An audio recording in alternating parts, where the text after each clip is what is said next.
So continuing chapter 2, trust account activity. This is on page 16. Because previously, where did we leave off? We talked about, the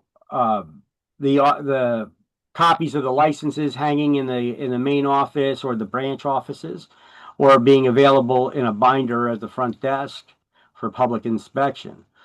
Now we're going to talk about trust account activity. Remember, I told you escrow, the word escrow or trust, it's the same thing. It's a bank account where we keep other people's money and only other people's money. So let's just do these highlights and we move on to the next slide where we'll go over these explanations. So we're not going over it twice. The account has to be labeled that it is a trust account. Brokers are required to keep okay, just get this stuff highlighted down for 16 and 17 and let me know when you got that.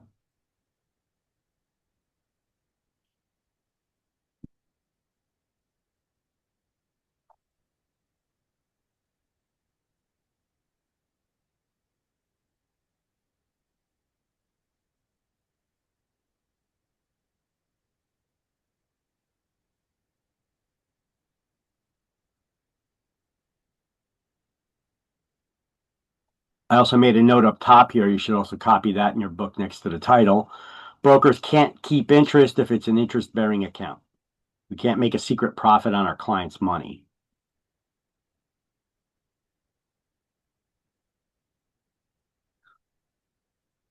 Okay? Everybody got that?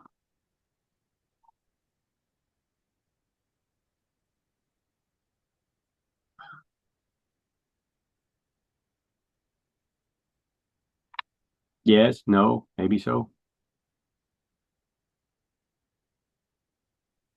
Got it. You got it, Raphael?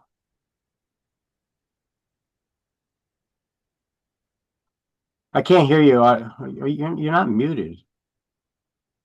Are you talking, Raphael, or no?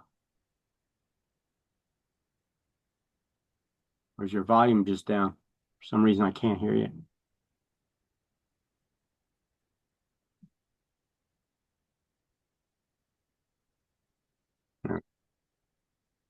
We'll move on. I guess you got it. Okay, so trust accounts. Brokers have two bank accounts. We got one for our operating to pay our bills, our rent, our commissions to our agents, our marketing and advertising, rent, money for tools, whatever, utilities. And then we have the escrow account, which is where we keep our clients' money in for temporary periods of time that we need to hold it. So brokers cannot keep interest earned if it is an interest-bearing account. And a broker cannot make a secret profit on their client's money by keeping that interest. We have to pay it. If it is an interest-bearing account, we need to give accounting to our clients and pay them that interest that their money has earned in a short period of time that we're holding on to it. Accounts must be clearly marked as escrow. In the case of somebody gets sued or dies or files bankruptcy, that nobody can claim the money in those accounts because it's not the broker's. Licensees must give any deposit money to their broker immediately. So whenever your clients give you money, you got to immediately give it over to your broker. It's not because the next statement here says that brokers must deposit the money within 5 business days of receipt or of acceptance. It's not within 5 days of acceptance of the offer. It's within 5 days of acceptance of the money from your client. So brokers have to do their escrow record keeping, who gave us the money, what it was for, how much they gave us, how they paid it, dot, dot, dot, dot. And we keep those records and keep the copies of the deposits. And so the broker needs to keep that accounting there. And brokers must keep all records for. So how soon do brokers need to put the money in the escrow account? 5 business days. Within 5 business days of acceptance. You need to know that. So when do you as a salesperson need to give it to your broker? immediately. And brokers must keep all records accounting for all funds, deposits, and withdrawals in an escrow book, which must be updated every quarter, at least every quarter, which is every 3 months. Brokers must keep bank deposit slips and escrow records for 6 years. Brokers keep all records for 6 years for everything: contracts, commission checks paid, escrow book records, bills paid. Brokers need to keep all records for 6 years.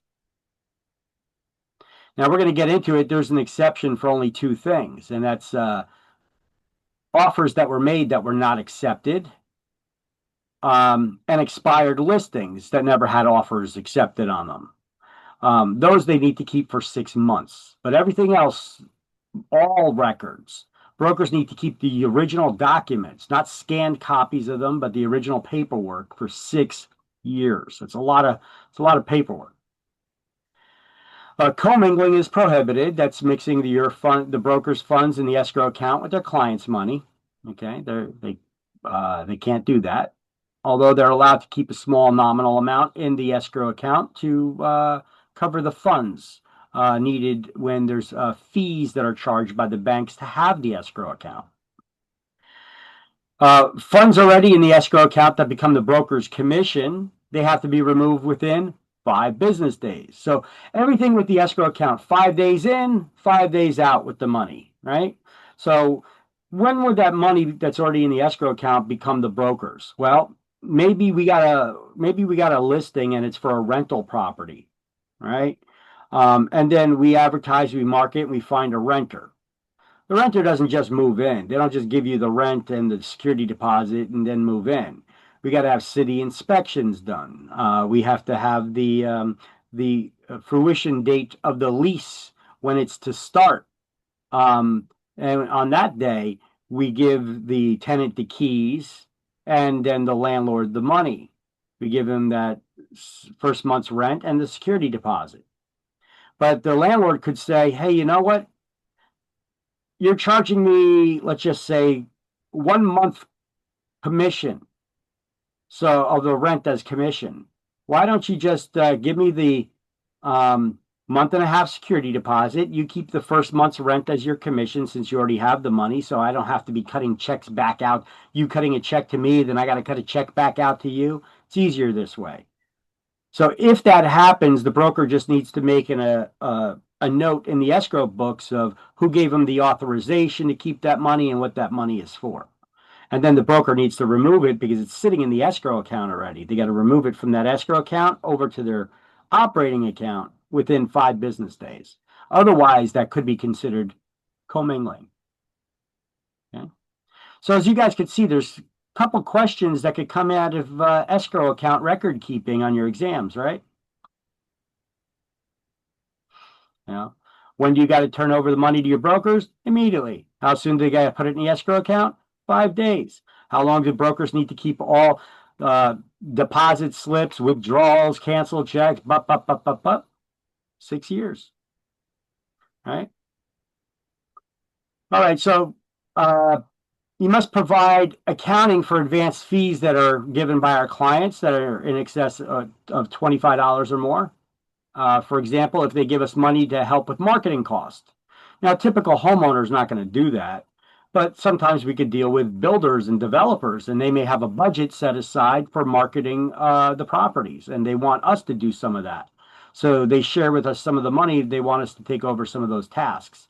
If that's the case, we need to notify them within 90 days of how that money is being used. All right, any cash deposits or withdrawals? Yeah, I think we did go over this yesterday, right? Any cash deposits, $10,000 or more, must be reported to the IRS. Withdrawals must never be made out to cash, only to a specific person, because if you ever drop a check and it's made out to cash, anyone can cash it. Here are my tips, some of my tips. These are not rules or laws. These are my tips. Here are some reasons why not to give cash, even though you are allowed to accept cash. In case you get robbed, you're responsible for that money. If somebody gives you any counterfeit bills, well, they're going to want you to make sure that you give them back all their money. They're not going to believe that any of the bills that they gave you could possibly be counterfeit. So that's going to create some drama for you. Plus, you may get a visit from the Secret Service. They're the ones that investigate counterfeit bills. And you need to report it to the IRS on specific forms. And who wants to communicate with the IRS? I couldn't tell you what form that is because I don't accept cash, especially $10,000 or more. So it's highly suggested you get certified checks or a bank manager's check only. And here's another tip. Make sure return deposits are made out to the person who gave the deposit funds in the first place. That tip usually applies to brokers, though. You're not the ones that are writing out those checks to refund the money. The broker is. Avoid personal checks and money orders because personal checks could bounce and money orders, well, they could get they could possibly have been stolen. Who knows? Maybe your client bought them legit, but they were actually stolen and washed and reused, and we're not going to know that till months later. And when buying all cash, you should get proof of funds letter from the bank. We don't need to know how much money our client has. We just need to know that they have enough to cover this purchase. And a letter from that bank manager, this is a standard form letter from the bank, would let us know that. And then we could submit that along with the offer to the purchaser, the seller. All right, so now we're just going to do the highlights on that info that we just went over about advanced fees and cash deposits, which I believe we did highlight yesterday, right? You guys have this stuff already highlighted? Page 17? Yes? No?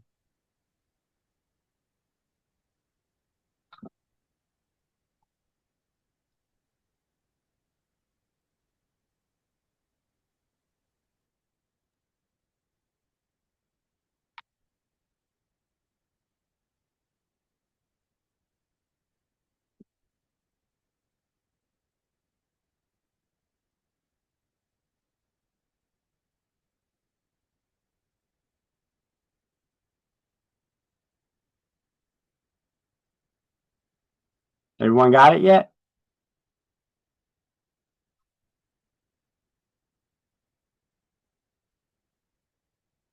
Can you guys hear me?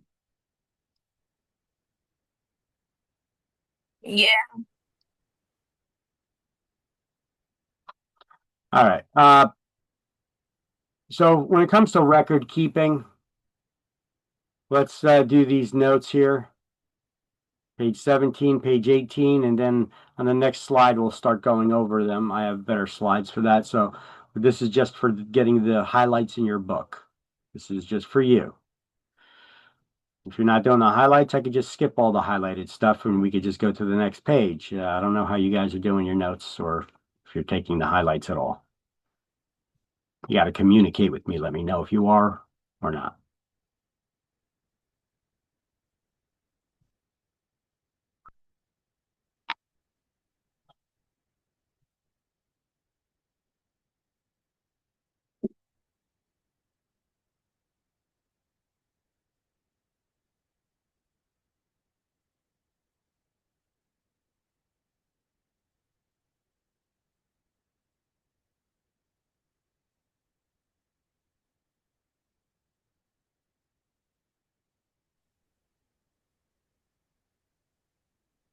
Good.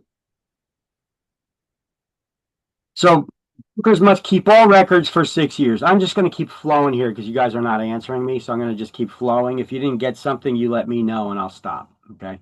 Or I'll go back.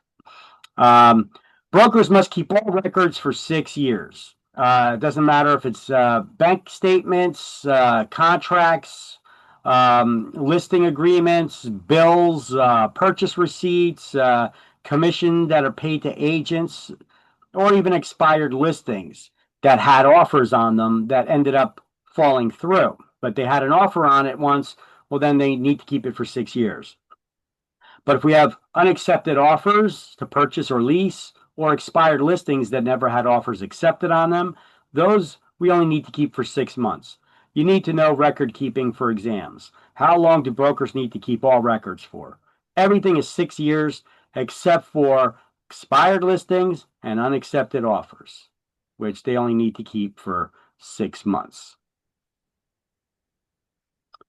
So keep in mind all records, contracts, listing agreements, etc., they belong to the broker, not you. You may have gotten a listing agreement or you got a buyer to work with. Um, they're not your client. You cannot charge the public fees for services performed. You're working under a licensed broker. Think of yourself as an extension of the broker. You're helping the broker get these clients. In exchange, they're splitting that commission with you. That's how it works. They're not your client. So stop saying my client, my client. They're not your client. They're your broker's client. Okay. Don't get in that bad habit. You hear agents all the time saying my clients, my clients. They're not your clients. They're the broker's clients. You're working for you're a representative of the broker. You're helping the broker do the business. Okay. You can't work on your own, right? You can't even get your license until you affiliate with a broker, right? Right? So you can't take any of the files from that office if you ever leave that brokerage firm. Whether you quit, you get fired, whatever. If your employment, once your employment is terminated, those files stay behind. They're your brokers.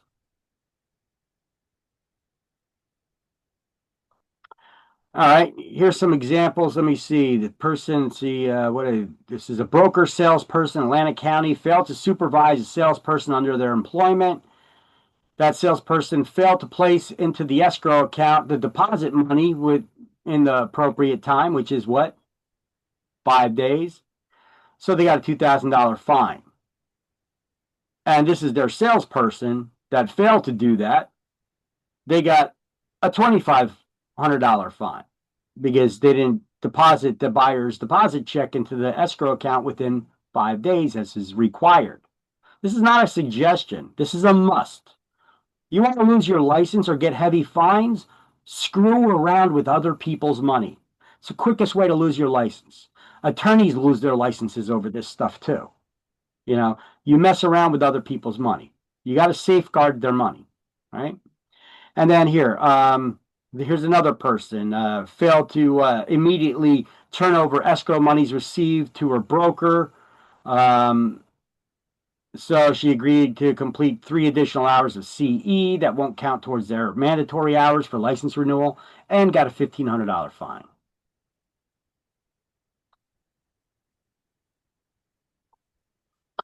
Hey, Raphael, in order to fix those audio issues, what you could do is next to the microphone, there's that little arrow there. You could click on that tick of the arrow and then go to audio settings. Well, you could also select your audio device, your microphone device. You may have the wrong microphone device selected, and that's why it's not on for some reason. Or you could click on test speakers and microphone or go to audio settings. Okay, that should be able to help you out there a little bit. Okay, page 17.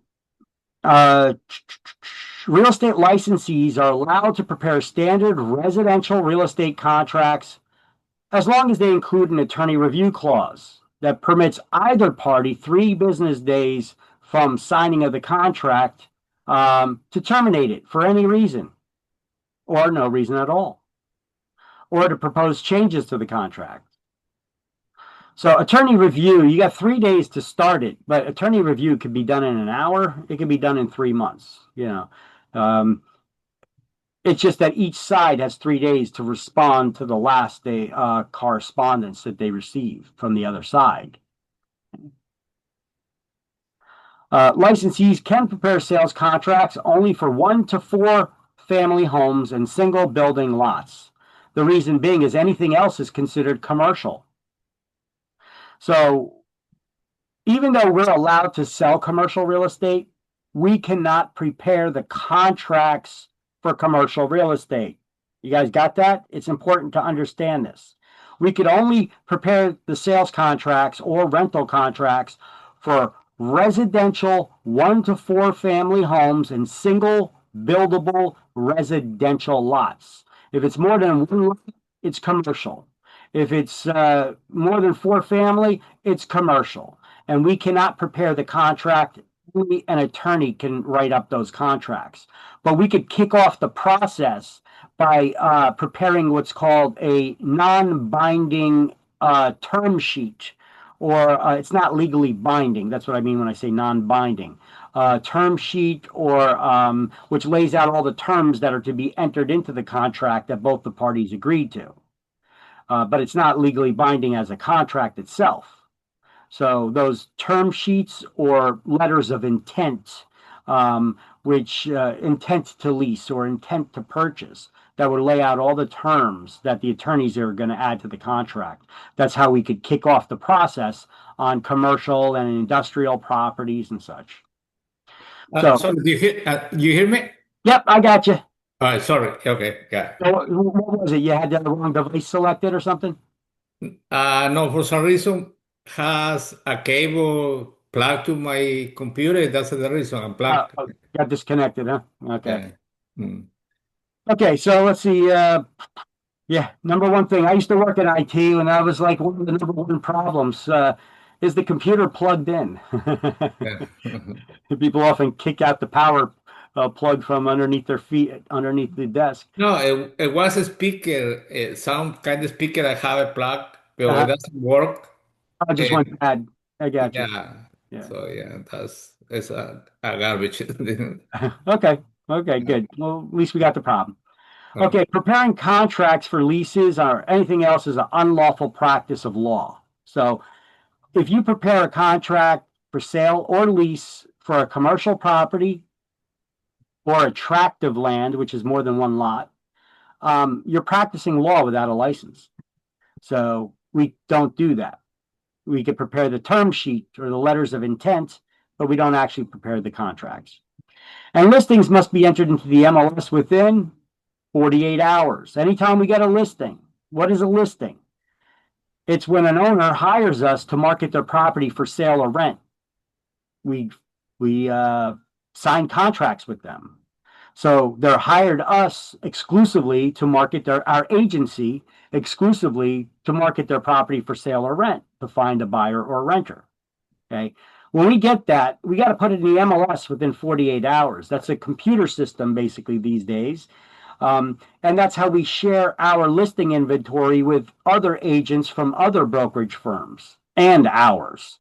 So if any of those other licensees throughout the state have a buyer or renter they're working with looking for a property that meets the criteria of the property that we're trying to sell or rent, it's easier and quicker to sell it.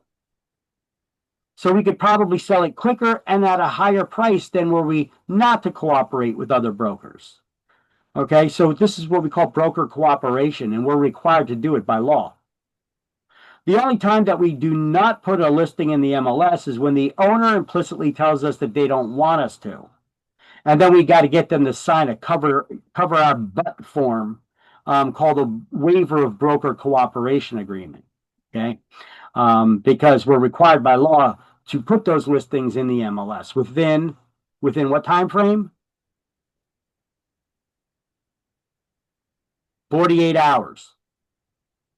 And all written offers have to be presented or forwarded to the other party within 24 hours.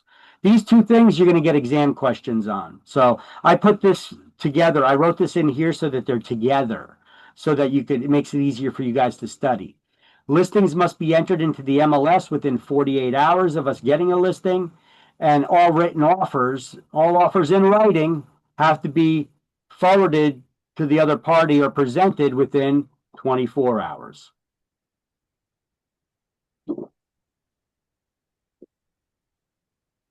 And at the time we get a listing, we need to give the property owner a document called the Attorney General's Memorandum. You guys know what the Attorney General position is? What that is? Anybody? no, no. The Attorney General is the highest law enforcement officer in the land. Every state has an Attorney General's office, and it has an Attorney General. Okay, that's the highest law enforcement officer in the state. Our country has an Attorney General. That's the highest law enforcement officer in the country. Okay. So an attorney general's memorandum, the word memorandum is a fancy word for a notice. Okay. This is a notice coming from the highest law enforcement officer in the state, the attorney general. And it's talking about the New Jersey laws against discrimination. So we're required to give this document to property owners at the time we get a listing that basically informs the property owner that whether they use us or not, they got to follow the law. They cannot discriminate. And it gets into the details about the different types of discrimination and what's not allowed and yada, yada, yada. Okay? Everybody got these highlights so far in these notes? Or you need a sec? 1 second. Okay.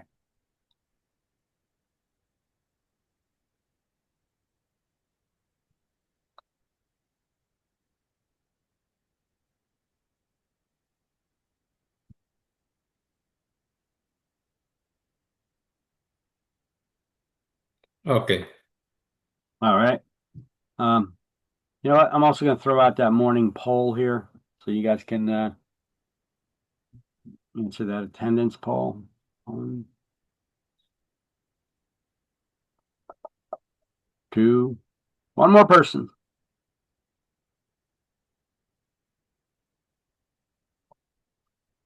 3. Thank you. All right.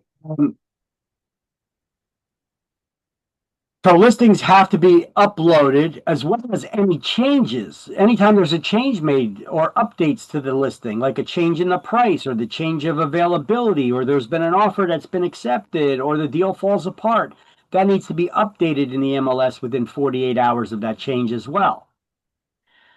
And all offers and contracts, they need to be presented or forwarded to the other side within 24 hours. Let's see, here's a guy that didn't do that.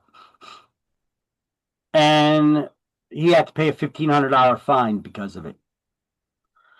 I don't think it's his first time doing that either, because I think I dealt with him once before and I had the same issue with him. So I think it's kind of a habit he has. All right, so failure to provide a duplicate original and initialing changes on contracts. So this is on page 18. Real estate licensees are required to promptly provide a duplicate of the original document to every person who signs a listing contract, sales contract, or a lease. And all parties should initial any additions or changes to a document, and copies of those changes must be provided to all parties. So what is a duplicate original?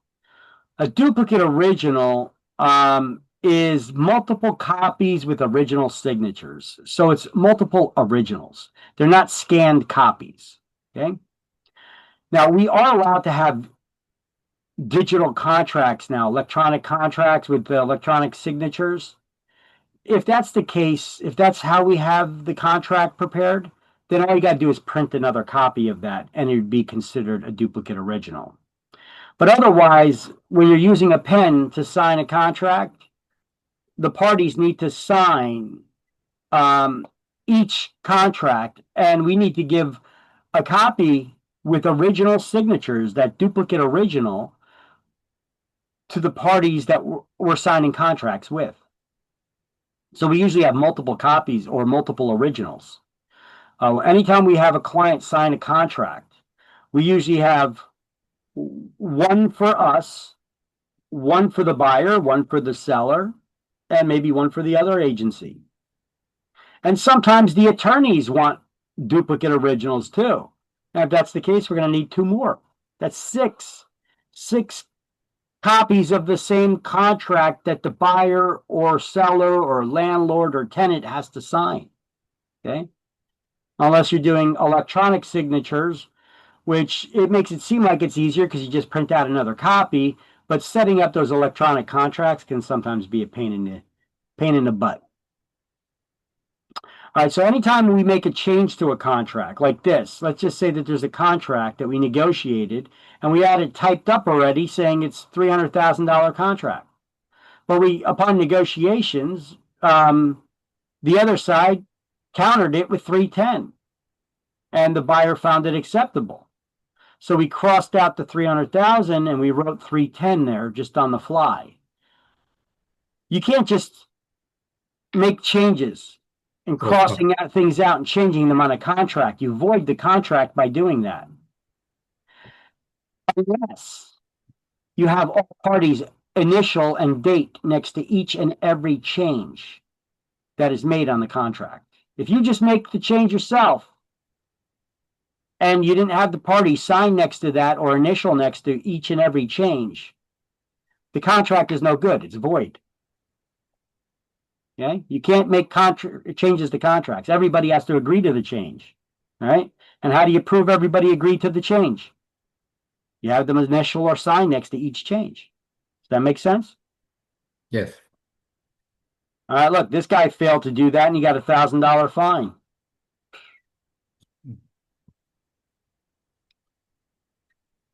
All right, so for real estate, this is also on page 18. If a real estate broker is also licensed as an insurance broker, mention of the buyer's purchase of insurance from that broker, if included in the sales contract, must be confirmed separately in writing, not less than 5 days before the actual closing of title. What does title mean? Title the deed? Title is a word that means ownership. We transfer that ownership by a document called a deed. Okay? So there's no document called title in real estate.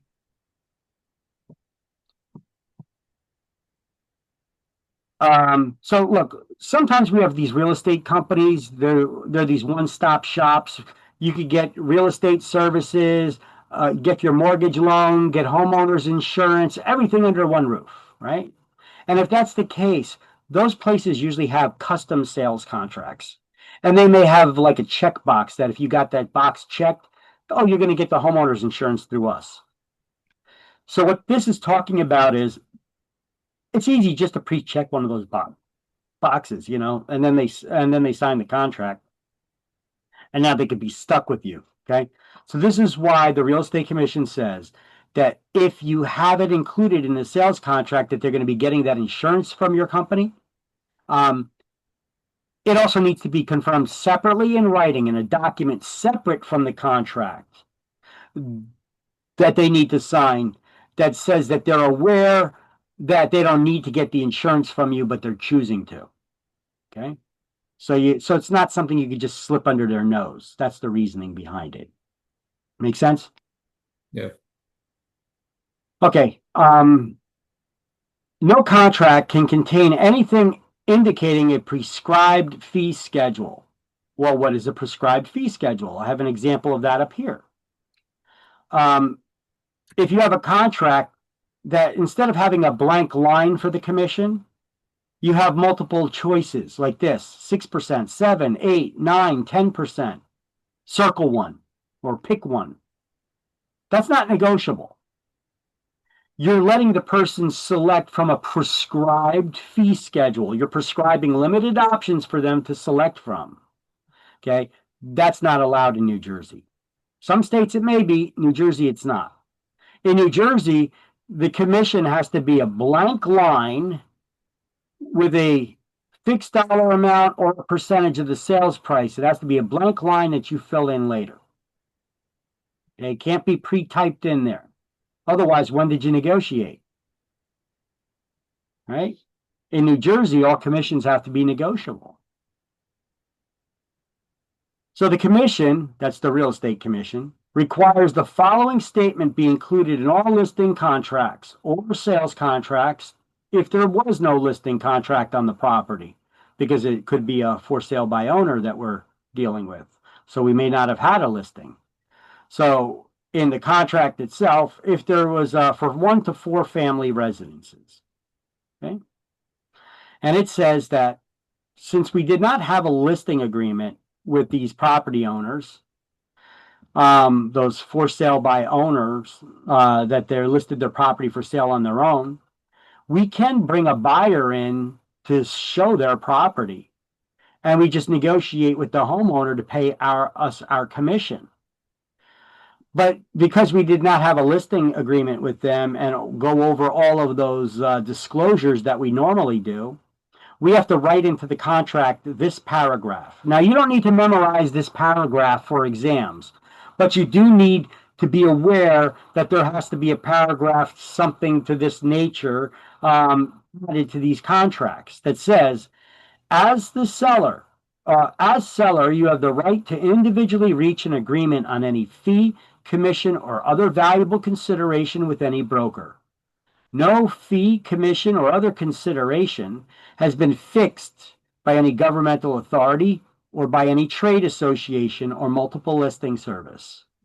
Now, by writing that disclosure into the contract, we're basically saying that we don't engage in an illegal practice called price fixing, which is a violation of the federal Sherman Antitrust Act, which we're going to go over in chapter 3 on page 55 and 56. But even in this chapter, we're going to skip forward over there and we're going to do some highlighting, all right, in the coming slides here to talk about that.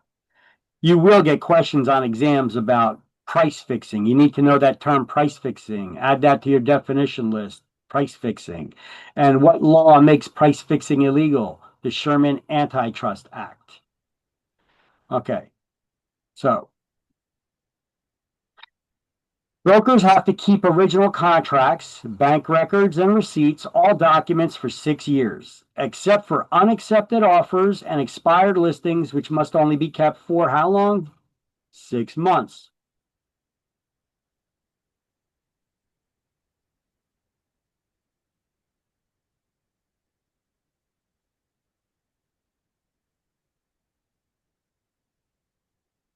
And as you recall, salespeople may not remove anything from the broker's files if they leave that broker. Make sure you highlight that too. That's an important line there.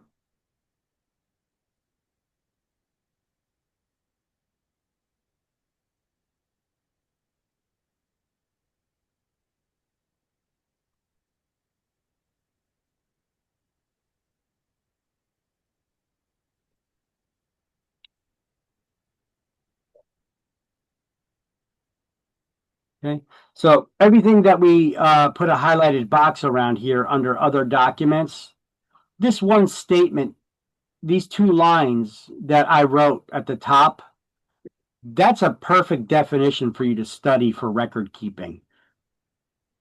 We're going to go over and we're going to be highlighting record keeping stuff all over the place. How long do you got to keep this document for? How long do you got to keep this document for? Look, it's easier if you just remember it this way. All documents must be kept for 6 years, except for 2, which only need to be kept for 6 months. Unaccepted offers and expired listings, right?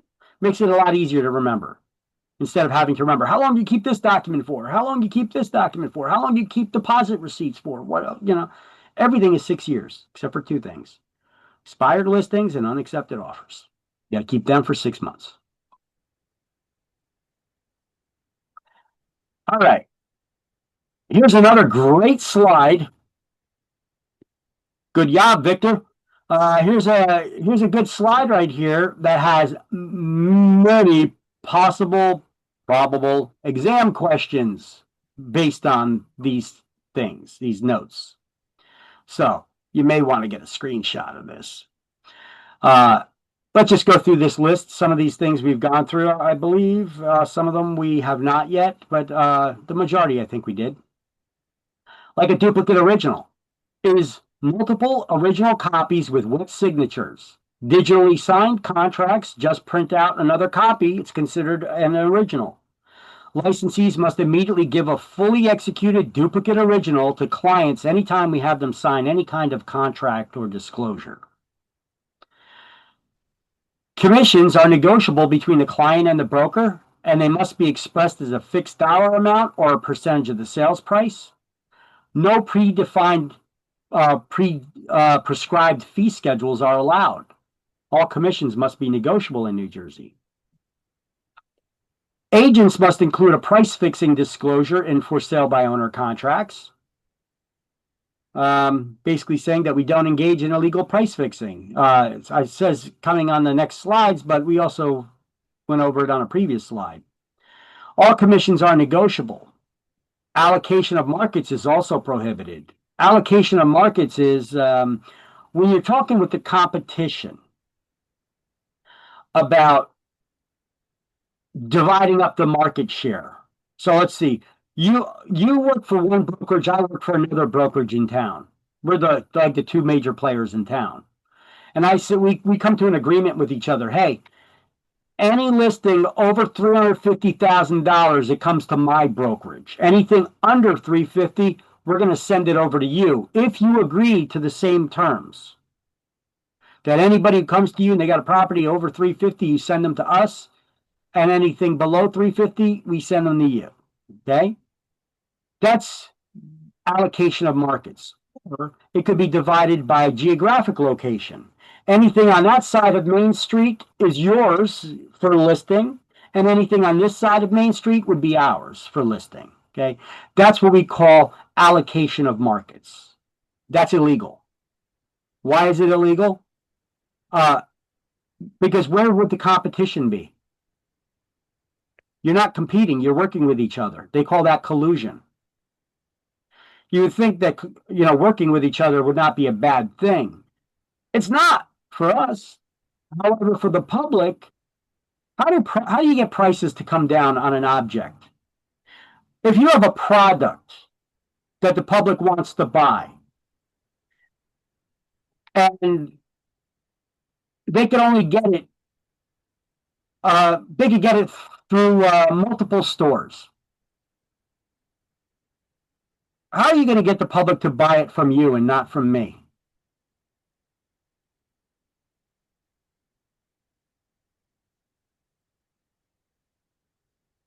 If you and I both sell a product, the same product, how do you get the public to buy it from you and not from me? How does this work? It's called capitalism. How does capitalism work? It's a free market. All right. So Free if market.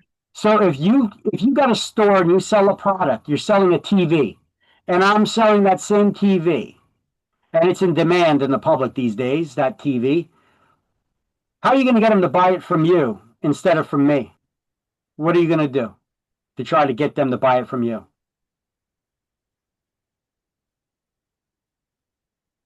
Price. Maybe offer a better price, right? That's competition. That's what we call competition. That's how the free market works. So when we compete against each other, that drives prices down. Good for the public. Not so good for us, but it's good for the public, right? Mhm. So it's the same thing if we have a service-oriented industry. If you and I are working for different brokerage firms, and we're working with each other saying, hey, everything above this price I get, everything below this price you get, or everything on that side of Main Street you get, and everything on this side of Main Street I get. We're not competing against each other. We're dividing the market. So now you don't have to start playing with your pricing for the fees, for the services you perform. There's a monopoly. Yeah, you're basically creating a monopoly there, right? Even though it's multiple companies working together to build that monopoly, right? So that's called price fixing or allocation of markets, and it's illegal under the the Sherman Antitrust Act, the Federal Sherman Antitrust Act, because it's anti-competition. The Sherman Antitrust Act is put into place to spawn competition, to prevent companies from colluding with each other, not to compete, to divide the market share, agree on, like if you work for one brokerage and I work for another brokerage, we come to an agreement that neither one of us are going to charge less than a certain amount. And if that's the case, aren't we artificially keeping the prices higher? We're agreeing with each other, we're colluding with each other not to lower the prices beneath a certain amount. That's illegal. That's called price fixing. Price fixing is when competitors work with each other to try to set or fix an industry standard on the pricing so that the public can't go anywhere else and get it cheaper. So it's illegal. And we're going to learn about the fines and penalties and all that for that. And that Sherman Antitrust Act has been around since, I think, 1920s. Licensees can prepare contracts for only 1 to 4 family homes and single building residential lots because any more units is considered commercial real estate. Commercial contracts must be prepared by attorneys. Agents start the process of selling or leasing commercial real estate by writing a non-binding intent to purchase or lease, also known as a term sheet. Written offers must be forwarded or presented to the owner within 24 hours. All listings have to be entered into the MLS within 48 hours, unless the owner directs us not to. And then we need to get them to sign a cover our butt form called a waiver of broker cooperation agreement. Because if we don't put the listing in the MLS within 48 hours, we're violating the Real Estate Commission's rules. But the owner is allowed to tell us they don't want us to cooperate with other brokers. And if that's the case, we better get it in writing so we don't get in trouble. And how do we get it in writing? We get them to sign a waiver of broker cooperation. It's basically saying that they don't want us to cooperate with other brokers, because otherwise we're required to, according to the administrative code. Owners, buyers, and tenants can choose whether or not to incur the cost of hiring a lawyer. Do you need a lawyer for a real estate transaction when you're buying or selling real estate? Do you have to use a lawyer?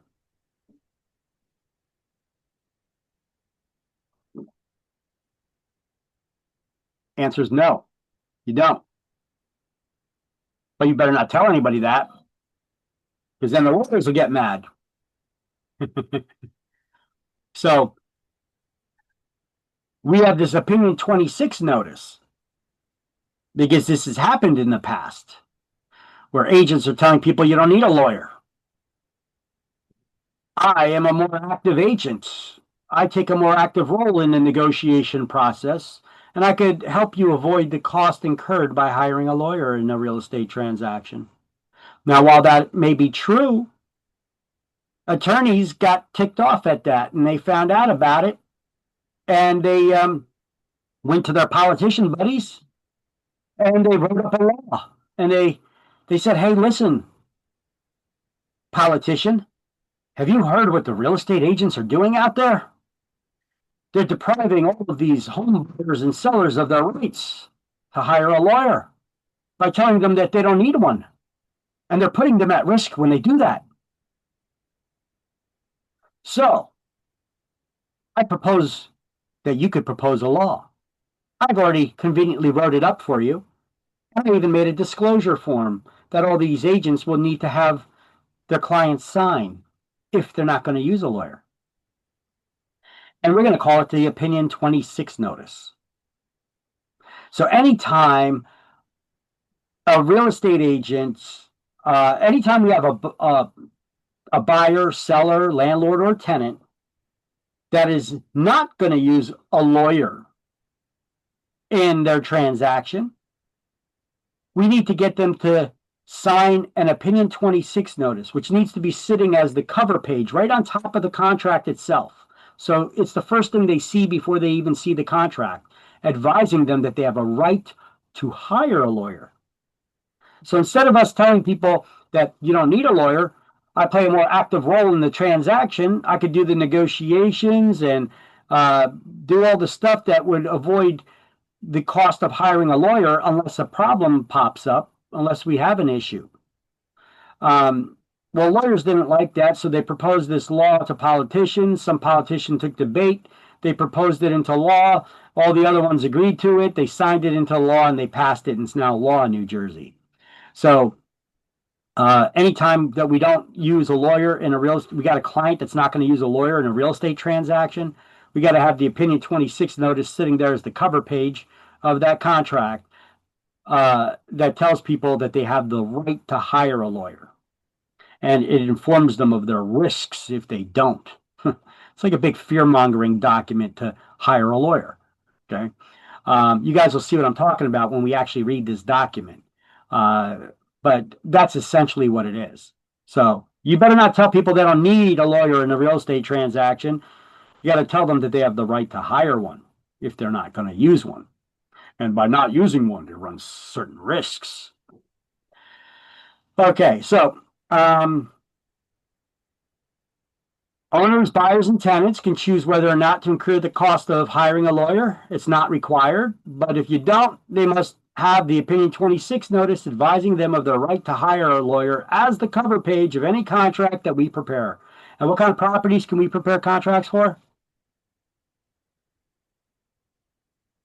Can you repeat? What kind of properties can we prepare contracts for? Residential 1 to 4 family and single residential buildable lots. Because anything else is considered commercial. And an attorney is going to be needed to put those together anyway. We can't prepare commercial contracts. That'd be practicing law without a license. So this Opinion 26 notice just makes it so that attorneys would be more likely to be hired for those transactions where they're really not needed. See, most states, they don't use attorneys in real estate transactions unless there's a problem. The real estate agent takes a more active role in the negotiations. See, we do things kind of half-assed here in New Jersey. What do I mean by that? When we prepare an offer to make an offer to purchase a property, we're actually writing up the actual contract. And then the other side either accepts it and signs it, or they make a counter offer and we go back and forth with the actual contract. And once the contract is signed by both parties, now we cannot make any changes to it because that would be practicing law without a license. Only the attorney would be able to make any changes to it. However, if we were to negotiate these contracts when making offers like we do with commercial real estate by preparing non-binding term sheets, we can go back and forth until we get an offer accepted and then have all the terms agreed upon for the wording that's to be added to the contract. And then we write the contract up one time with all of those agreed upon terms and phrases in there. And then you don't need an attorney unless there's a problem that ends up popping up later. So most states work like that. They don't use attorneys unless there's a problem. New Jersey, we do it the other way. we use attorneys right out the gate. So if a real estate broker is also licensed as an insurance broker and you're offering to sell insurance to the client, you also have to make sure you confirm separately in writing, no less than 5 days before the closing, to give them an opportunity to get insurance somewhere else, that they need to sign a document that they're aware that they don't need to get the insurance from you, but they still choose to. Okay, so a lot of exam questions on this slide. If you haven't yet and you want to take a snapshot of it, these are great notes for you right here where I explain these things pretty clear and straightforward. This is a lot of stuff that I see exam questions on.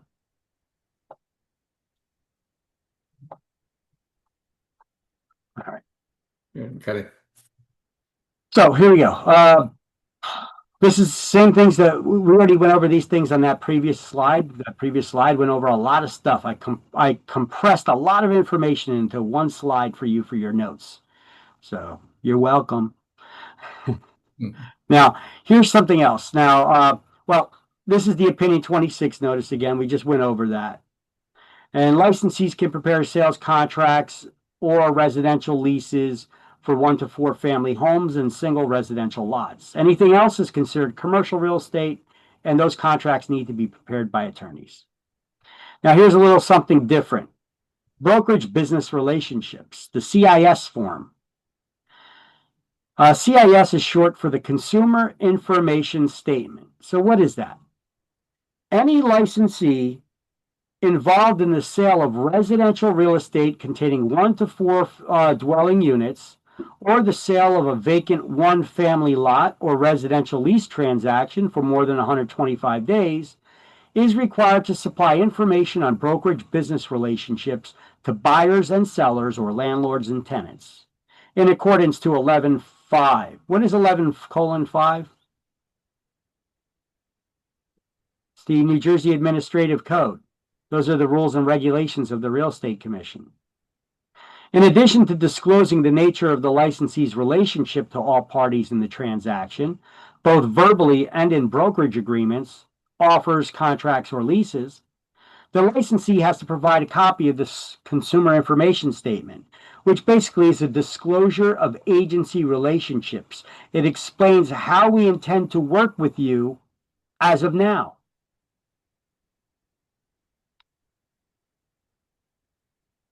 Okay, the attorney review clause has to be added to all contracts prepared by licensees for 1 to 4 family homes and single buildable residential lots.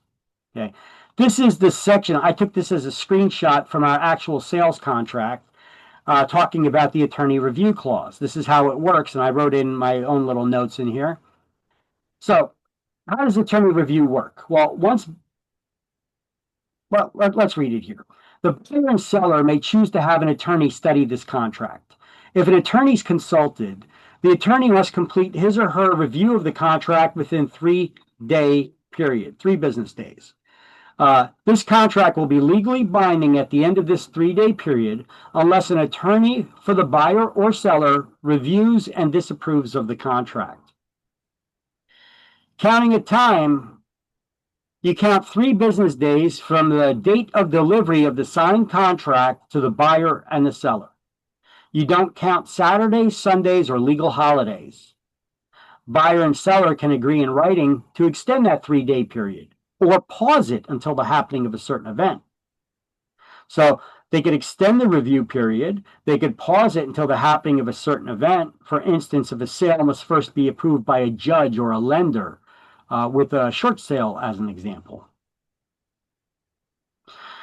So is that 3-day attorney review period written in stone? No. If both parties agree, they could change it. They can modify it. Now, attorney review works like this. Once both the buyer and the seller, or the landlord and the tenant, sign a contract, they're now in a legally binding contract subject to that 3-day attorney review period. So if an attorney for the buyer or seller reviews and disapproves of the contract, the attorney must notify the broker and any other parties named in the contract within 3 business days. It basically works like this. We have the buyer and the seller, or the landlord and the tenant, sign a contract together. We give them the duplicate original of that contract. Now we start counting time. You don't count the weekends or holidays, only business days. After 3 days go by and you did not start attorney review, the parties are now in a legally binding contract together. Or they could have attorney review. So once both parties sign the contract and we give them that duplicate original, we need to get it off to the attorneys really quick so that they could start attorney review. And one of the attorneys will usually send out a letter saying, we are in receipt of your contract for the purchase of 123 Main Street. However, we disapprove of the current contract, of the contract in its current format, meaning they don't like the wording in it and they want to make a change. However, if we've attached some proposed changes here, and if you agree to those changes, we can conclude attorney review if you just sign here. And there'll be a line down there for you to sign, or the other side's attorney to sign. And they send that off to the other side within 3 business days. Now that other side has 3 business days to respond to it.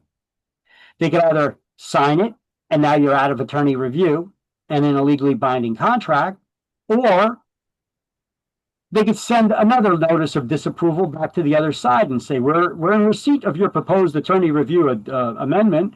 However, we disapprove of the contract in its current format, and if you accept these changes, now we could conclude attorney review. And they could go back and forth like that. Back and forth. Each side has 3 days to respond to the last one, unless they lengthen the attorney review or paused it. Okay? That's how attorney review works. It can be done in an hour, it can be done in a month.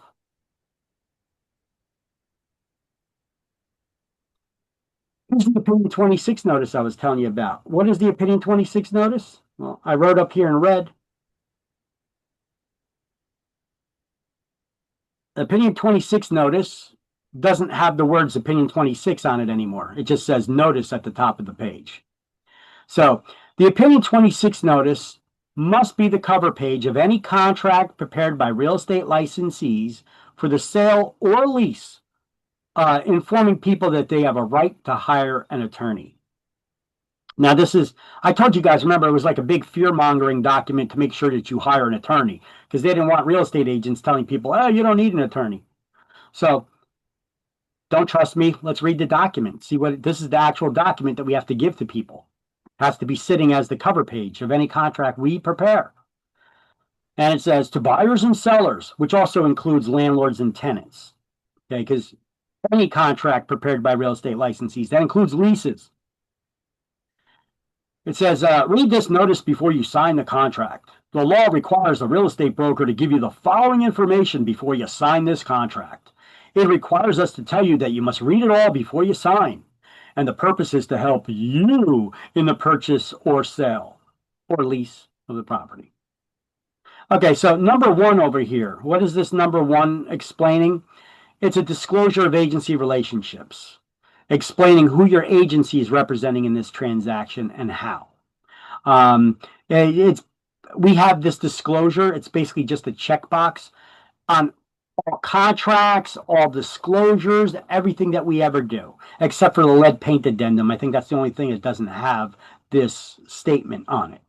It says, as a real estate broker, I represent, and then we have to check off one of these. The seller, not the buyer, not the seller, both the seller and the buyer, or neither. If you're not representing either party in the transaction, you're working as what we call a transaction broker. So the title company does not represent either the seller or the buyer. You will not get any legal advice unless you have your own lawyer. Ooh. Neither I or anyone from the title company can give legal advice. Well, unless the title company has a lawyer on staff, which they often do, to either the buyer or the seller. And if you do not hire a lawyer, no one will represent you in legal matters now or at closing. And neither I nor the title company will represent you in those matters. Oh, scared yet? The contract is the most important part of a transaction. It determines your rights, your risks, and your obligations. And signing it's a very big step. You see, a lawyer will help your feeble minds better understand it. I know it doesn't say that, but it kind of infers it, doesn't it? A lawyer to help you review the contract and help you understand it and to negotiate its terms. The contract becomes final and binding unless your lawyer cancels it within the following 3 business days. If you do not have a lawyer, you cannot change or cancel the contract. What's this next word? Can somebody read this next word for me? What does that say? Unless the other party agrees. Unless. So they tell you that you cannot change or cancel the contract unless. So you can change or cancel the contract. There is a situation where you could change or cancel the contract. And that's if the other party agrees. Well, let me ask you a question. Even if you have an attorney, can you change or cancel the contract without the other party agreeing? No. So it doesn't really make a difference whether you got a lawyer or not, right? So Neither can the real estate broker nor the title insurance company change the contract. So the advice is you should have a lawyer. Yeah, their advice is you should have a lawyer. That's what they're trying to convince you of. You know, even though you don't need a lawyer, they're trying to convince you that you really need a lawyer. Okay, Right. so in real estate transactions, you really don't need a lawyer unless there's a problem that pops up. Otherwise, we as real estate agents, we can counsel just as a lawyer would. Basically, what we do is we prepare those non-binding term sheets to negotiate the wording of the contract before we actually prepare the actual contract. The final contract. Yeah. See, instead, what we do is we have people sign the final contract, and then we have attorneys go back in and change the wording. We do it backwards. Okay. But don't try to buck the system here, even though I'm telling you that you really don't need a lawyer. The chances are the other side is going to have a lawyer. So don't put your clients at risk. Just ask them who their lawyer is going to be. And most likely they're both going to have a lawyer. So another important service of a lawyer is to order a survey. Can the real estate agent order a survey? Can the buyer order a survey? Yeah. So you really don't need a lawyer to do that. Interesting. A lawyer could also order the title report. Huh? Yeah. A title insurance company, before they issue title insurance, ownership insurance, they will do a title search of the public records of all the documents about the ownership that can be found in the public records. And then if everything comes back clear, they'll issue an insurance policy. Well, how come they're saying that a lawyer would order that? Well, lawyers usually end up ordering it, but real estate agents could, and so can a buyer. They could order it themselves as well. The thing is, the lawyers usually push this because a little unknown secret out there, often lawyers are at least part owners in title insurance companies. So they're ordering the title insurance from their own company where they're making money off of it. Conflict of interest, maybe? Or other important reports. The lawyer will review them and help to resolve any questions that may arise about the ownership and condition of the property. These reports and survey can cost you a lot of money. That's true. A lawyer will also prepare the documents needed to close the title and represent you at closing. They don't do that as much anymore. They usually pass that duty onto the title company. And then they just have the paperwork that the title company prepared and sent them. They print it out, and then they tell the buyers and the sellers where to sign. Now, a buyer without a lawyer runs special risks. Only a lawyer can advise you about what to do if problems arise when purchasing this property. Well, that's true, because that would be legal advice. The problems may be about the seller's title, the size and shape of the property, or other matters that affect the value of the property. If either the broker or the title company knows about these problems, they should tell you about them. That only makes sense, right? But they may not recognize the problem, see it from your point of view, or know what to do. Ordinarily, the broker and the title company have an interest in seeing that the sale is complete, because only then do they usually receive their commission. Wow. So the attorneys that created this opinion 26 notice, they're slighting us to our clients. They're saying, you can't trust your own broker or the title company because they only get paid when the sale's completed. So you can't trust them. That's basically what he's saying here. So their interest may differ from yours. Yeah, well, what about the attorneys who's ordering the title report, the title search, from their own title company that they own? What about that? Where's the special interest involved there? Right? They got some cojones on them, huh? to say that, right? Now, whether you retain a lawyer, it's up to you. It's your decision. The purpose in this notice is to make sure that you have the information needed to make your decision. Now, one thing that's interesting that I want to point out in this form, because it's often confusing to people because it doesn't often say this and tell you who signs where. Here you can see the seller's sign. The seller's sign, and then if there's multiple sellers, they sign here, or their spouses. And then they date. And then the selling broker signs. Who's the selling broker? It's the buyer's agent. What? So on the side where the seller signatures go, the selling broker signs. Who's the selling broker? It's the buyer's agent. Then how come they don't put that signature on this side where the buyer signatures go? Then the buyer agent should sign here. Well, it's because an attorney prepared this form and they got a different way of thinking of it. I guess they look at it this way. You're the one that procured the sale because you brought that ready, willing, and able buyer, so you're the selling broker.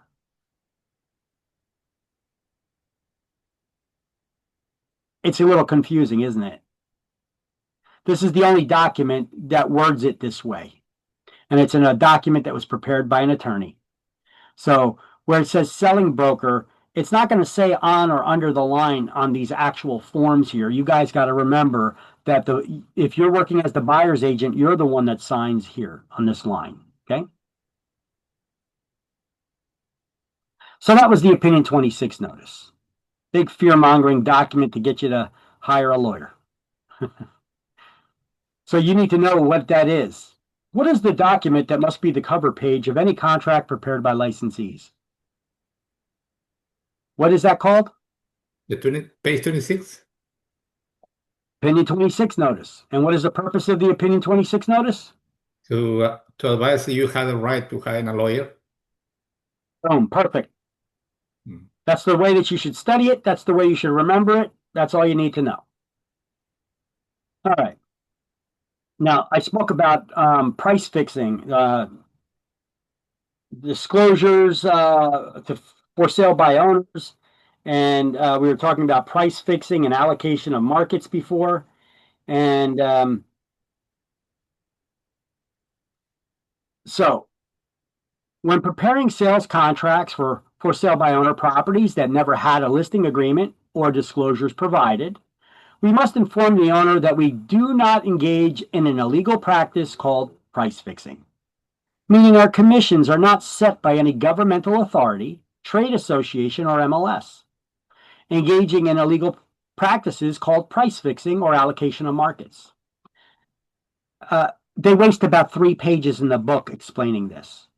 My definition is 5 lines. It explains it pretty straightforward and clearly. Pretty easy to study. Now, here's the actual disclosure. It says, this is the disclosure that you would write into the contract. Now, you don't need to memorize this for exams, but just be aware that anytime you make an offer on a property that was never listed, this needs to be added to the contract, or this paragraph needs to be added that says, as the seller, you have the right to individually reach an agreement on any fee, commission, or other valuable consideration with any broker. No fee, commission, or other consideration has been fixed by any governmental authority or by any trade association or multiple listing service.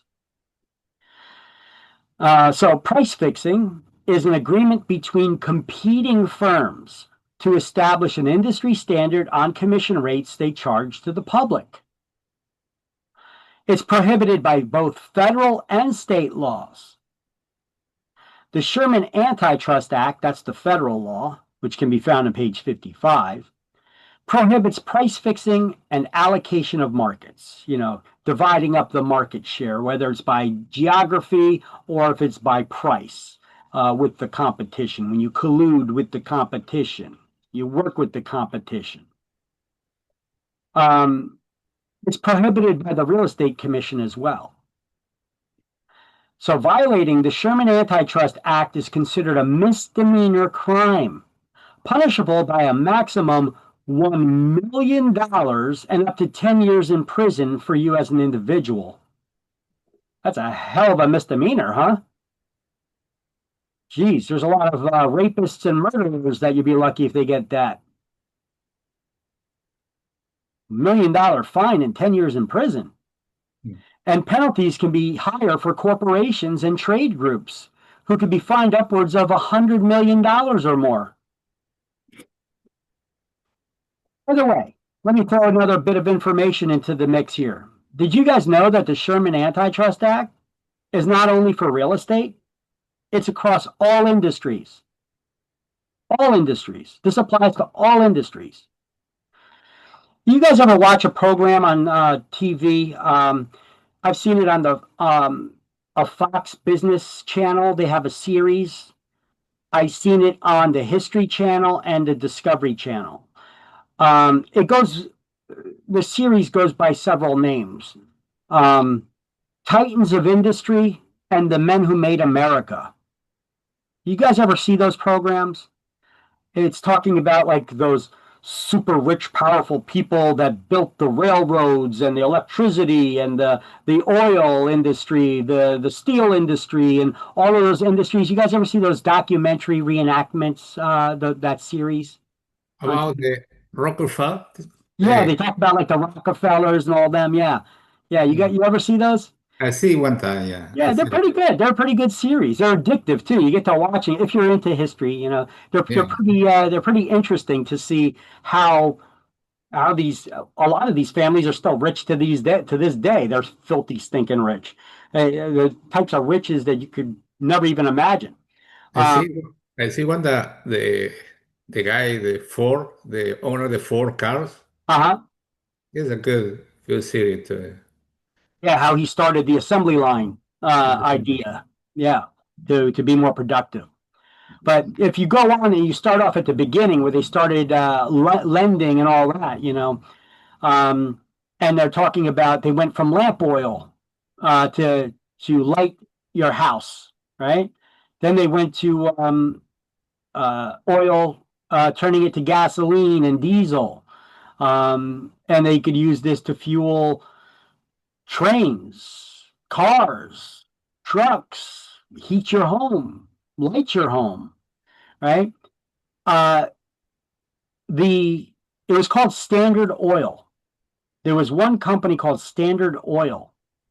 That company was such a monopoly, such a huge, huge company, Standard Oil. They basically drove every time there was a competitor that was dealing in the oil business, selling oil or gas, they bought them out or they drove them out of business by choking off their supply or the delivery method of their products.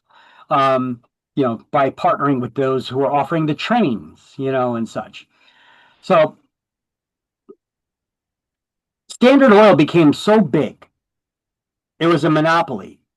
The government actually he was the last of the Titans. The owner of Standard Oil was the last of the Titans of industry that were broken down by the federal government.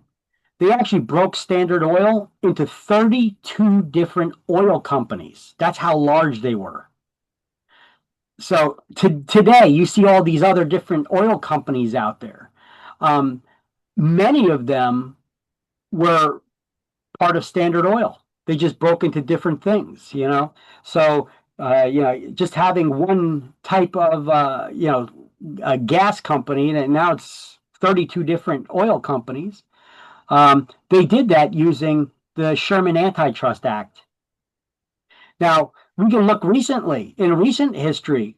Um, this Sherman Antitrust Act, it's been around for a long time. It's still being used. So it's not just for real estate. They used it to break up Standard Oil into 32 different oil companies.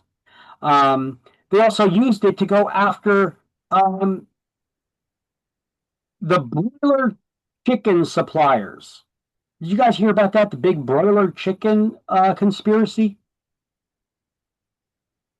Towards the end of President Trump's first term in office,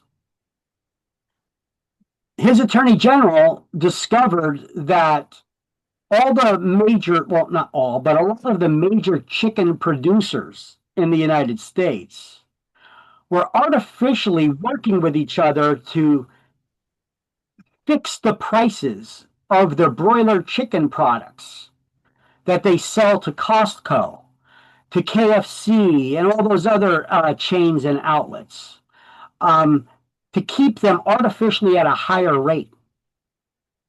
So they found out about this And they used the Sherman Antitrust Act. They said that this is price fixing. This is illegal price fixing.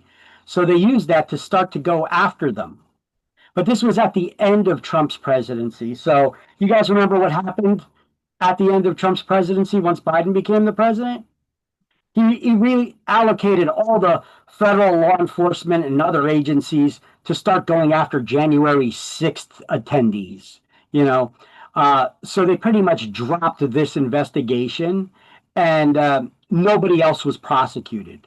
So the Trump administration, their Department of Justice was able to get one of these chicken producers to fess up that they did this, that they were involved in this with the other companies.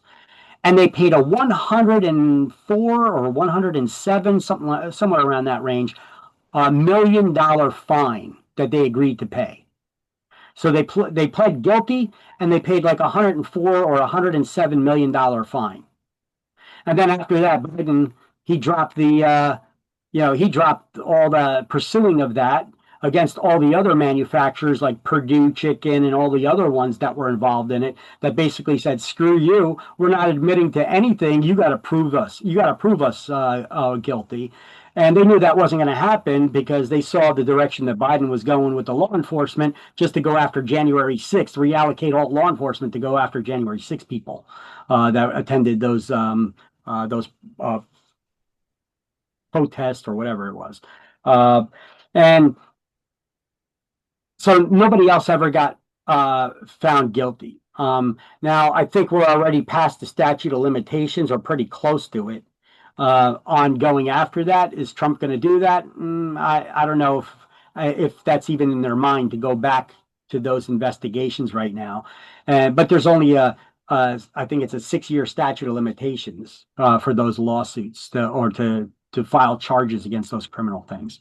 But that just goes to show you that the Sherman Antitrust Act does not only apply to real estate industry, it applies across all industries when competitors work with each other to try to fix pricing for the services or the products that they sell. Now, we as a real estate company, if we all of us here in this classroom, if we all worked at the same real estate company, we could strategize, we could have classes, we could do role playing on how we're going to get sellers to pay us the commissions or buyers to pay us commissions. If you were to do that with somebody from a competing firm, you're violating the federal law and state law. That's called collusion. You can't even discuss and enter those conversations with people working with a different brokerage firm, how they go about charging their clients fees for the services they perform. That could be construed as a violation of the Sherman Antitrust price fixing law.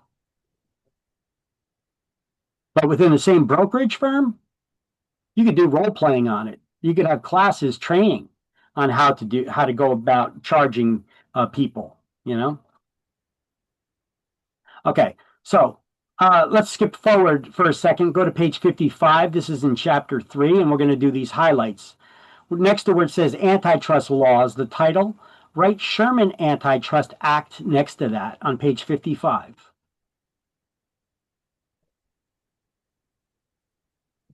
And then do these highlights here that talk about price fixing and what it is.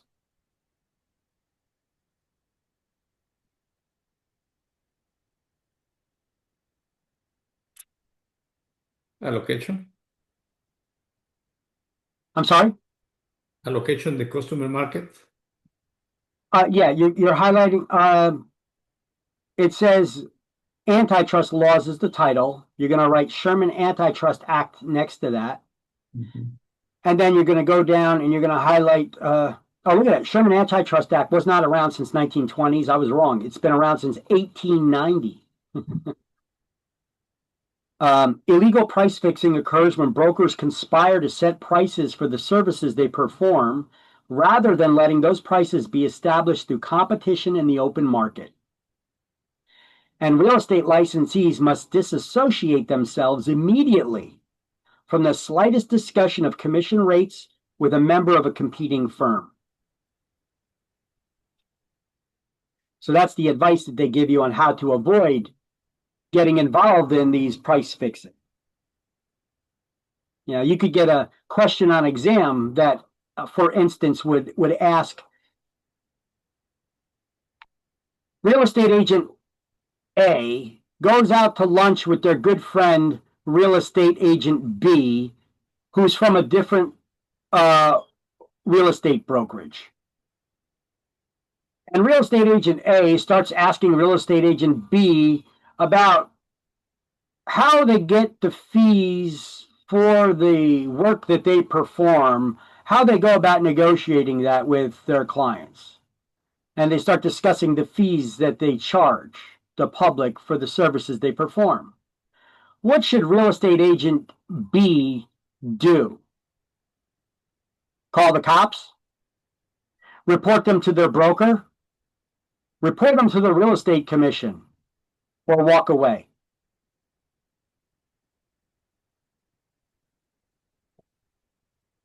The correct answer here would be to walk away.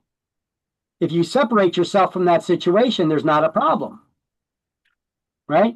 Look, that sentence said, real estate licensees must disassociate themselves immediately from the slightest discussion. So you walk away. Okay, next slide, page 56. Let's highlight these things. This is also talking about allocation of markets, and then when the violations occur and what those fines are, or what the penalties are for violating the Sherman Antitrust Act.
All right, got that? Yeah. All Got it. right, so go back to page 19 now. Mhm. Business relationships, those agency relationships, we're going to talk about a little more again.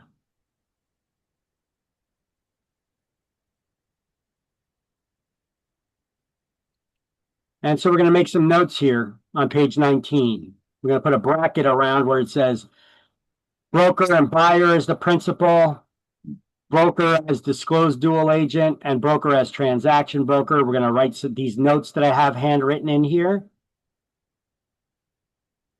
And then this at the bottom is not in the book. This is something new that was added to the law since this book was printed, which was only last year. This is new. A new type of agency relationship was added to New Jersey called designated agency. So maybe easier just to take a screenshot of this one and print it out, what designated agency is. Although I'll have some more slides with the explanation. Okay. So there's different ways that we could work with somebody. We could work with them as a buyer's agent only. In that case, you want to make sure that that buyer is not cheating on you, right? It's a business. When we talk about business relationships, they work the same way as our personal relationships, right? You wouldn't want to enter into a relationship where somebody's going to want to, that you know they're going to be cheating on you, right? Well, same thing in a business relationship. You don't want to invest all this time and energy in this relationship, just knowing the person's going to cheat on you and end up you're doing all the hard work trying to figure out what they qualify for, find out what it is they're looking for in a home, set up appointments, start going out and showing them homes, running them around all over the place, and then they end up putting the offer in with a different agent. You make no money out of it. That'd tick you off a little bit, wouldn't it? You wasted all your time and energy like that on somebody, and then they cheated on you like that. Would you be mad? I wouldn't be happy. So, to try to prevent this is to get an exclusive buyer's agency agreement signed between you and the buyer. Now, since there's that NAR lawsuit that occurred in last year, there's been a lot of changes in the law. And we're required now, if we're to earn a commission, to have what we call a brokerage service agreement in place with anybody we're working with. So that includes the exclusive buyer agency agreement. It was always optional with any buyer you work with. But now you need to know how you're going to get paid. Because in the past, it was always the seller negotiated the commission with the seller's agent, who they're listing their property with. And then that seller's agent would negotiate a commission, and then that commission would get split between the seller's agency and the buyer's agency.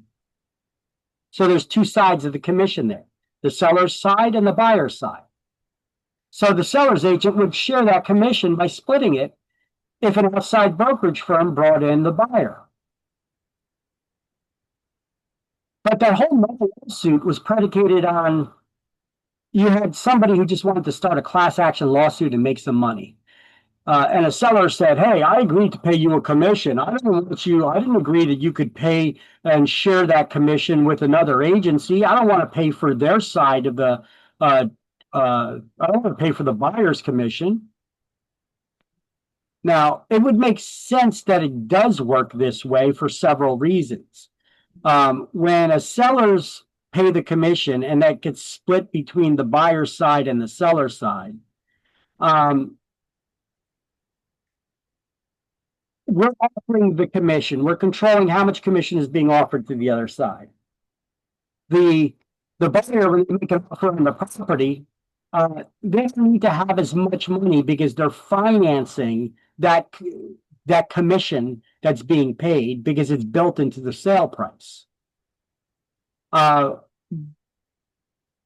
if the seller refuses to pay allow the commission to be split with the buyer's agent, that means the buyer's agent needs to charge the buyer a commission fee directly.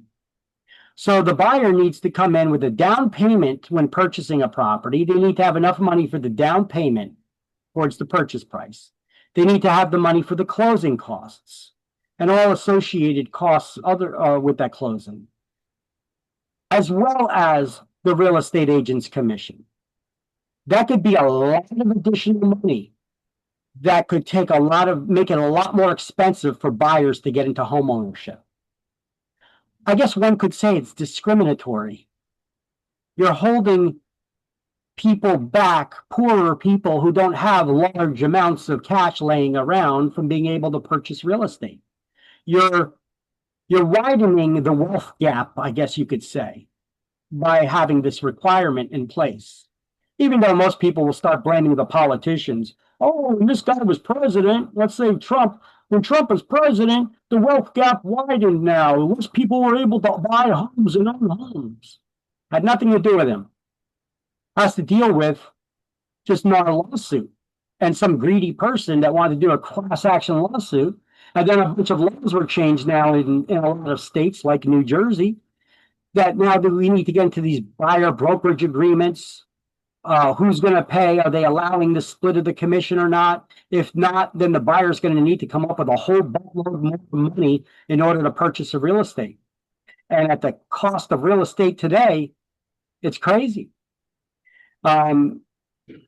We have the prices in the real estate market being artificially inflated by all of these Wall Street groups that are buying up real estate. They're buying up whole neighborhoods.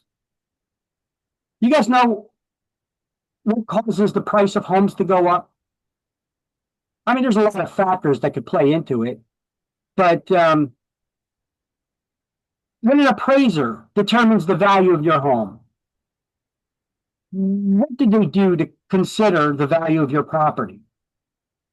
How do they There's, come up with that value? there's too many factors, probably. Too many factors. Well, one of the factors from the appraisal's point of view, I mean, there's a lot of factors that market conditions, supply and demand, the cost of lumber, those things, but that deals with new construction. Let's just say you're selling your house that you currently own, okay? And you want to figure out how much it's worth. So you hire an appraiser. An appraiser comes in to try to value your home. What factors are they looking at? What are the main factors that they're looking at to value your home? They're pulling up what we call comps. These are comparable sales, homes that are similar to yours in the neighborhood that have recently sold. And they pull up at least 3 comps. And then they make adjustments for the differences to come out to a fine-tuned value. Okay? That's ultimately how we value homes using a sales comparison approach. But what if you have these Wall Street rich groups that are buying up entire neighborhoods? Can they drive up the price? Sure. They could buy homes for a higher price. But that doesn't make sense to do. But yet they still do it. They'll pay a little bit more. Well, how are they going to make their money back? Well, they'll rent it out in the meantime. And if they look to sell it, well, they bought up a whole neighborhood. All they got to do is sell 3 homes at a higher price than what they purchased it at. Maybe they'll make up another LLC, a company. They sell it to themselves. And now those are used as comparables. And now the price of the whole neighborhoods are going up. So prices can be artificially inflated like that. Now, appraisers are supposed to look into things that we call arm's length transactions to make sure that there's no relationship between the buyers and the sellers. But if you create an LLC and an LLC is buying it, how do they know who owns that LLC? You know, this is getting done, and it's driving up the price from the consumers and making home ownership less attainable here in New Jersey. Plus, you have other factors. Anybody been to New York City recently? No. It's a cesspool. We could see it on the news. You know, drugs and needles and crime. We got people leaving New York at incredible rates. You got a guy running for mayor right now who's pro-socialism, communism. Okay, anti-policing. You know, and it looks like he get enough votes to win. You see what the rich people are doing? The people who got businesses, are they investing in New York right now? They're looking to get the hell out. A lot of them are already planning. If you look at, it doesn't have to be Fox, it could be any business channel. You look at any business channel right now for businesses in New York and investments in New York, people are moving out.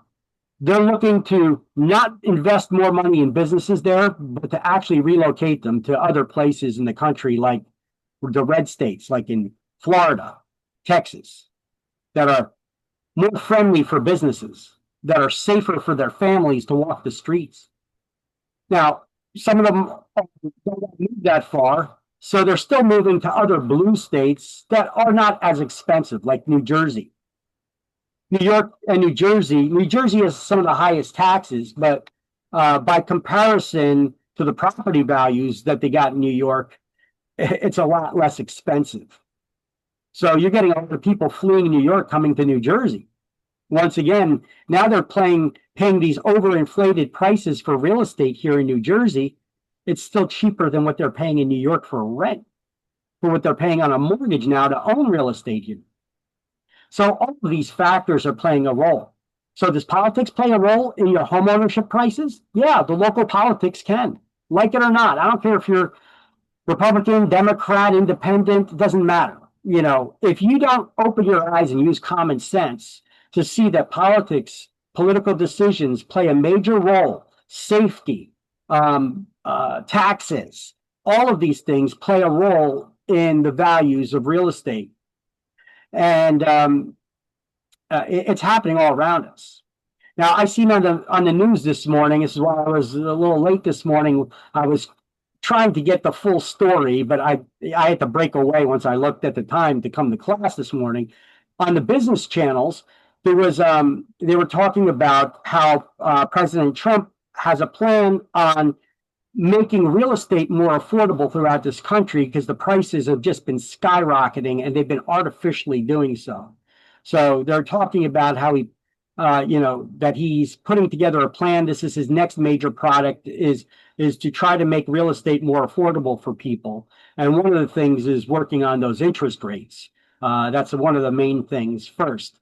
But on how to bring those prices down to make the homes more affordable here, like in New Jersey. So it's kind of hard to tear away from that, but I still didn't get the full story. Should have recorded it. But we'll see in the news. This will be a new thing that he's trying to do. So if you're in real estate, you want to be in real estate, you should be watching the business channels. Forget about the regular news channels. They're very biased. But if you watch the business programs, they have to be honest to investors. Otherwise, they're not going to watch their news. So when working with buyers, we got this exclusive buyer agency agreement. And let me find this slide.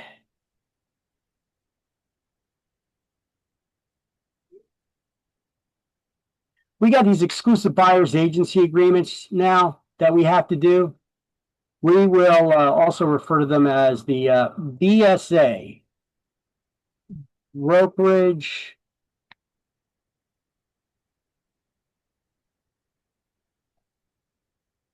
service agreements. These brokerage service agreements will ask a lot of the questions that exclusive buyer agency agreements had. So when dealing with buyers, the buyer's brokerage service agreements include the exclusive buyer agency agreement, where you're wanting that buyer to sign a contract that they're going to exclusively be working with you and verifying that they are not currently working with any other real estate agent. Shouldn't that be a question that you should ask buyers before you start working with them? Are you currently working with another agent? Now, some people may not care, but here, let me word it in another way, because these are business relationships, and business relationships are similar to personal relationships. Before you start wanting to date somebody, would you want to find out if they're married?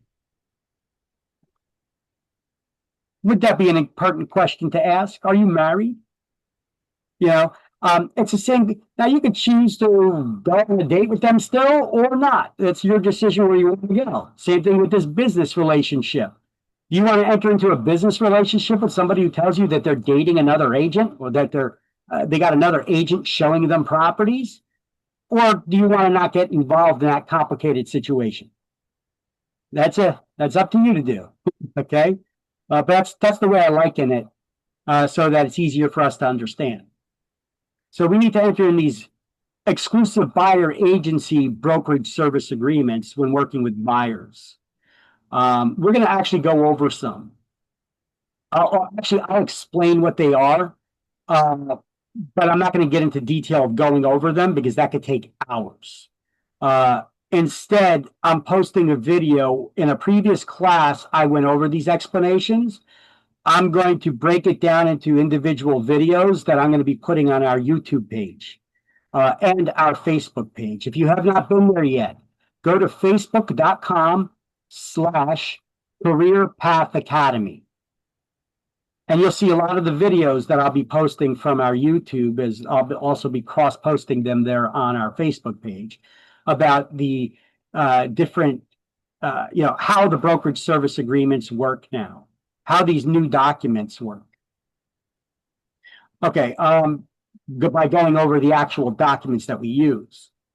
In this class, I'm just going to explain them, but I'm not going to go over the actual document because that takes way too long now. Okay, so You as an individual real estate agent, can you work with both the buyer and the seller in a real estate transaction, representing both of them? Yes. We call that dual agency. However, dual agency is illegal in New Jersey if it's not disclosed. Both parties need to be aware of and give you permission to work as a dual agent. If they're not aware, we call this undisclosed dual agency, and that's illegal. But disclosed dual agency, perfectly fine. As long as we disclose it to our clients that we're representing, we're working with both the seller and the buyer, and they're okay with it, then we're good to go. But we need to get their written informed consent to dual agency. Okay. There is a sample written consent to dual agency agreement that can be found in this book for the seller. I don't think there's one for a seller, there's one for a buyer, there's one for a landlord, and there's one for a tenant. So we get that written informed consent to dual agency.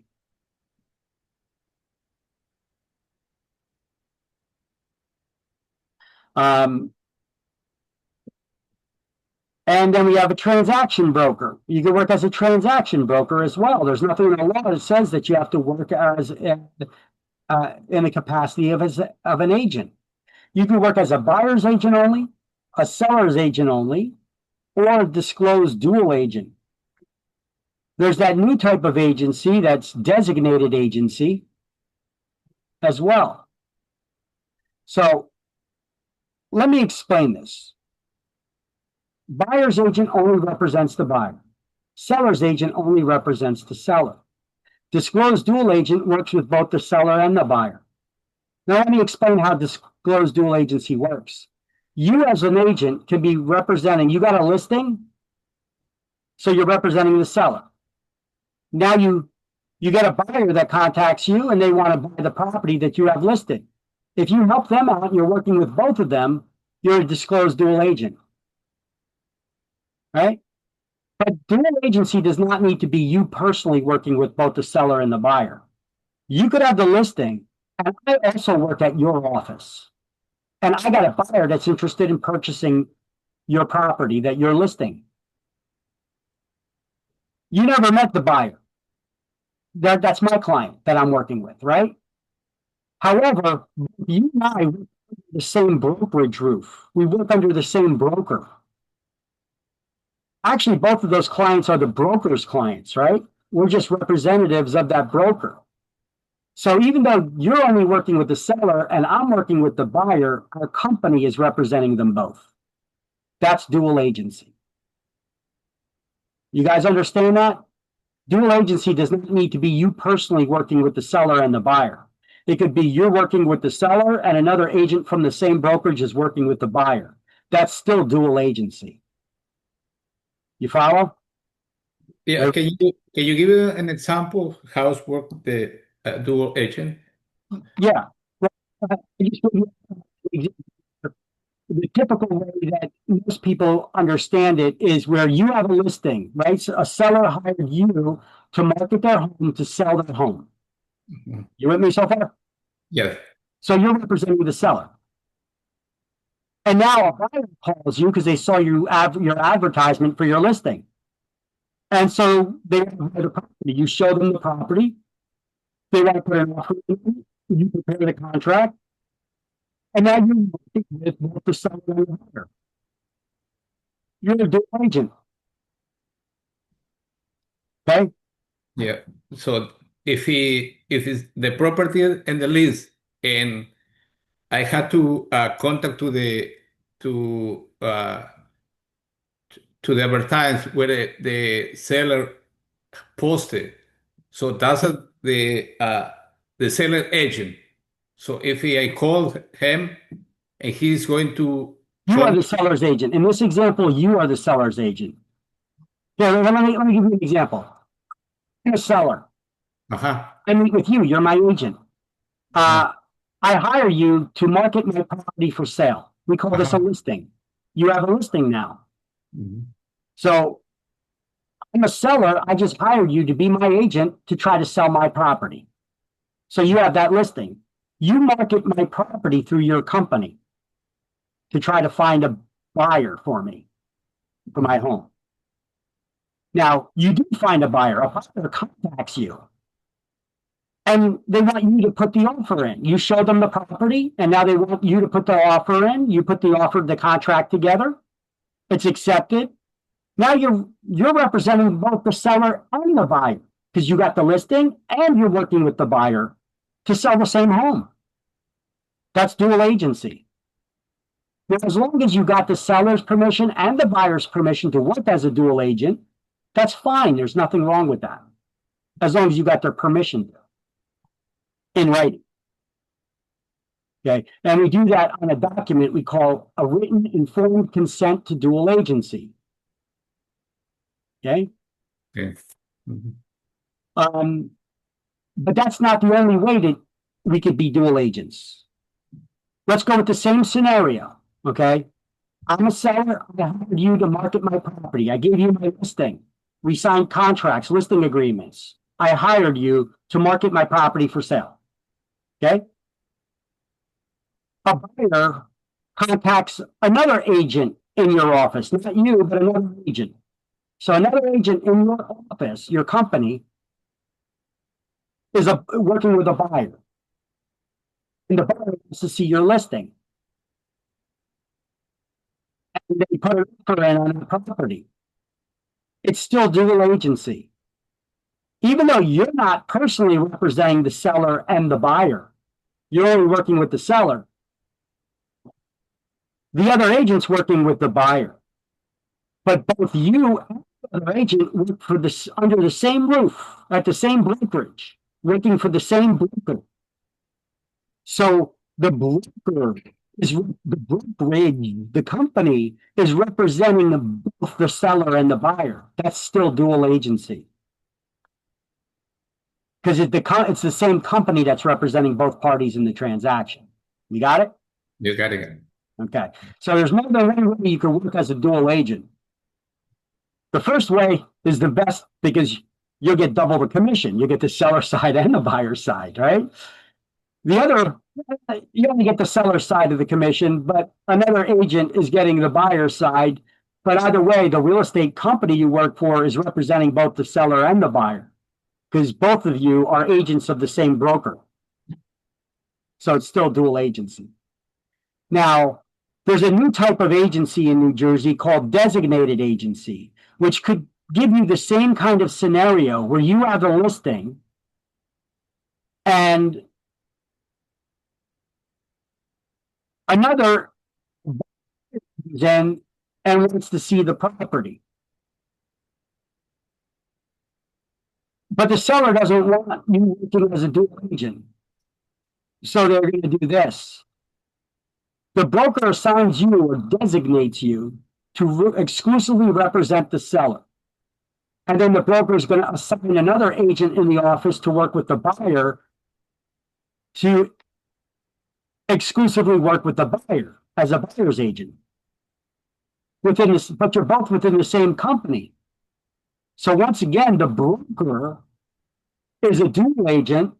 However, you as an individual are a seller's agent only, and the other agent in the office working with the buyer is a buyer's agent only. They call this designated agency because the broker assigned you, they designated you to work with a client in one certain capacity and represent them as a seller's agent only.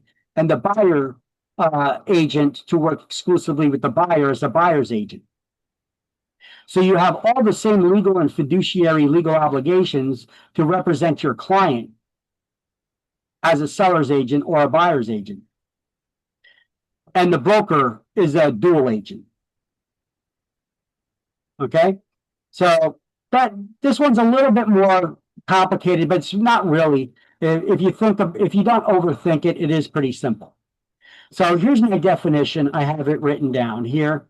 Designated agency is when a broker assigns one agent within their company to represent the seller or the buyer and another to represent the other party.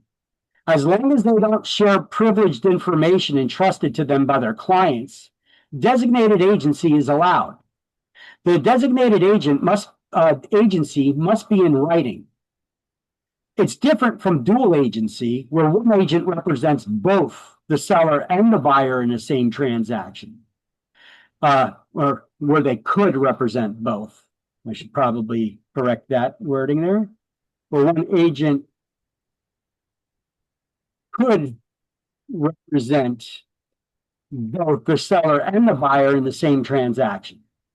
They must not place one client's interest above the other, and they must keep confidential any information their clients share with them. See, designated agency, you're only working with one of the parties, and another agent in your office is working with the other, and you're representing them exclusively as a seller's agent. The other agent's working with the buyer exclusively as a buyer's agent, and your broker's job is to make sure that you both represent your clients individually and don't share information that they may have entrusted with you. Okay? And there's nothing in the law that says you need to work as a buyer's agent, seller's agent, disclosed dual agent, or a designated agent. All four of those examples have the word agent in there. You can work as a transaction broker, which just acts as a manager of the transaction, and they don't have these fiduciary legal obligations to each other. So, page 20. Let's continue highlighting here that transaction brokers are under the same obligation to make reasonable effort to ascertain material information on physical condition of properties and to disclose to the parties in the transaction what such effort would have revealed. So, under certain unusual circumstances, a broker may act as an agent for one party and a transaction broker for the other, such as when one party refuses to offer disclosed dual agency. Now, there's that new type of agency relationship where you can work as a designated agent, but in that case, you're not working with both parties. You're only working with one or the other. Okay, so a new type of agency is now available called designated agency, where a broker assigns an agent to work as a buyer's agent only and another to work as a seller's agent only, both working under the same broker who act as a dual agent.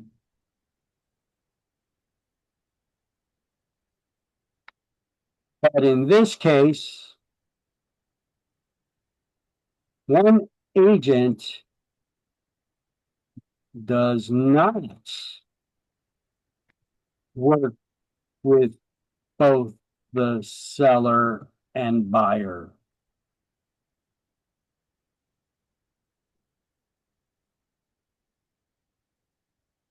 Okay.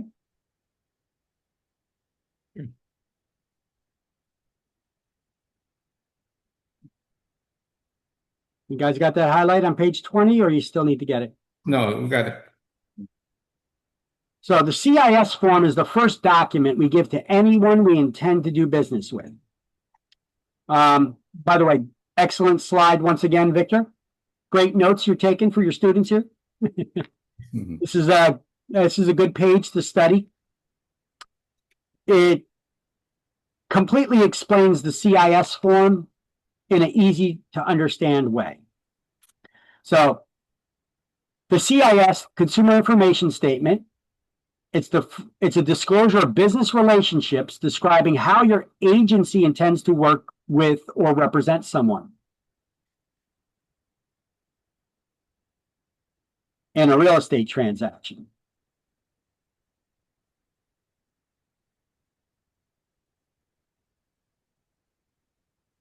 It is the first document.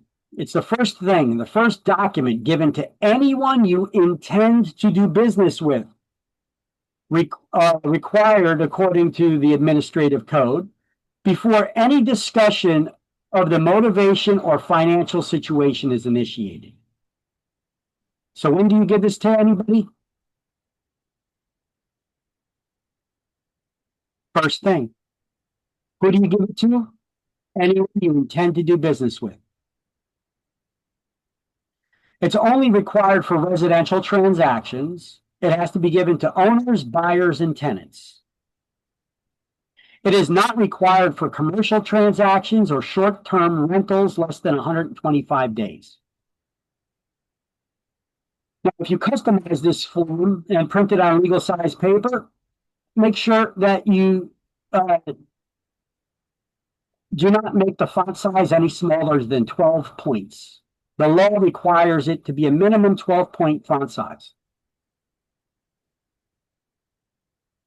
That's very important. Now, in the past, you could take the CIS form, print it on legal size paper, and then turn it into a foldable brochure with a customizable front and back. But now you may be able to have a customizable front or back, not both, because they lengthen this form by adding that designated agency. So it's longer now. Okay. So another document you need to know, the CIS form. We learned about the Opinion 26 notice. What is that? What is the Opinion 26 notice? It's a document that must be the cover page of any contract prepared by licensees. What is its purpose? The right to hire a lawyer? It informs the parties of their right to hire a lawyer. Mm-hmm. Now, the CIS form, the Consumer Information Statement, what information is it providing to the consumer? Agency relationships. It explains agency relationships on how we could work with buyers and sellers and landlords and tenants and how we intend to work with them as of now. Who do we give it to? Anyone we intend to do business with. When do we give it? First thing, even before we enter into a discussion about their finances or their reasons for wanting to move. Why? Wouldn't you want to know that agent before you start disclosing all kinds of personal information, financial information? Wouldn't you want to know if that agent's representing you or the other party in the transaction? Wouldn't you want to know that first before you start disclosing all that information? How much you're willing to pay? What have you been approved for? What is your motivation and urgency to move? Wouldn't you want to know before you disclose that information if that person's representing you or not? That's why we got to disclose it first thing.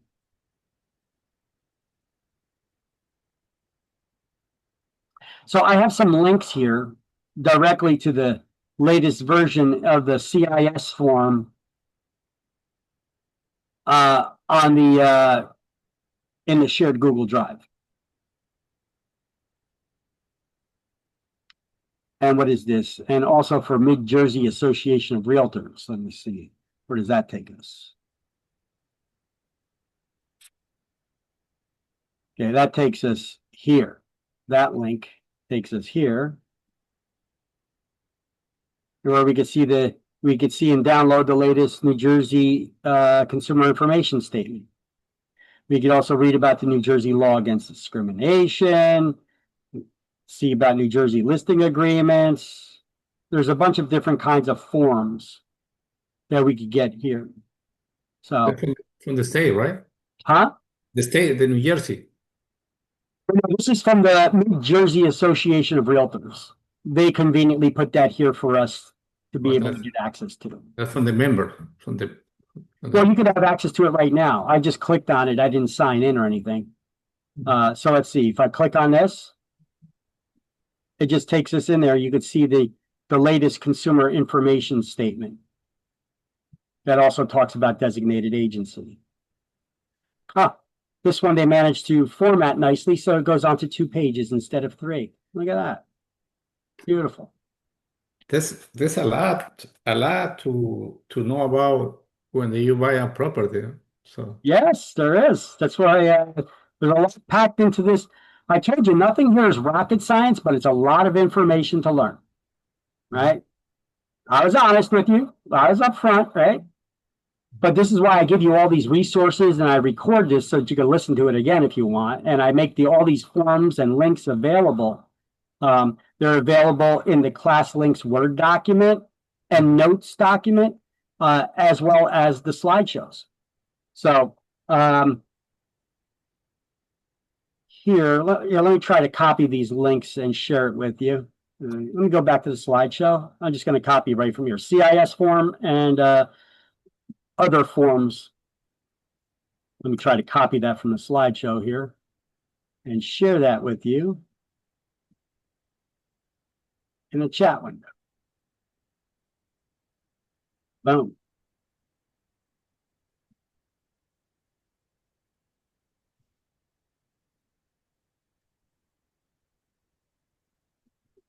Okay, now we also have this as of last year where we had that NAR lawsuit settlement. As a result, there was a lot of changes in the laws pertaining to agency relationships, which is why we also now have that as an additional 1 CE credit that we need to take, that additional CE class that for renewing your licenses, about learning about agency relationships. And here, this is the bulletin that came from the New Jersey Real Estate Commission. Look, it looks like an email to brokers of record, distribute this information. It's from the New Jersey Department of Banking and Insurance, the division of the Real Estate Commission. The bulletin number is 24-11, Changes in New Jersey Real Estate Broker and Salesperson Licensing Act. It covers licensed business relationships, including designated agency, the new type of agency offered now in New Jersey, the consumer information statement, brokerage service agreements, property condition disclosure agreements. The broker's compensation is discussed. We now have a sign that we must display at open houses that basically tells anybody that walks into an open house, we don't represent you, but we can. And excuse me, and a new continuing education requirement, for that new agency, 1 hour of agency. Here's a link to the actual bulletin, the disclosure where this comes from, and it's available in Word as well. All right. So all this information I have also in that Word document, that class links Word document. Let's see. The agency relationships and disclosures, all this information which I just read about, we'll be adding new recordings explaining these forms in detail on our website, YouTube page, and Facebook. It'll not be added to our slideshows and class presentation because it adds too many hours to the class. Trust me, I did it. We added an additional day or so going over this stuff. So we have an exclusive buyer's agency agreement and all those other forms and disclosures. They can be found in the shared Google Drive, where we go over all of these things. And I have listed copies of all of these things there.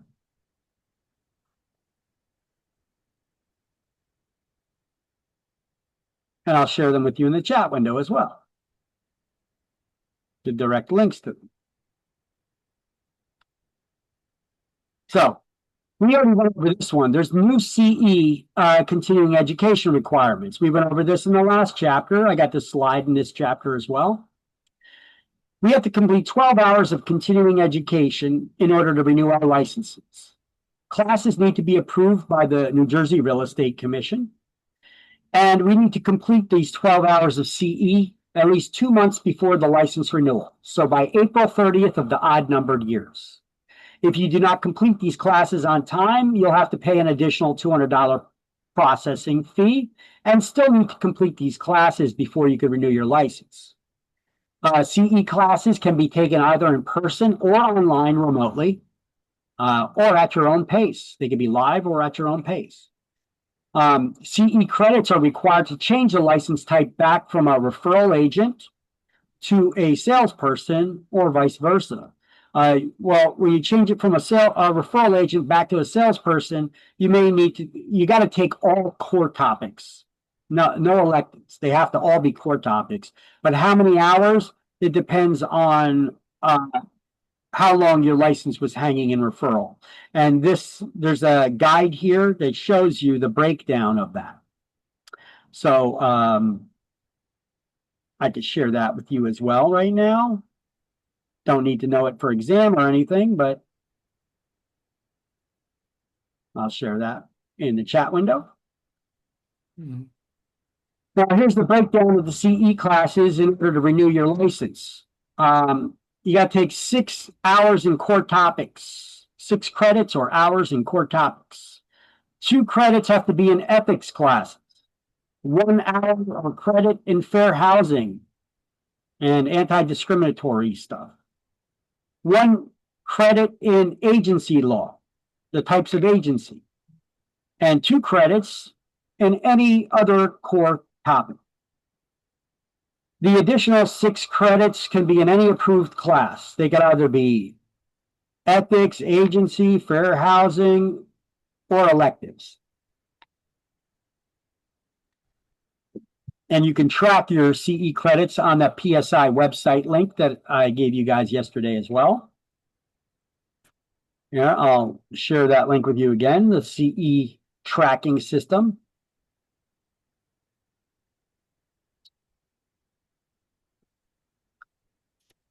And who is exempt from taking continuing education or CE classes? Newly licensed agents licensed after June 30th in even numbered years. So they're in the second term of the licensing period already. Referral agents, they don't need to take CE classes to renew their licenses. And neither do anybody who have been licensed as brokers for at least 40 years.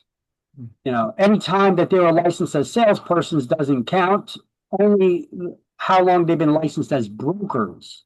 They've been licensed as brokers for at least 40 years. They're exempt from CE classes. All right, so if a property is available for you or any other agent in the listing agency to show, it must be available for agents from other companies to show as well, according to the Real Estate Commission's administrative code. No secret pocket listings that only you are privileged to show, that only you have access to. That's not allowed. That's not treating everybody fairly and honestly. They're sharing their listing was with you. You have to share your listings with them. Okay. This is the rule of the Real Estate Commission. The only exception for that is when the owner tells you and suggests, not at your bringing it up, but they bring it up on their own, that they don't want you to cooperate with other agencies. Then we don't put it in the MLS and we get them to sign a document called the Waiver of Broker Cooperation Agreement. Now, this would also include any delayed showings for any reason, including building those that try to build anticipation by calling them coming soon listings. Okay. Can you market a property for sale if you don't have a listing? If you were not hired by the owner to sell it? No. No. So, what is a coming soon listing?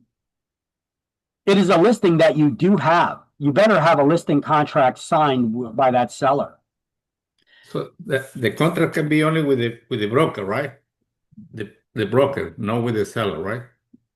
Well, the seller signs the contract hiring you, You. your agency. You're the representative of your broker. So you're the one that's going to be going out and getting these people to sign these contracts. You're the broker's representative, right? Mm-hmm. As a salesperson, you're the broker's representative. You're given the authority under your broker to get listings for him. Yeah, but the only individual they sign the listing is the broker. So the broker. It's the property owner and you as the agent, if the broker gave you the authority to sign in their name to get listings. Okay. They usually do. Okay. Good. So you're a representative of the broker. They gave you the authority to do so. Now they may have certain rules. Your broker may have certain rules that says, hey, listen, don't take listings under a certain commission. Okay. Mhm. So you got the authority to sign off on listings, to take listings, as long as the commission's at least X amount, whatever your office policy is.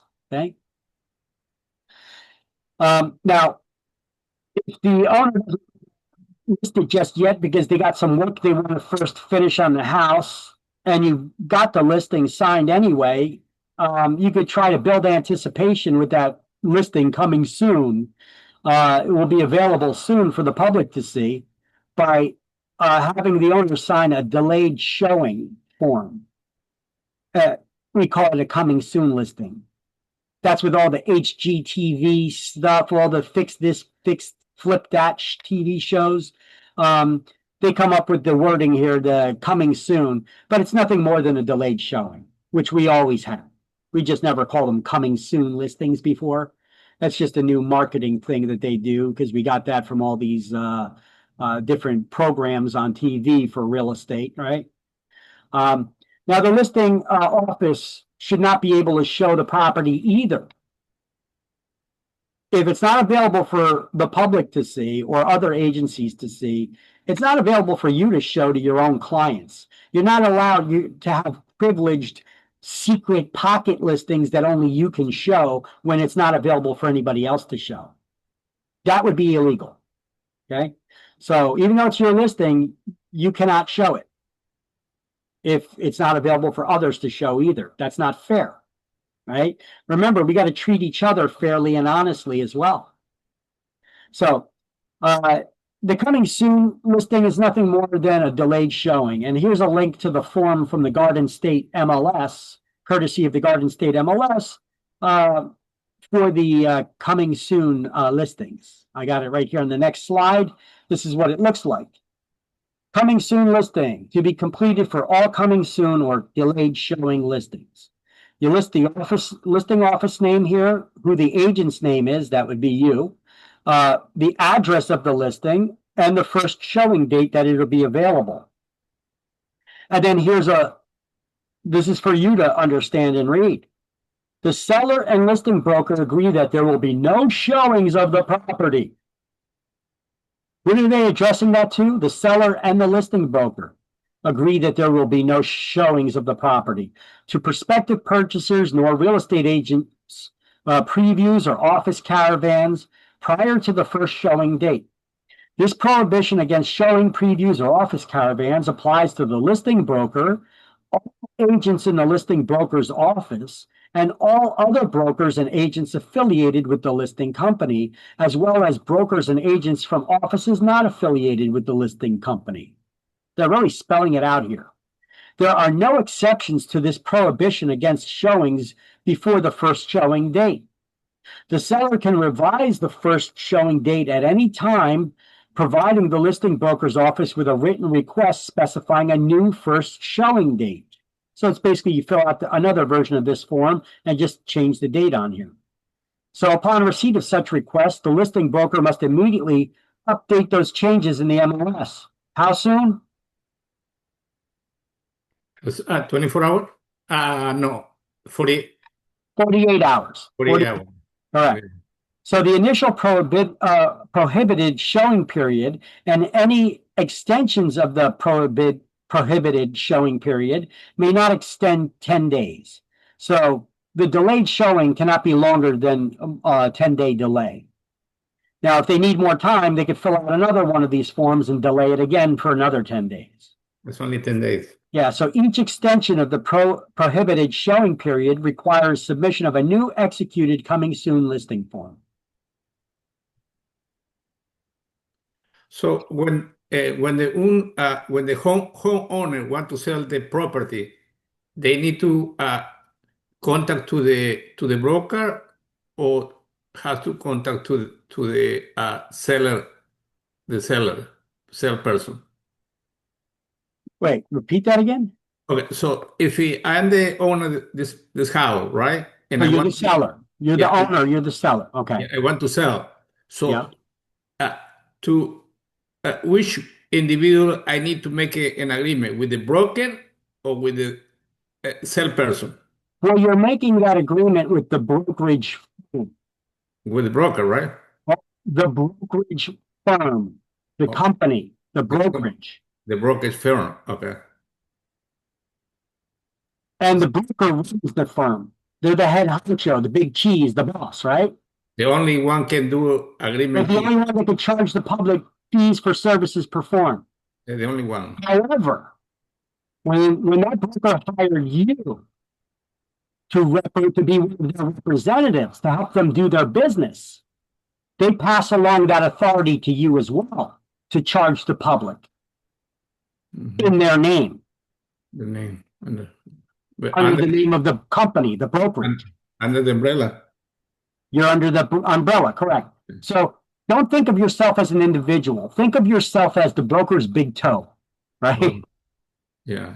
You're part of the economy now. You're the broker's big toe. They need you to get around. Can they get around without you, though, without a big toe? Yeah, but they'll be struggling a little bit, right? The broker needs agents, right? The broker, yeah. So you're their big toe. Yeah. You make it a lot easier for them to get around and do their job, to walk around. Mm. Cut So, that big toe. They can still get around without you.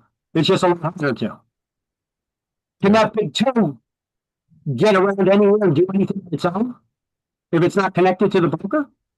They can now, yeah. No, they cannot. So that's the way I try to liken it. Okay. You're the broker's big toe. You're not getting around anywhere without being attached to the broker. But the broker can get around without being attached to you, but it's easier for them to get around and do their job if you are attached to them. Yes, Okay. So think of yourself that way. It's a lot easier to understand. Okay. mm. So they do give you that authority to sign those documents on their behalf to get the listings. Now, written offers, once again, oh my God, this has got to be at least the third time we've seen this. You think it's on exams? Written offers must be forwarded or presented to the other party within 24 hours. All listings must be entered into the MLS within 48 hours, unless directed not to by the owner. And then you have to have the owner sign a waiver of broker cooperation agreement, because otherwise we're required by law to cooperate with other brokers and put those listings in the MLS, right? Okay. So the time frames we need to understand, and the document, who could direct you not to put a listing in the MLS? Can your broker tell you not to put a listing in the MLS? The owner. The No, owner only the owner. only the owner. Of the property can direct you not to share that listing with other agencies. Your broker can't, the real estate commission can't, nobody can. Only the owner of the property can direct you not to cooperate with other brokers. Otherwise, the administrative code says, as a requirement, we are required to cooperate with other brokers. So you are not to suggest to sellers, the owners, not to cooperate with other brokers as an option. It has to be upon their request. And then you pull out that form, that waiver of broker cooperation, to cover your butt, because you're required to cooperate with other agents. Got it? Got it. You're not to suggest to them that they don't have to. So here's the actual waiver of broker cooperation in the book on page 19. Mhm. So write this at the top of that page there. Listings must be entered into the MLS within 48 hours unless, and then we'll highlight, anytime a seller directs a broker not to cooperate with other brokers, the seller must sign a waiver of broker cooperation form.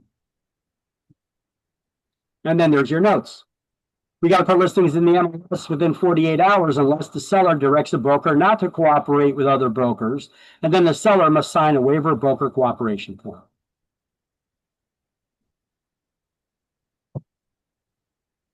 Mhm.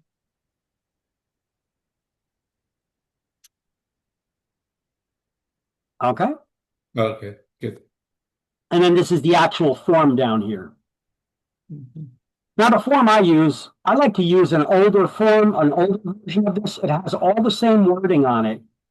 It's just a two-sided document. Because down a little bit further, it explains the administrative code, what the rules are about sharing information. And I like to send this out um, and have it available. So I'll show you that document. I think it's on the next. Yeah, it's coming in the next couple slides here. So we're going to still talk about this waiver of broker cooperation for a minute.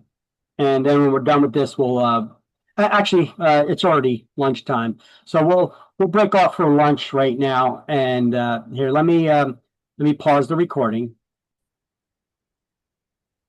All right, so the waiver of broker cooperation. Licensing law requires all agents to share our listing inventory with each other, unless the owner directs us not to, and then we get them to sign that waiver of broker cooperation agreement. Anytime we get a listing, we got to put it in the MLS within 48 hours. The only exception is when the owner tells us not to.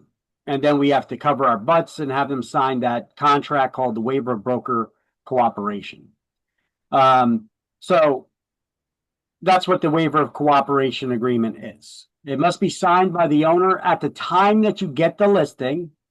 If the owner requests it, we should not ever be the one to suggest that they sign a waiver of broker cooperation, not to cooperate with other brokers so that we could get a secret pocket listing, that should not be the case. So agents must never introduce this form up front first to the client. It has to be them that request it for whatever reason. All right. Here's an example which is kind of odd. This broker, she got in trouble because her client signed a waiver of broker cooperation and then she still put it in the MLS. It's kind of the point of signing a waiver of broker cooperation, not to put it in the MLS. So she got a $1,000 fine out of that. All right. So here's the waiver of broker cooperation form that I like. Remember, I told you I like to use a different one. It has all the same wording in it. This is the way that it's formatted. This was an old one from the Middlesex County MLS. This is what it says. Let's just read over it. I understand that cooperating amongst brokers produces wider exposure of my property and may result in it being sold or leased sooner and at a higher price than would be the case were my broker not to cooperate with other brokers. I further understand that when my broker cooperates with other brokers, I could still have all the arrangements for the showings of the property and all other negotiations made with me or my attorney only through my listing broker's office should I so desire. However, despite my awareness of these factors, I direct the properties to be marketed only through the efforts of the listing broker. This listing is not to be published at any multiple listing service. I will only consider offers on this property which are obtained by, and will only allow showings of this property to be conducted by, the listing broker or their duly authorized representatives. So the listing broker is hereby directed not to cooperate with any other broker. And by signing below, the parties hereto confirm that no pressure or undue influence has been exerted upon the owners as to how the property is to be marketed by the listing broker. And the owner further confirms receipt of the fully executed copy of the listing agreement on this property, because we got to give them a duplicate original, and the waiver of broker cooperation form. That's this form, which they're signing. Okay, so that's the basic waiver of broker cooperation form. But this one, beneath this, is this. It quotes the administrative code that basically says that we have an obligation as licensees to the public as well as to each other. That when we get a listing, unless otherwise directed by the owner, we have to share that listing by putting it in the MLS. So we got to do that within 48 hours, as it says here. And we got to submit all written offers within 24 hours, as it says here. And we can place no unreasonable restrictions on showing of the property. And it goes on to say that making an appointment for listing showings is not considered an unreasonable requirement. And then it goes on to say that if we're not going to put it in the MLS, we have to have that request in writing from the owner. And we do that by getting them to sign this document called the Waiver of Broker Cooperation Agreement. That's basically what all this says. But it's all quoted with the exact code from the administrative code, where in the rules that it says this. So I like to have that included on that form. Oh, one additional thing on this is that if you want to show a property and the listing agent says that it's exclusive and they're not cooperating with other brokers, this says right down here that listing agent has to share this form with you that the owner signed saying, instructing you not to cooperate with other brokers. You can request that they send that to you. Okay, that's what it says right on here. Okay, so we have those new exclusive and designated buyer and tenant agency agreements. I have links directly to them, which I put in the shared Google Drive. We have the exclusive buyer agency agreement, the new one. We have the exclusive tenant agency agreement when representing tenants or buyers. And then we have informed consent to designated agency for a seller and a buyer, the seller, the buyer, the landlord, and a tenant. And then we have an open house form that we have now that it needs to be at the open house that basically says, so if you're conducting an open house, you have to have this flyer posted. And this flyer, this open house sign, it basically says that we represent the seller, not you. You walked into the open house off the street. We're representing the seller and not you. However, we could represent you if you're not represented by another agent at this time and you would like to be. We could represent both you and the seller. I guess because a lot of people don't have common sense, you got to spell it out for them. Okay, so that's what this is here.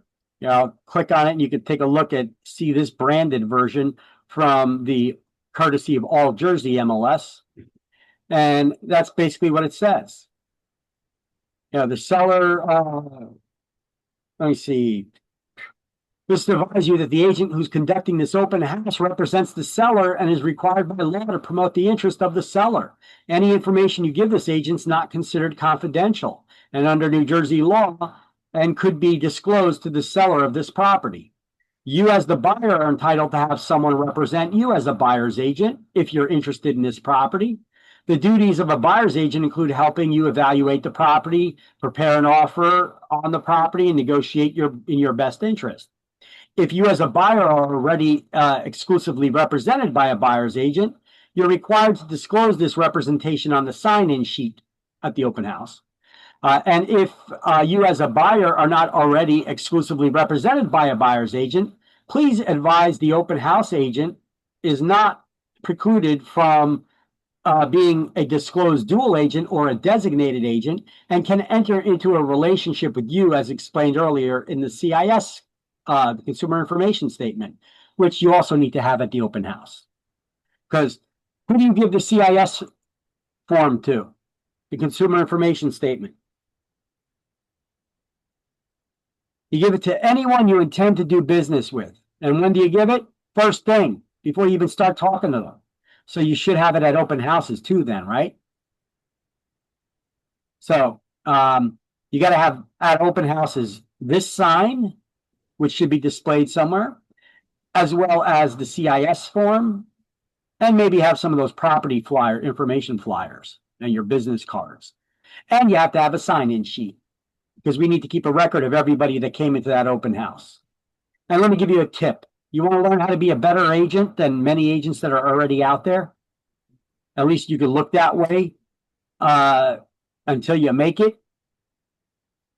You want me to give you an easy free tip on how you could seem like you're a better agent than agents that are already out there in the business? You educate the public. You educate your clients at every step of the way. But before that, here at an open house, I'm going to give you a good way. Good way to do that, check their IDs. Has anybody here ever been to an open house? You guys ever been to an open house? No, I never been there. Basically, it's when a real estate agent opens the house to the public, you walk in off the street and you come into the open house and you get to look at the property that's for sale. Now, you don't know what the price range, what the price of this property is. You don't know how many bedrooms, how many baths. You don't know anything about this property. You just see it's an open house and you walk off the street. What are the odds of selling a house at an open house? They're pretty low. Homes usually do not sell at open houses. We just do them to appease the sellers and to get more buyers. They'll hopefully work with us. They're probably going to end up buying something else, most likely. So when people come in off the street for an open house, the first thing they got to do is they got to sign in on a sign-in sheet. And most agents just say sign in on a sign-in sheet and look around. If you got any questions, ask me. Boom, that's it. I like to take it a little step further. I like to try to get them to potentially work with me if they're serious, interested buyers. And one thing I would do is I ask, instead of having them sign in, I'll sign them in and I'll ask them for their IDs. Do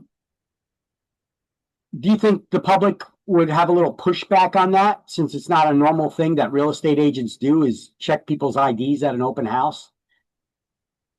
Would you have any questions for me if I ask for your ID? You come into an open house and I ask for your ID? I think it's nothing wrong. Yeah, well, that's good. You're a good you're good for that. But I'll tell you what, there's a lot of people out there that give a lot of pushback. They got problems with everything. They're looking for an argument for everything. So I mean, I've heard it all before, where people are like, why are you asking for my ID? Now all of a sudden you got attitude. Why are you asking for my ID? Why do you need to see my ID? Are you discriminating against me? Why do you need my ID in order to come into an open house? Nobody ever asked me for an ID before. Yeah. This would be my reaction. So you might not be thinking, okay, well, then I'm not going to ask for IDs at an open house. Why would I want to stir things up like that? Well, I'm going to tell you why. At an open house, you should ask that person for their IDs. And I love it when they push back like that. Yeah. And they say nobody ever asked them for their IDs before. You come into the private property. So you come into property, you have to identify. Yeah, we got to make sure who you are there. Who are you coming into this open house? We need to keep a record, But let me ease into it. Let me explain to you how I get into that conversation with them. So when I ask them for their IDs and they blow up on me like that, and they say, nobody ever asked me for an ID before at an open house, this is my response. Really? I'm shocked. You never had an agent ask you for your ID at an open house before? Well, other agents conduct their business, but when you hire me to represent you, I look after my client's interests.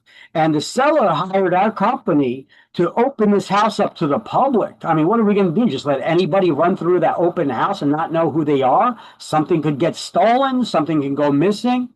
I mean, by having you just sign in on a sign-in sheet, I don't know who you are. We need to confirm this. Otherwise, that agent's not really looking out for your best interest, right? So, really, you never had anybody else asking for your ID at an open house? See, you see how I play it? I overact it a little bit, but I'm making a point. I'm doing it to make a point. I said, really? You never had anybody ask you for your ID at an open house? Well, I don't know how other agents conduct their business, but I look after my client's best interests. So, by the way, are you working with an agent? Because if you're not, I can represent you and give you that same level of attention as I am for the seller.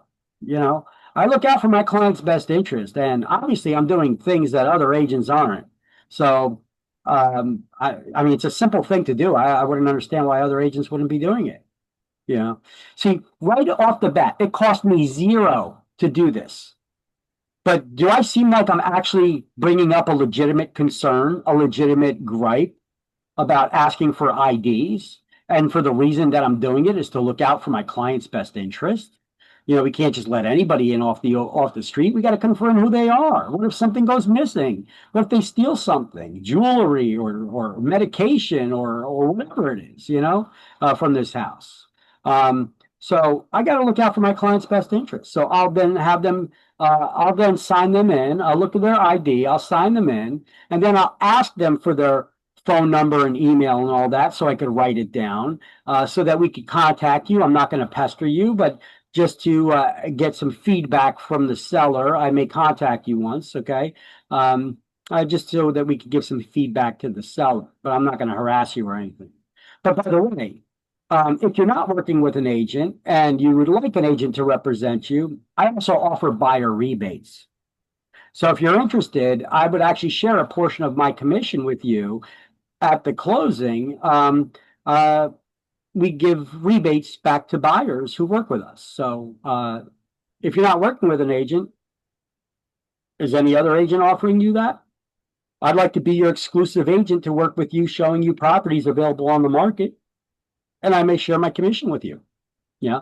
So there's a way that I try to get them to work with me that way. I show my professionalism, I show how I'm different than other agents, and then I bribe them. But it's a legal bribe.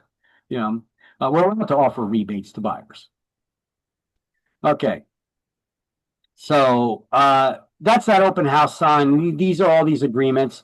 All this information that you're seeing right here is in that class links Word document, or class links and notes Word document. Let me open that up again, have it up on screen. And search, try to find that.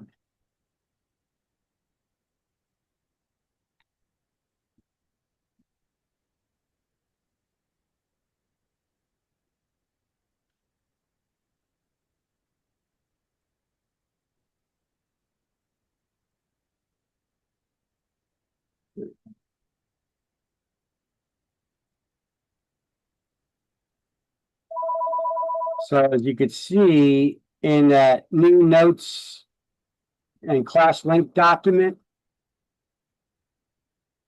I have all of these links as well in this Word document as well.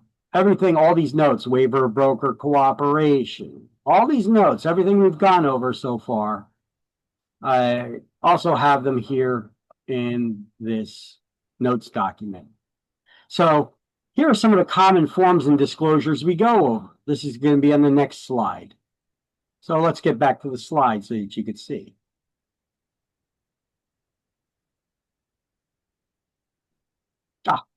Before we do that, I got a video here about buyers' love letters. Love letters to buyers. Yes, this is something I always thought was manipulative, and I hated it when agents did these things. These love letters for buyers are ways that if I have a listing and a buyer comes in with their own agent, their agents often may get them to make a personal letter, or they even guide them on how to write it. And they tell them basically how to manipulate the situation to try to get their offer accepted in the event that there's a multiple offer situation. And they try to play on the emotions of the seller instead of having the seller select an offer based on objective criteria, like the contingencies and the price and all of that. They try to manipulate the situation. And I guess I was always right in hating these things, because now it's proven that they can be discriminatory and open you up to lawsuits. Let me just optimize the video for sharing here. And let's go.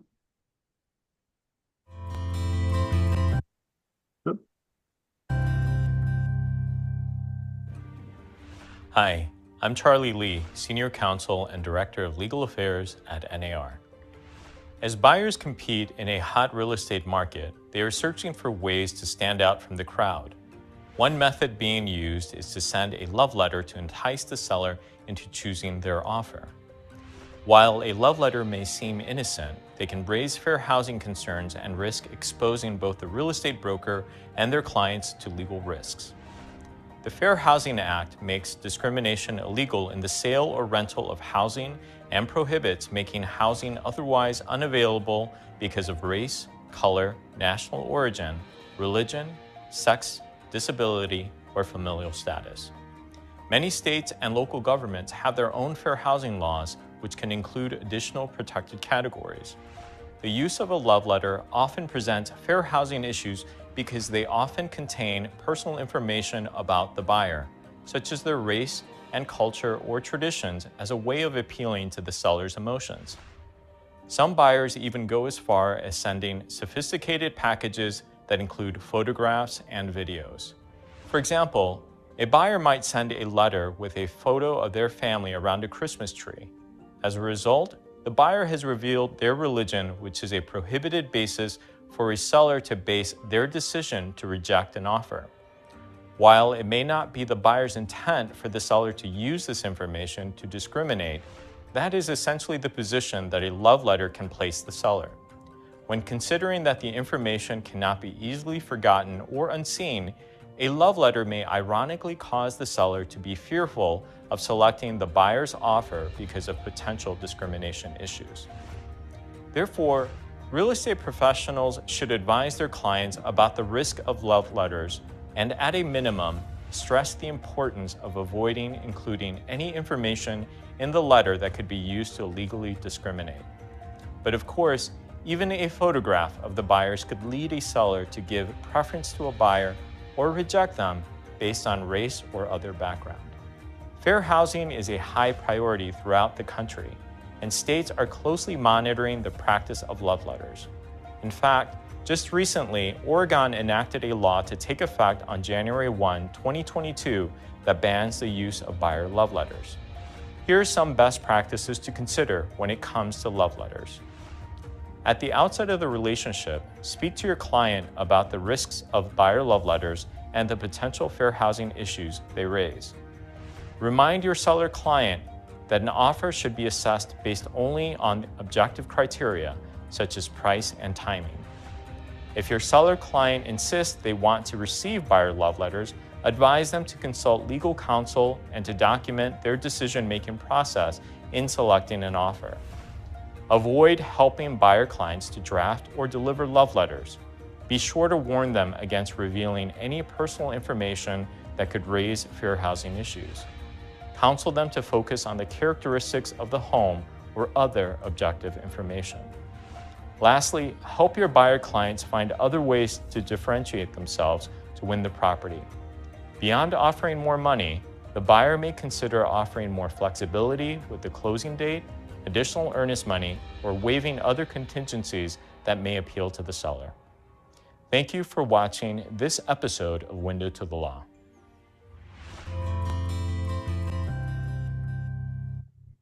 All right, so you could see what I mean. So you could see what I mean there about how they could be manipulative or considered discriminatory. It could possibly bring up those accusations or suits. So,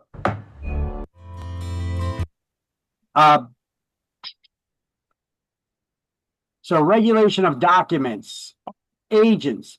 You guys should highlight this on page 18. But I have a little writing here about this. All agents must place their client's interest above all others, including your own. However, they have an obligation to treat all parties fairly and honestly and make reasonable efforts to obtain material information. This is very important. What is material information? You have to make a reasonable effort to obtain material information about a property and disclose it to each other. Sellers agents must disclose to potential buyers material information about the physical condition of a property, as well as any other information a reasonable buyer would consider important before proceeding and to purchase. Likewise, a buyer's agents have to make reasonable efforts to make sure the buyer is financially capable of purchasing the property. before asking the seller to take their property off the market to accept an offer that they're presenting. At minimum, a pre-qualification letter should be obtained from the lender, the buyer's lender, and disclosed to the seller if they become aware of a condition that would make the buyer unable to proceed, like they lost their job. Bounced deposit checks, inability to get qualified for the mortgage, etc. Okay, so those would be examples of material information from the buyer side. Material information generally is thought to be from the seller side, though. And material information, which we're going to learn about in Chapter 3, is any information, usually about the physical condition of the property, that could affect the buyer's decision in purchasing. Now, that's not necessarily problems with the property. It could just simply be how many bedrooms and how many bathrooms the house has. Its architectural style. What type of fuel is used to heat the house? These are not necessarily problems, but it is material information that could affect the buyer's decision in purchasing. Does the house have a garage? Is it attached? Is it detached?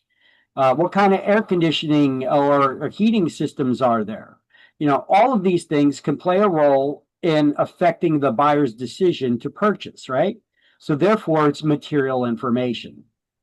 Material information is not necessarily problems, once again, with the property, but it is information about the physical condition of the property, you know. How many bedrooms, how many baths, the architectural style, the type of heating system or cooling systems, and all of that stuff. That's material information. And material information pertaining to the buyer side is, are they having a problem getting the loan? Are they able to get the loan? Okay. That would be material information that the seller would want to know in order to proceed, right? So all this highlight here on page 18 under listing broker and seller as the principal is talking about that. I just spelled it out a little bit differently. I explained it a little differently. Okay. All right, so there are 5 business relationships. 4 of them are agency relationships that we now have, that we disclose on the new CIS, the Consumer Information Statement. So when talking about business or agency relationships, the word agent is not referencing the individual, you as an agent, but talking about your agency, your company as a whole, except with designated agency. It has to deal with how you're representing the person you're working with. And designated agency, your broker could assign you to be working with a seller or a buyer or a landlord or a tenant and working with them only in that way. So we have a seller's agent, buyer's agent only, disclosed dual agent, or designated agency. And then on another slide, we're going to talk, these are the 4 types of agency relationships. And then on another slide, we're going to talk about transaction broker, because that's another type of broker business relationship that we could have. So let's first go over the types of agency. Anytime the word agent or agency is used with your pertaining to your relationship with the person you're working with, that is describing you have a fiduciary duty. Fiduciary duties are the legal responsibilities that we owe to our clients, the people that we represent in these transactions. Okay. In Chapter 3, we're going to learn all about the fiduciary duties and what they are. That's mostly what Chapter 3 is about. So we're going to learn about those fiduciary duties, our legal responsibilities to our clients. So if you're a seller's agent, the seller's your client, right? And we only represent the seller. Now, this is created with a listing agreement or a seller's brokerage service agreement, or both. Exclusive listing agreements ensure that the owner is working only with our agency to market the property. Any agency can still show it, unless the owner directs us not to by signing a waiver of broker cooperation agreement. Now, a buyer's agent only represents the buyer in the transaction. Now, when I say seller, I'm also including landlord, and when I say buyer, that I'm also including the situation of a renter, the tenant. So, agents, exclusive buyer agency agreement or tenant agreement. There's an updated form here that I have a link to that replaces the old version in the shared Google Drive, which it's the contract that says what the buyer's obligations are to you and what your obligations are to them. It creates the agency relationship and that fiduciary obligation that we have to legally represent our clients and what exactly that means. What are you required to do in exchange for the fee that you're earning and how much that fee is going to be and who's paying it?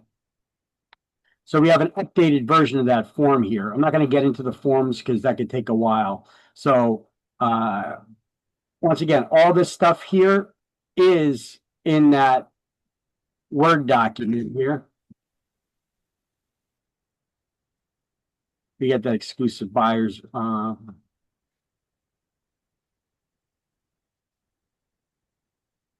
Yeah, consumer information statement. Seller's agent, buyer's agent, disclosed dual agent. Let's go back to that.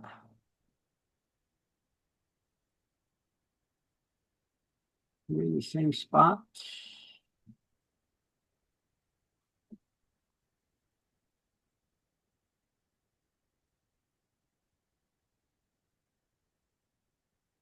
Well,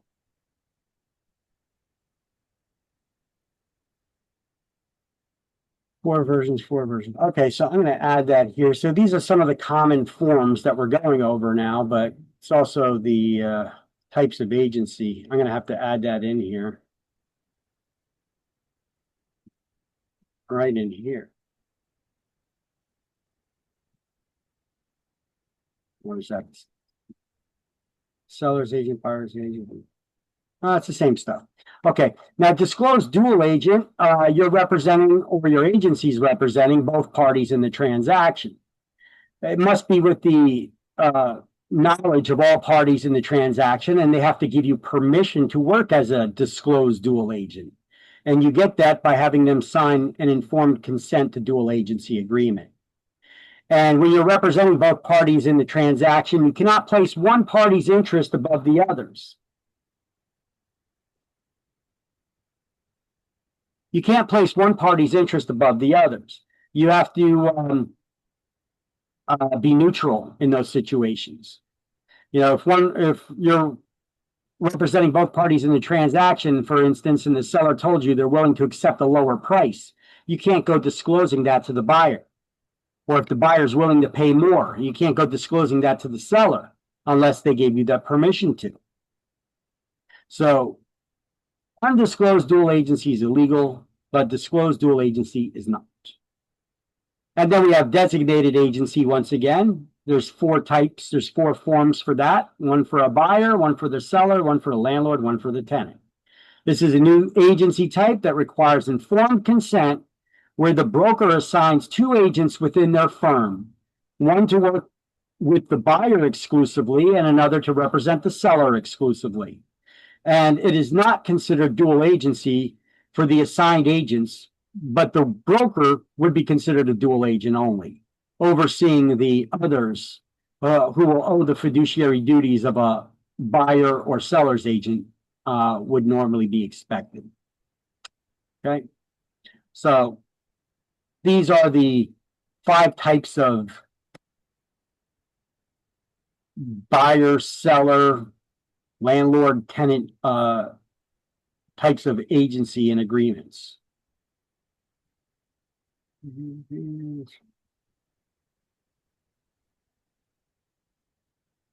Okay.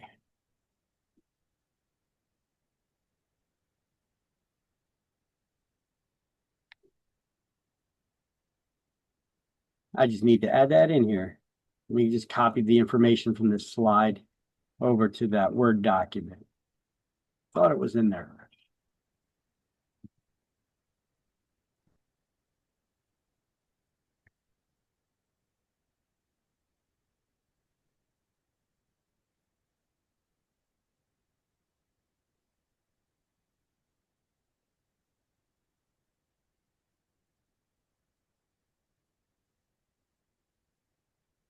And so I added it all into the Word document now. See, I'm making those notes for you even better. Let's see.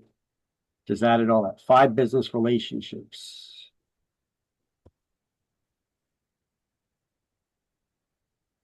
And then we're going to have to add that transaction broker, which will probably be on the next slide. So, yes, here we go. So the broker business relationships, the transaction broker. When talking about broker business relationships, there's nothing in the law that requires licensees to act in the capacity of an agent. You could also be just simply the manager of a transaction, bringing the parties together without owing any fiduciary duties, those legal responsibilities. In that case, you'd work as a transaction broker. So licensees can select to work as a transaction broker anytime. However, it makes more sense to do it when offering a la carte services. You should have an employment agreement with the seller or the buyer or the landlord and the tenant. This is now required by law with the BSA, the brokerage service agreements, which you spell out what exactly you're doing in exchange for the pay that you're wanting to get. Agencies that work with for sale by owners often use this type of relationship, business relationship, because for a flat fee or an a la carte pay per service fee, the agent doesn't have to be liable or owe fiduciary duties to someone who isn't paying them that much money. And you could get the business that normally these buyers or sellers would not be working with a real estate agency because they're cheap. They don't want to pay the commission, but they still want to sell their property and they would like to have some of the services available. Well, if that's the case, for like a flat fee of $600, you could get your property listed and put in the MLS. You could pay an additional fee to have an agent do an open house or put signs on your property or a lockbox and set up appointment services, all for additional fees, even preparing a contract. Okay, that's what I mean by a la carte services. So a transaction broker does not represent anybody as an agent, so therefore they don't owe fiduciary duties. They just bring the parties together. They do everything that an agent would do. They bring the parties together and do whatever's necessary to make the contract and the deal go through. Or it could be as simple as listing a property in the MLS for you for a flat fee, and that's it. But you need to spell that out in your employment agreement with them, what exactly it is that you're doing. And that's what a transaction broker does. They don't represent anybody in the transaction. And the person that's working with the transaction broker is not called a client. They're called a customer. See, if you're working with somebody as an agent, buyer's agent, seller's agent, disclosed dual agent, or a designated agent, the person you're working with that you represent is your client. If you're working with somebody as a transaction broker, the person you're working with, you don't represent, you're just working with them, they're a customer. You know what the difference is between a client and a customer? Client is someone you owe fiduciary duties to, those legal responsibilities. Customers, you do not. So who is a client and who is a customer to you? Well, if I'm working as an agent and I'm representing you, you're my client. What do we call the other agent's client? Who are they to us? An agent from another firm that may have been bringing in their buyer to see our house that we're trying to sell. Well, to us, they're a customer. So we owe customers just fair and honest dealing. Clients, we have fiduciary legal responsibilities to them. Customers, we just need to treat them fairly and honestly. You can't lie to them. Okay. Trust me, we're going to go over this quite a bit in chapter 3 as well. Let me just copy the information over from this slide as well, because this one was also missed in the in those notes that I made.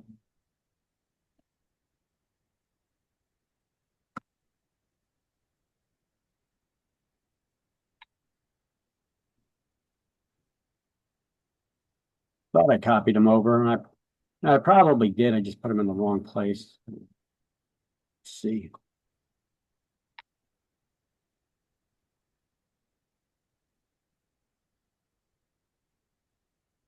Yep, I just missed a slide. That's it. So here are some of the common forms and disclosures. Okay, now I got that in place here. Now I have all this stuff in our ClassLinks Word document. All right, so here are some of the common forms that we've gone over or that we're going to go over. We went over the CIS form, right? That's the Consumer Information Statement. It's a disclosure of business relationships, disclosing who our agency is working with and how we will represent them. Who do we give this to? Anyone we intend to do business with. And when do we give it? First thing. The informed consent to dual agency. This is the permission form that allows us to work as a dual agent. We also have an informed consent to designated agency, because you need a permission form to work as a designated agent as well. The Opinion 26 notice, well, that needs to be the cover page of any contract prepared by licensees.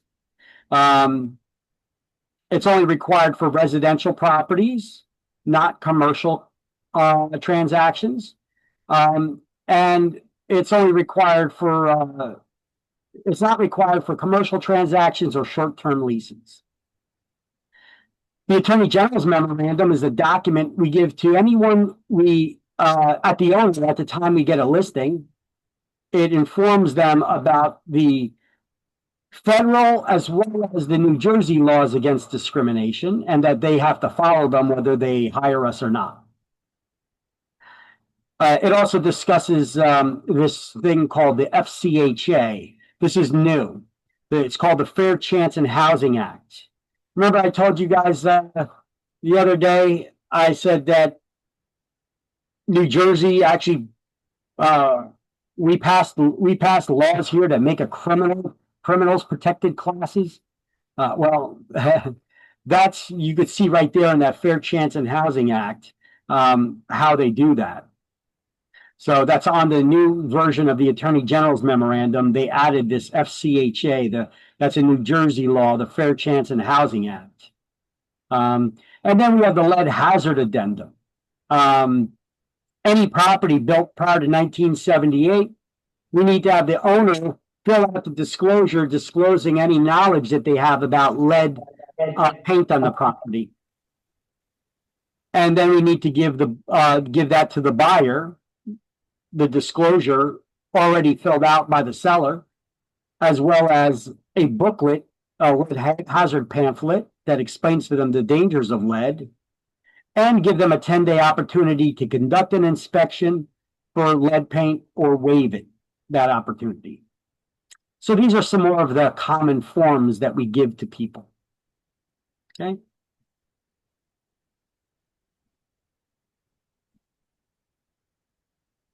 You guys want, I could copy these off to you now, or you could just look them up in the ClassLinks Word document.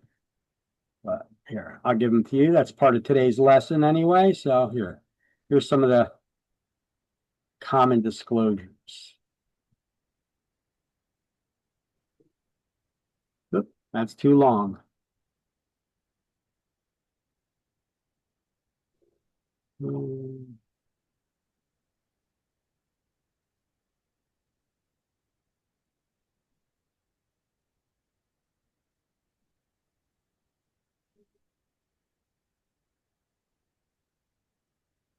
Yeah, I can't send all that in a text message. So you'll have to get it from the slide or the Word document. All right. And then we have the exclusive buyer agency agreement and procuring cause that we're going to learn about now.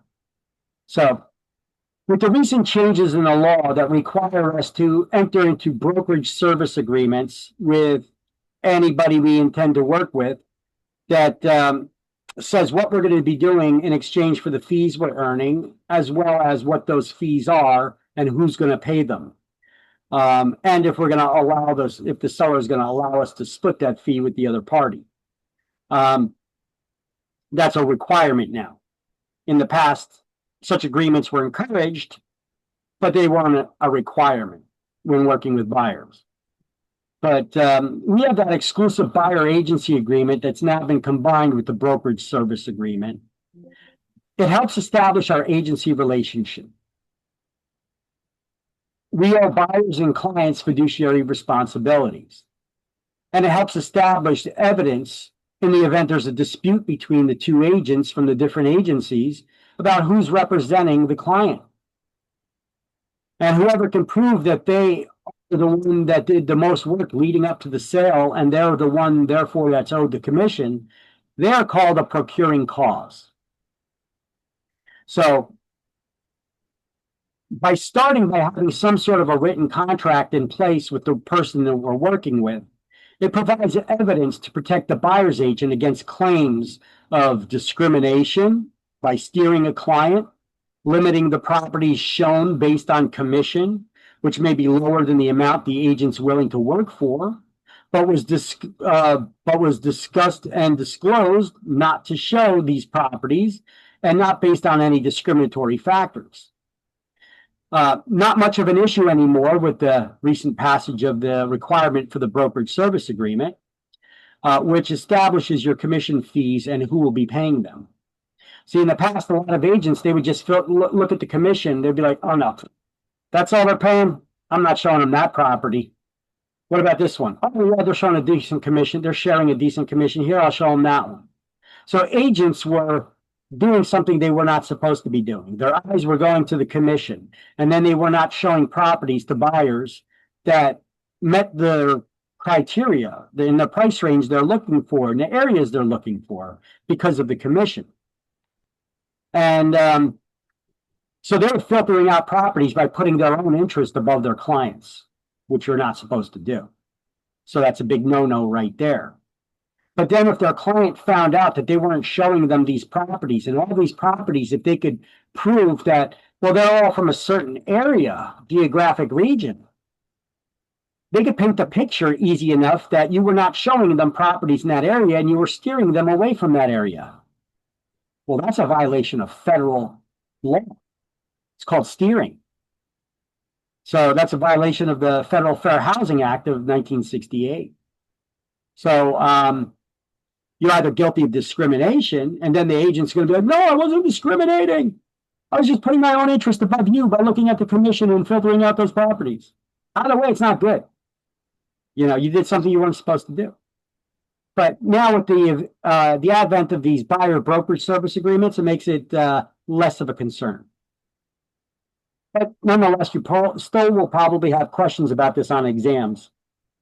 Procuring cause. What is a procuring cause? It's when two buyer's agents are in dispute as to who is owed the commission. Because your client may be working with two agents, you know.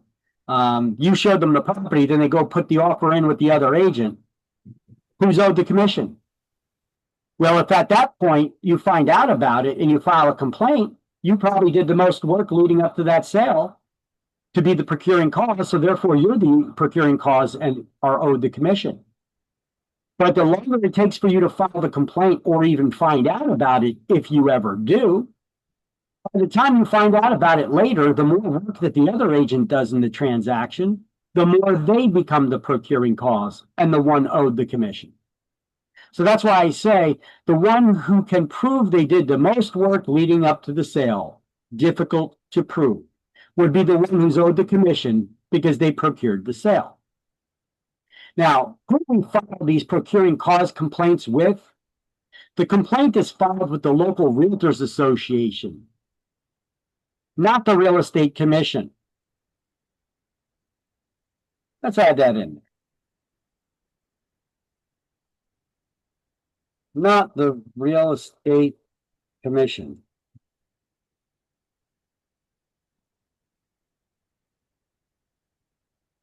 The REC's job is to protect the public from unscrupulous agents. Not mediate arguments among bickering agents over commission disputes.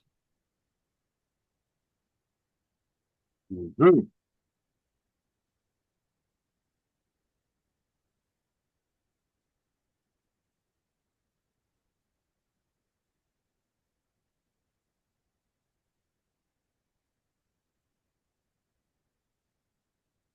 So let me just change that wording a little bit here. And boom. We're good.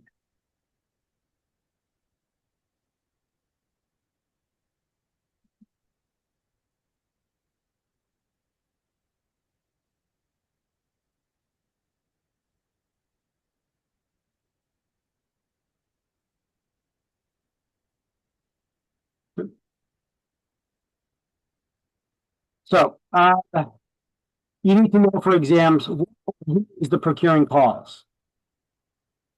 When two buyer's agents are in dispute as to who's owed the commission, the one who could prove they did the most work being the cause of the sale is the procuring cause and is the one that's owed the commission. But that could be difficult to prove.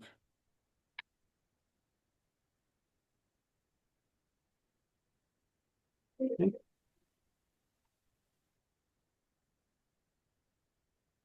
Hello. All right. So, broker and salesperson. The broker and the agent must sign an independent contractor agreement and sign a copy given to the agent. So a signed copy must be given to the agent. So broker and the agent must sign an independent contractor employment agreement. There's a sample one in the book. There's also one I have linked to here. The only difference is the one that's in the book and the one linked to here does not include section addendums A and B. Yeah. Addendum A talks about the commissions owed to the agent while they work at the brokerage firm. And addendum B talks about the compensation owed to the agent for transactions they have not completed or closed on before they left the brokerage firm. So when you start working for a broker, you're going to sign an independent contractor employment agreement with them. And the real estate commission says certain things need to be in these agreements because everybody doesn't have to use this same one. Brokers can have their own custom employment agreements. So they have to have in them the compensation rate paid to the salesperson while employed at the brokerage firm. That's covered in addendum A to the independent contractor agreement. And a broker has to promise to turn over monies due to the salesperson within 10 days or as soon as the commission check clears. The rate of compensation to be paid to the salesperson after termination of the transaction that closes after the salesperson leaves the firm, that's covered in addendum B. So if the salesperson quit or got fired, either way, if their employment is terminated at that brokerage firm, addendum B covers how much they're going to get paid, if anything, on transactions that they did not close before they left the brokerage firm. And then there's a provision of any future changes to the contract will be binding only if those provisions were signed by both parties, the agent and their broker. Just like any contract, in order for it to be valid and enforceable, both parties had to have signed it.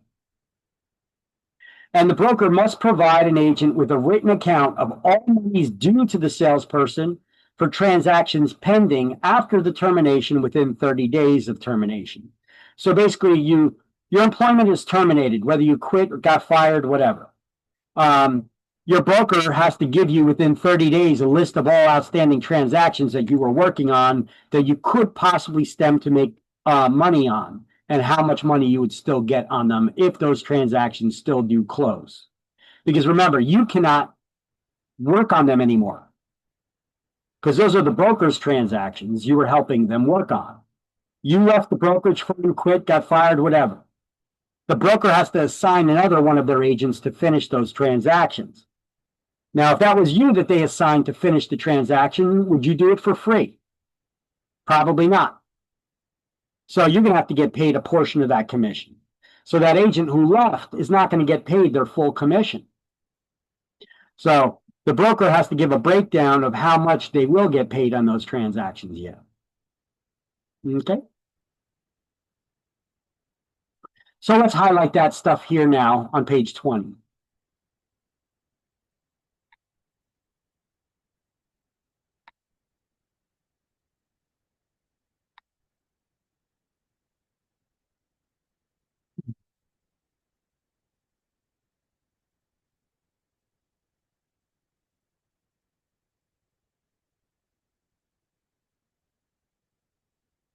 By the way, let's take an after lunch attendance poll right now. And I'll throw that up there too.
Let me know when everybody got that.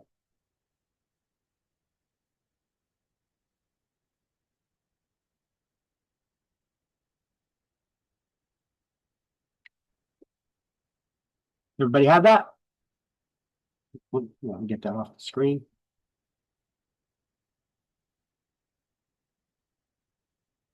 You got all the highlights and notes on this?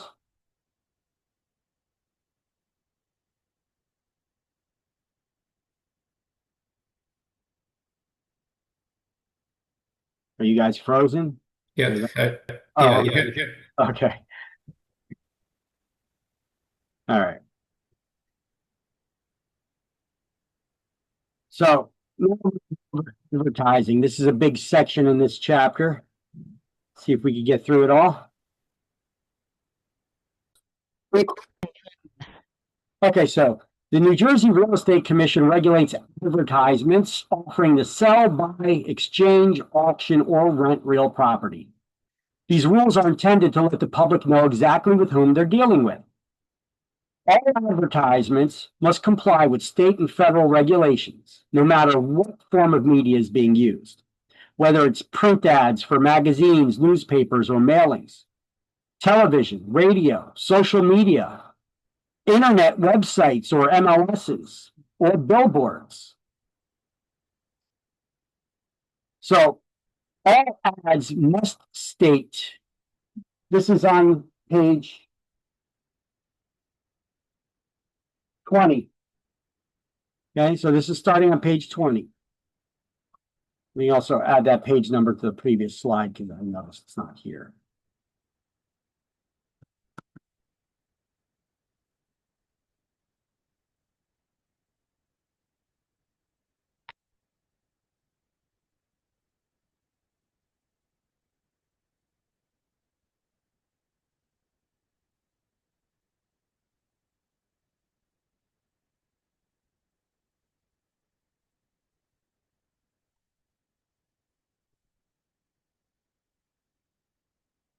So, it must state that the brokerage agency name, the company name, the brokerage name, not the broker's name, but the agency name, the company name, the brokerage name, has to be in every ad that you put out.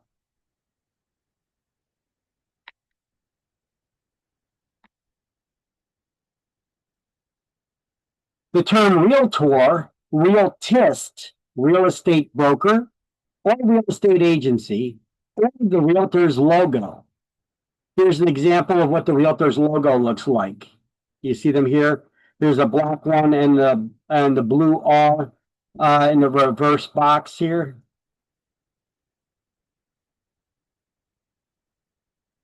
You guys seen these logos before? See, that's too small.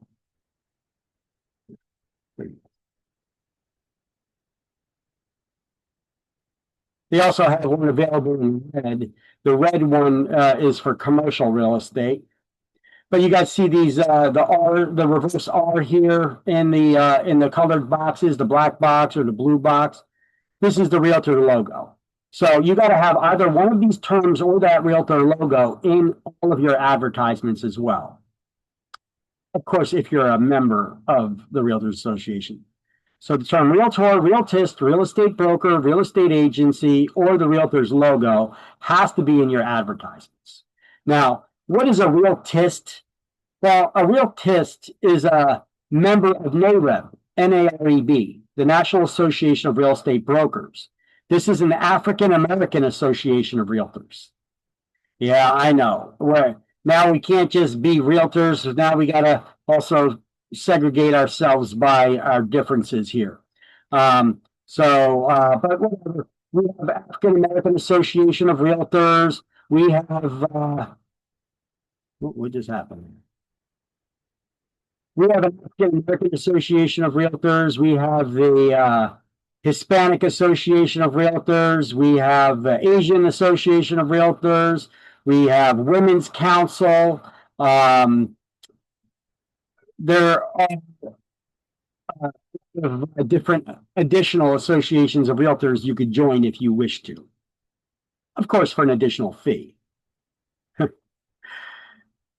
Now, the brokerage's name must be in larger type and more prominently displayed than your own in your advertisements.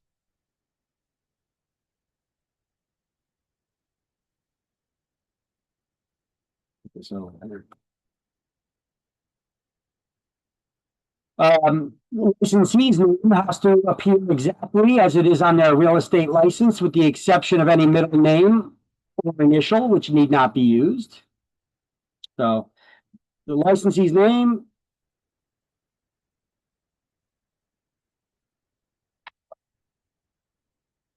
must appear in larger type and more prominently displayed than your own. Licensee's name. All right.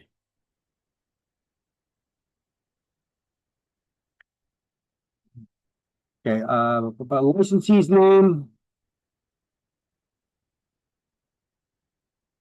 must appear exactly as on your real estate license, with exception of middle name, a nickname,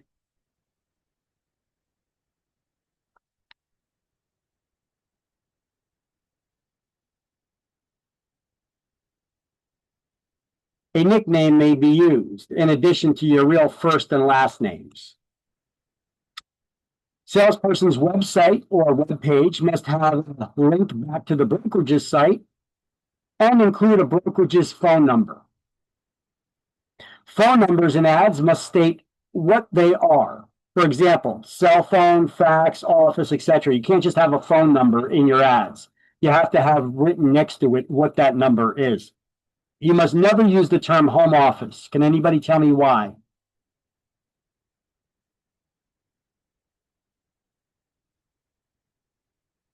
You're not allowed to have an office in your home. Only a broker can have an office, a real estate office in their home.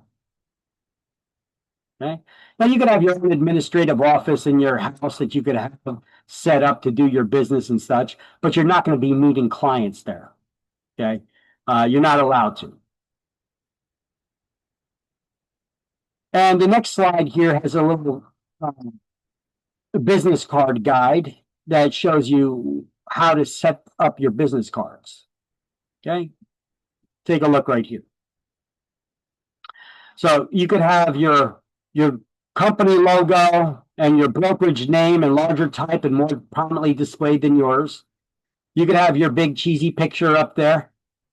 And your first name and last name, you don't need to use any middle names or initials. You can replace them with a nickname. For instance, some people have maybe hard to pronounce names or foreign names that a lot of people can't make out or pronounce. So you may have like your Americanized version of your name that you want people to call you by. Or you could have just a nickname that people call you and you're known as, that you prefer to go by. You can put that on your business cards, but you must use your real first name and your real last name. Okay. Then you could put down either the type of license that you have as a salesperson or licensed RE salesperson, or you could put their realtor associate, or sales representative or sales associate or realtist associate. Okay. The address to your brokerage, your office number, your cell number, your website, your email address even. Now, you can have your website here or your company's website. I'd put my own. If you have a company web page for yourself, you could put your company web page that goes directly to your profile. Okay. That's how the layout should be. And this is the same thing, but for brokers. Okay, so we're talking about advertising. Property ads must specify the municipal location. You guys know what a municipality is? A municipality is the name of the city, town, township, borough, or village. Okay, New Jersey has 5 types of municipalities. So why do we call cities, towns, townships, villages, boroughs? Why do we have all these names when we could just call them municipalities? There's a little factoid for you of useless knowledge that you may find interesting. I don't know. Anyone know why we have all these different types of municipalities? Cities, towns, townships, boroughs, villages, etc. No? It's the form of government structure that your municipality has chosen to run the municipality. Okay? So whether they call that municipality a city, a town, township, a village, is just a form of government structure that they've chosen to run that municipality. You could probably look it up online somewhere and look up types of municipalities in New Jersey and their differences. Okay. And you could probably find something on Wikipedia or with your AI tool or whatever. Right. Now, you must not use the term in the vicinity of, in lieu of the actual municipal location where the property is located. You can use the term in the vicinity of in your ads, but not in place of. That's what in lieu of means. Not in place of the actual municipal location. Why? Because isn't that an important factor to home buyers, especially if they got children, right? Which school district are they going to be going to? Right? You could have a town that's got a crappy school district. So you thought that your kids are going to be going to this school, but in fact, they're going to be going to that other school because you said it's in the vicinity of, but you didn't state the actual municipal location. So your kids are going to be going to the crappy school, not the good one that you thought they were going to be going to. All right. So it makes a big difference. Also, the taxing body, the city services, they may be vastly different from one municipality to the next. So you must not use the term in the vicinity of, in place of the actual municipal location.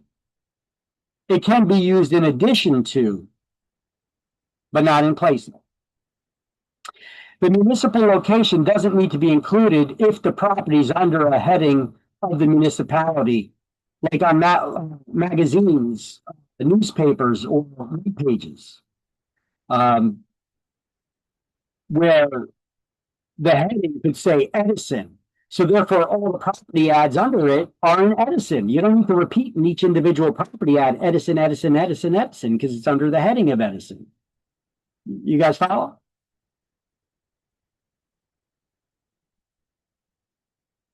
So must not, let's see, property ads must specify municipal location. Must not use the term in the vicinity of, in lieu of, in place of the municipal location. It can be used in addition to it. There you go. I'm also going to add in here, New Jersey has 5 types of municipalities.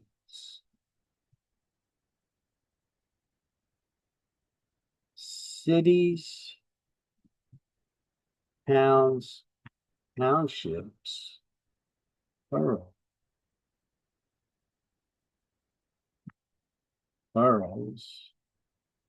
city, town, township, boroughs,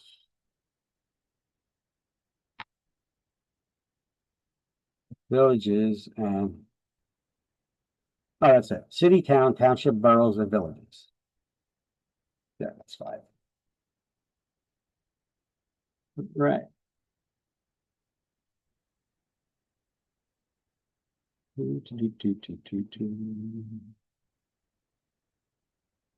Yikes.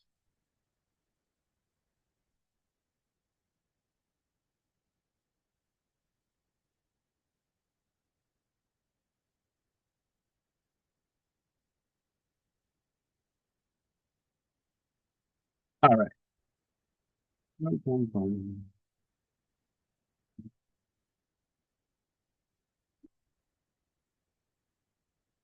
The municipal location doesn't need to be included if the property's underneath that heading. If in an ad you mention you're a member of an MLS, you must spell out the full name of every MLS you're a member of in that ad. If it's more than 20 lines, if it's more than 20 lines or rather than 1 column. That this doesn't include business cards or for sale signs.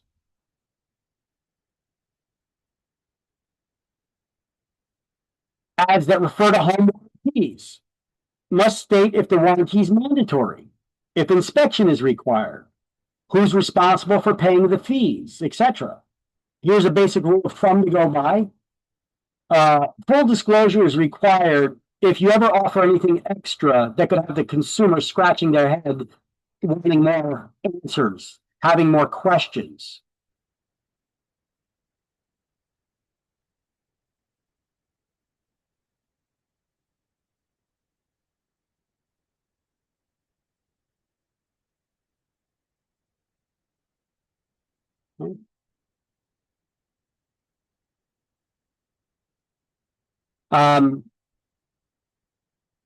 Buyer's rebates mentioned in that must disclose buyers responsible for paying any applicable income taxes and advise them to consult with a tax professional in regards to receiving the rebate.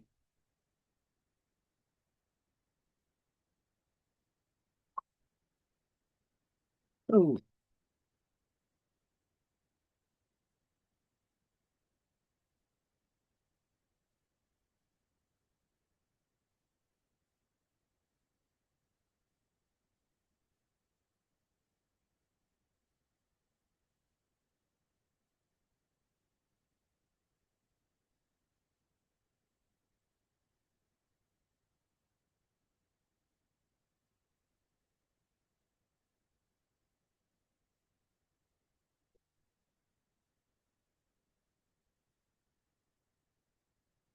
I just made some changes on this slide. I just want to copy them over into the notes now.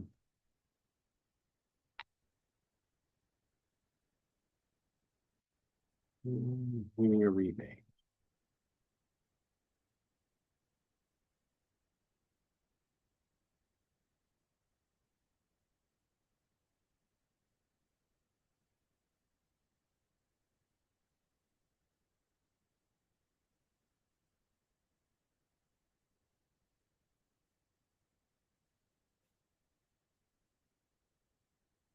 There we go. Okay.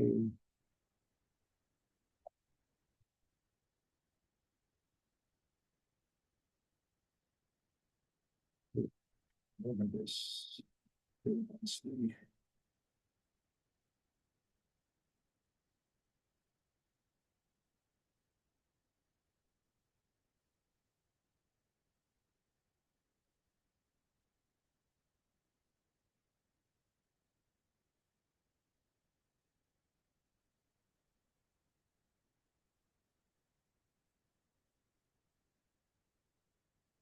So I'm just copying over everything from our notes from the last slide and this slide that were not included in here.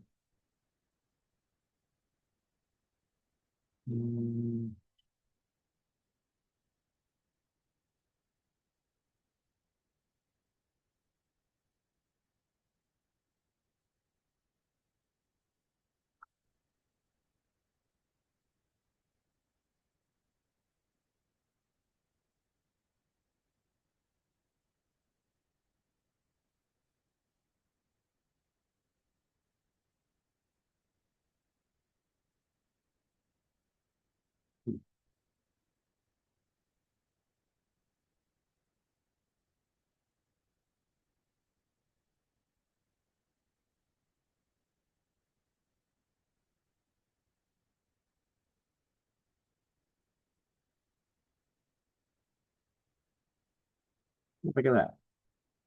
Forgot to put something in here.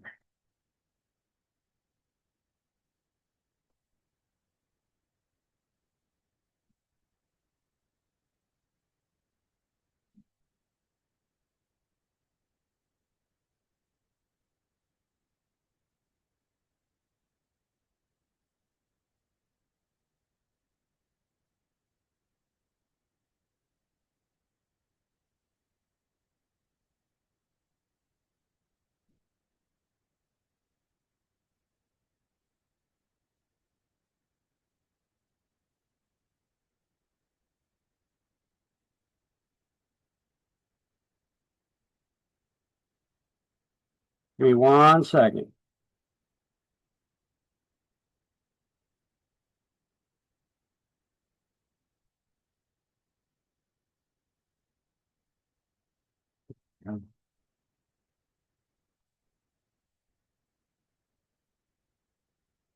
So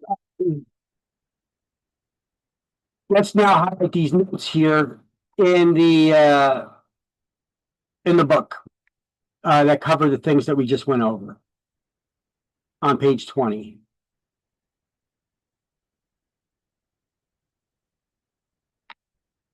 Now, you should write next to the title, study entire section.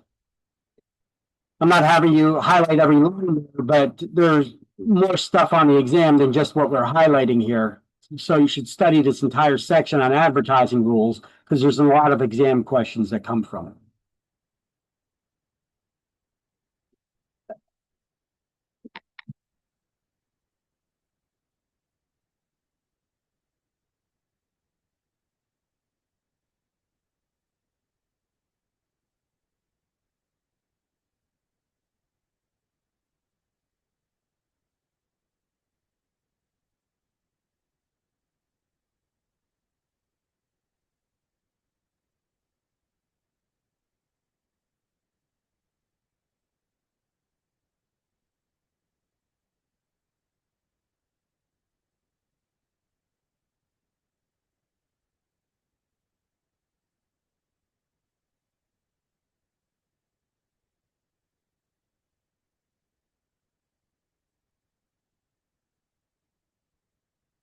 You got the highlights? Everybody got them?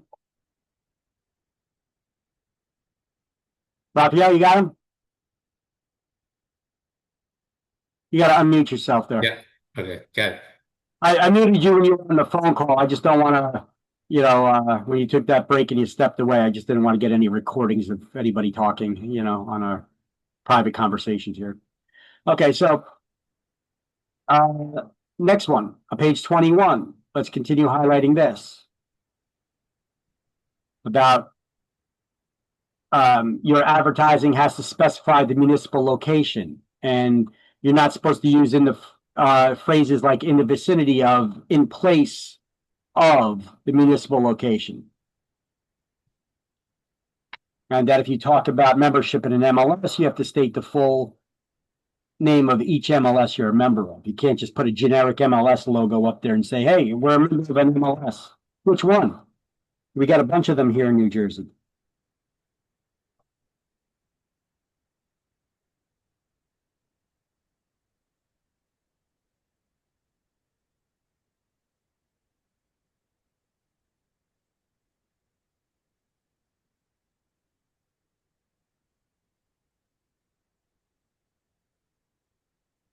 Okay.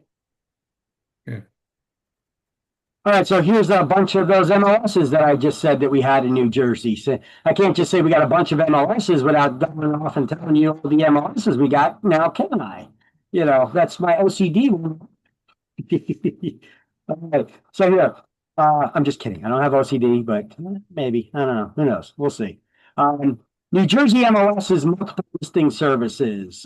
You could only join an MLS if your broker is a member of the MLS and you are licensed and a member of the Realtors Association in good standing, meaning that you paid your dues and you completed your Realtor Code of Ethics training within 45 days of your joining it, which you also need to complete once every 3 years.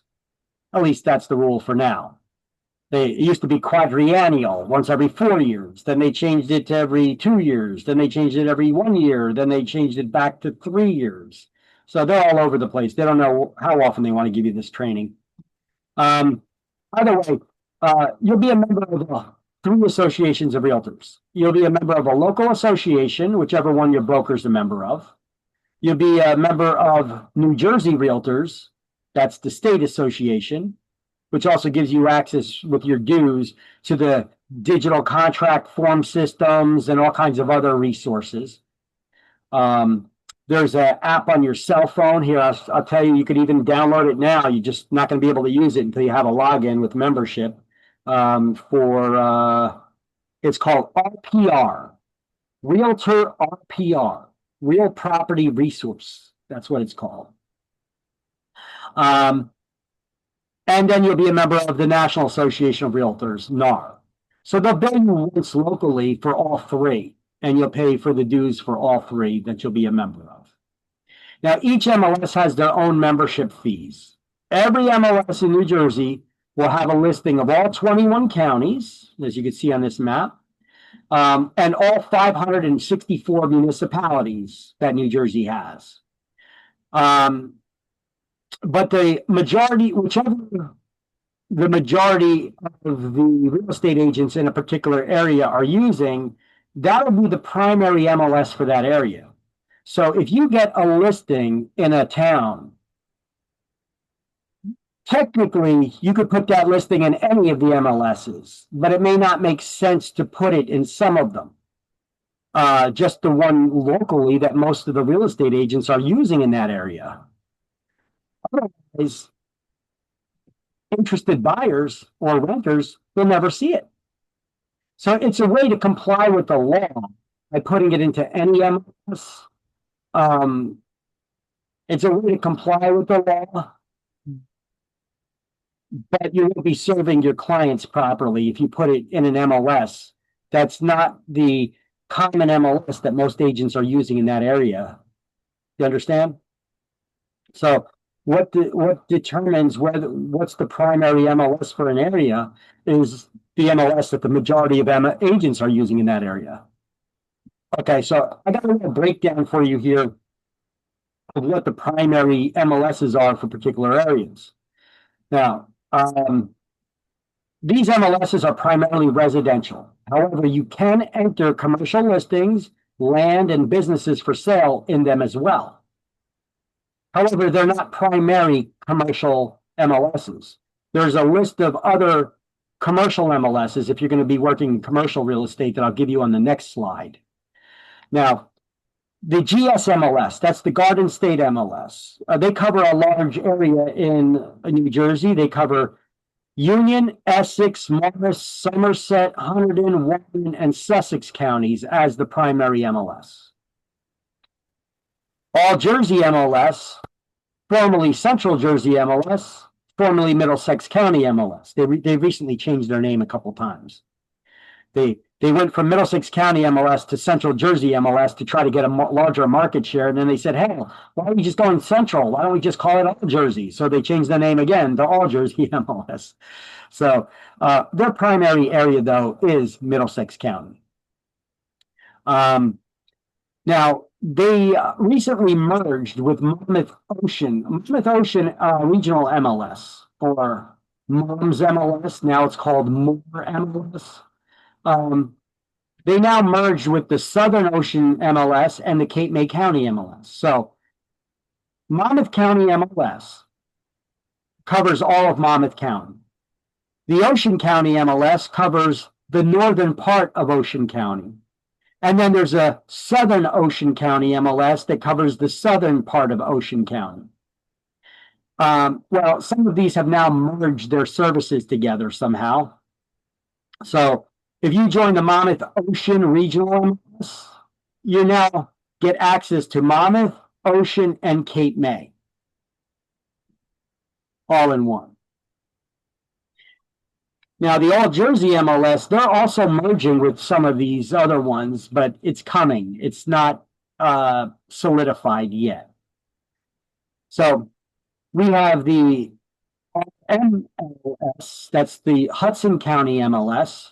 Hudson County's up here, okay, northeastern part. However, it doesn't cover Hudson County. The Hudson County MLS covers the northernmost region it covers all of Hudson County except for the northernmost region. The NJ MLS covers the northernmost region of Hudson County, Bergen, and Passaic.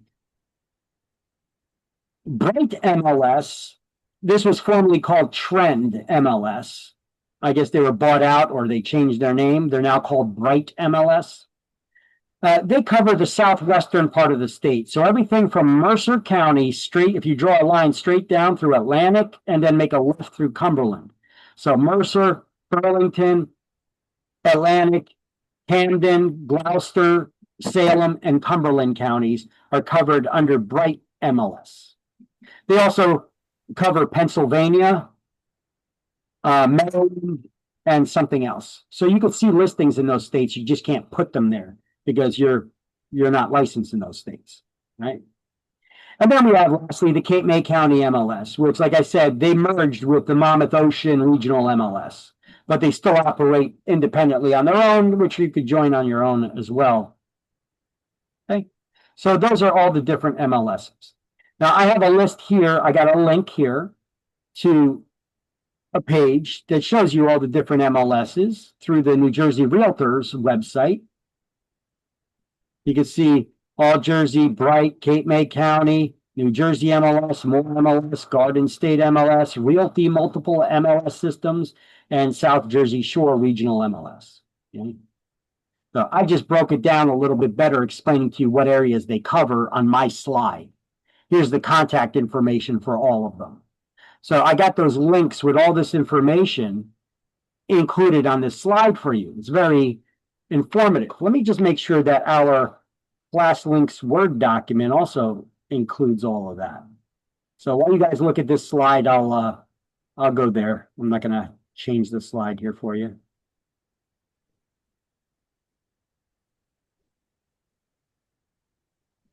All right, good. I got it all there.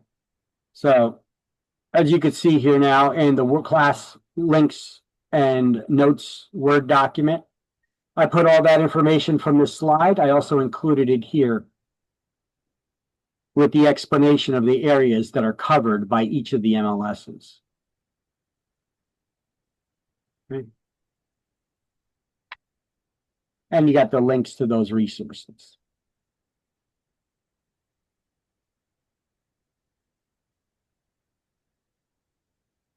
Now, your brokers, if you join any of these MLSs, your broker needs to be a member of it first. Your broker pays dues to be members. You will also pay dues to be members of these MLSs. However, you pay much less than your broker does for their membership. Now, these are the popular commercial MLSs that I told you about. CoStar, they're the largest commercial MLS in the world. They're also expensive. CoStar bought LoopNet several years back. They're smaller and more affordable.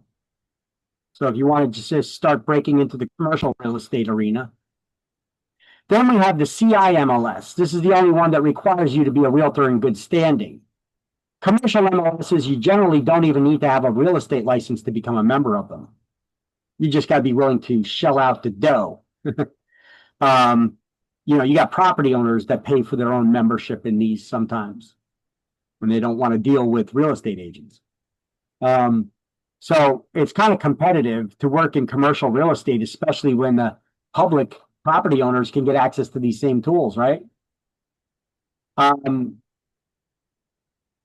We get 10X.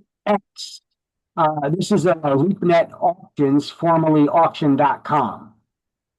And then we got Crexi. This is a commercial marketplace. It's not an MLS. You got to really visit these sites to see what they're all about.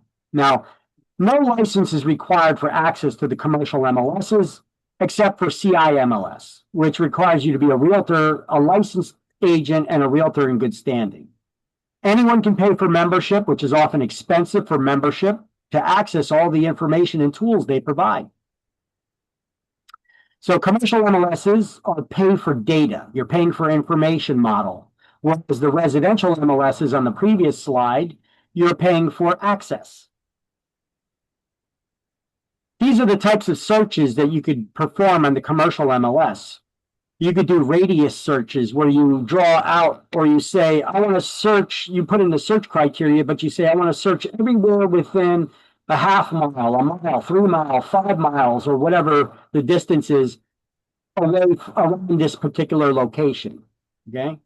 Or you could draw a funky shape on a map and say, I want to search using these search criteria in this particular area. And you could search by demographic data, like income, relationship status, ethnicity, religion, whether they're owned occupants or renters. You could also get street traffic counts of how many cars pass by this property every day. This data in the residential MLSs would be considered discriminatory, so you're not going to find it there. That's why I said if you use the residential MLSs, where you also can put businesses for sale and commercial properties, that's fine. You can market the properties there, but you're not going to have access to the data, the additional data and information that the commercial MLSs provide, which is why they're so expensive. Okay. Anybody here ever see those shows on TV? like Bar Rescue. You guys ever see Bar Rescue on TV? You know, with that guy, John Tapper? He goes in, he sees failing bars and tries to find out why they're failing and turn them around. And then he remodels them and fixes them up. He usually pulls out a map and he shows, okay, so within a half mile, 3 miles of this location, you have this demographic of people. They're mostly single, or they're mostly married, or they're middle-aged, or they're older, they're younger crowds, or they're business, they're white-collar workers, or they're blue-collar workers. Where does he get all that information from? The commercial MLS. And he says that there's a science to running a business. You don't just open a bar. You want to be successful. Yeah, there's a science to it, the way you set up the business. You have to have a business plan. And well, those maps are often, when they give the credits at the end of the show, you could see property data provided by, you know, CoStar and LoopNet and all these other ones, you know, like they'll show you all the information, where they get it from. And it's this. Okay. So now that I've been over all those MLS types, we also make sure that those commercial MLSs, I have them here. Yes, I do. All right. So any advertisement, let's do the highlight on page 21, that refers to a home warranty, which we already went over on one of my previous slides, must state any additional information. You know, anytime the public, you put out a little carrot and you dangle it out there, making an offer or saying something in an ad, full disclosure is required, where the public may have further questions. Like if you're offering a home warranty, you have to state if an inspection is required, if the warranty is mandatory, how much the warranty is, who the warranty company is, who's responsible for paying the fees for the warranty, what does it cover, et cetera, et cetera, et cetera. Okay? And any ad offering a rebate to the purchaser of residential property has to disclose the buyer's obligation to pay any applicable taxes and advertise the property that the purchaser needs to consult a tax professional in regards to receiving that rebate. Page 21 as well. Regulation Z. Oh. Okay. This is something in a much later chapter, but they're mentioning it now. So in the coming slides, we're going to actually go to these pages and do a bunch of highlights. But for right now, let's just write above this paragraph here. Let's write an ad may not, let's highlight an ad may not indiscriminately promise financing. And above that, write Regulation Z, page 291-293.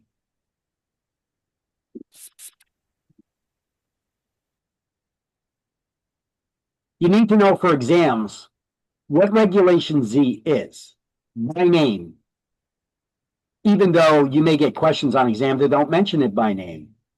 You need to know the law, Regulation Z, and you need to know the details of it. What does it do? Well, Regulation Z implements the Truth in Lending Act that requires full disclosure anytime you talk about financing in an ad. So I put together one slide that has all the details you need to know that are covered across 3 or 4 pages in a later chapter there on page 291 to 293. I got it all in one place, explained nice and neat. So this I know is a question in an ad in a exam all itself. Regulation Z says you may not indiscriminately promising financing in ads. In other words, you can't just talk about financing in the ad assuming that anybody who sees the ad can think that they could get the financing. You have to qualify it with certain words, like to those who qualify. So you must discriminate in that way. You know, instead of just laying out the terms for the financing, you could get some ignorant people that think, oh, well, I could get that financing then because it's there. No, to those who qualify, you still need to qualify for that financing. This is another one of those laws that do not only apply to real estate, they apply to any industry that talks about financing. You could see commercials on TV that are offering to sell pots and pans, and you could make installment payments on it. Well, they need to comply with Regulation Z then, because they're talking about financing. You follow? Car commercials. Here's the slide. I suggest you snap a picture of this. Print out this slide, whatever, or snap a picture of it, study it. I fully explain this, crystal clear, everything you need to know about Regulation Z. These are my notes. You're going to see after this, we're going to go to a couple of other pages. Here, let me give you a little preview. You're going to be highlighting stuff like this here, here, here, here, here, and it covers everything that's on this one slide. So let's start off by just reading this first. Regulation Z is a federal law. It implements TILA, that's the Truth in Lending Act. It requires full disclosure when talking about financing in an ad when certain triggering terms are used. So what's a triggering term? Well, triggering terms are words used in ads that would require full disclosure when you talk about financing.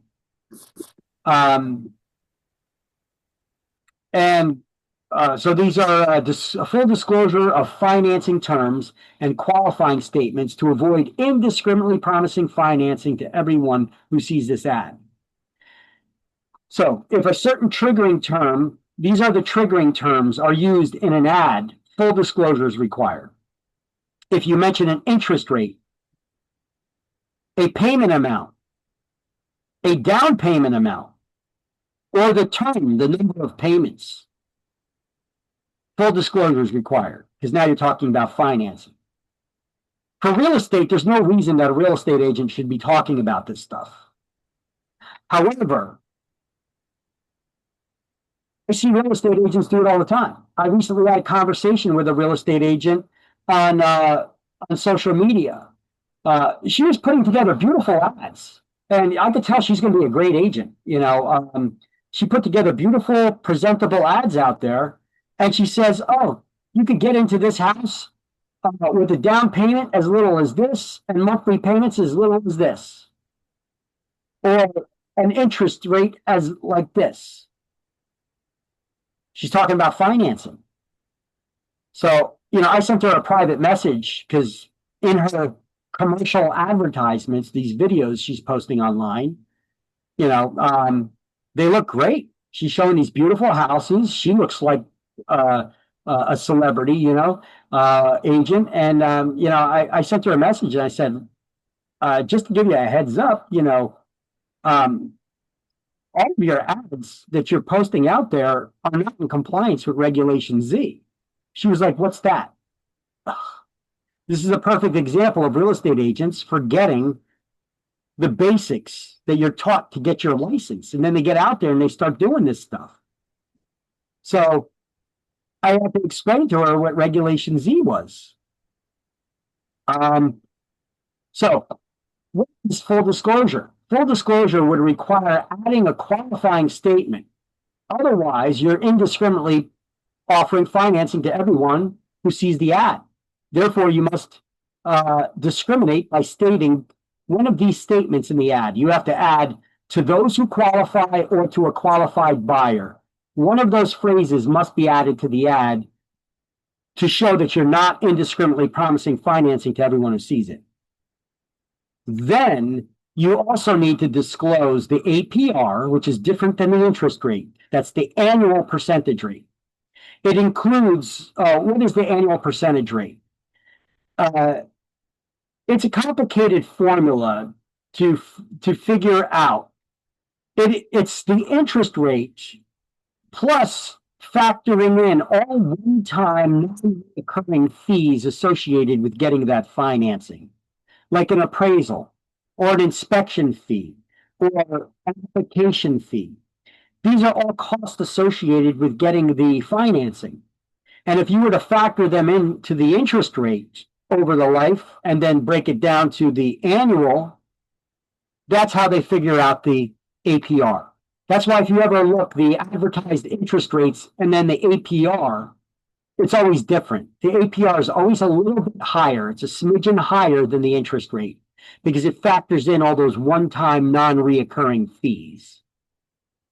You also need to disclose the down payment amount if one is required, as well as the term, the number of payments or payment periods. Now, if you do not do this, well, there's certain penalties. So Regulation Z does not apply to business or commercial loans, cash transactions, reverse mortgages, or loans with removable dwellings, the mobile homes. Now, penalties for violating an administrative order of Regulation Z, if you put out these ads and you just ignore the law, ignore the rules like this one girl was doing, it's $10,000 per day. The fine is $10,000 per day that the violation continues, plus attorney fees. Every day that ad is in the public domain, you have to pay $10,000 fine. Not up to, $10,000 fine. And if you just willfully violate it, you willfully ignore it, it's considered a misdemeanor crime, punishable by up to $5,000 fine and up to 1 year in prison. Who wants to spend time in prison, right? This does not just apply to real estate agents. It applies to any company, any industry that talks about financing and advertisements. Everybody, this applies to everybody who talks about financing in an ad. Okay, you guys get a screenshot of this? These are great notes here because I really simplify everything and put it in a good order for you.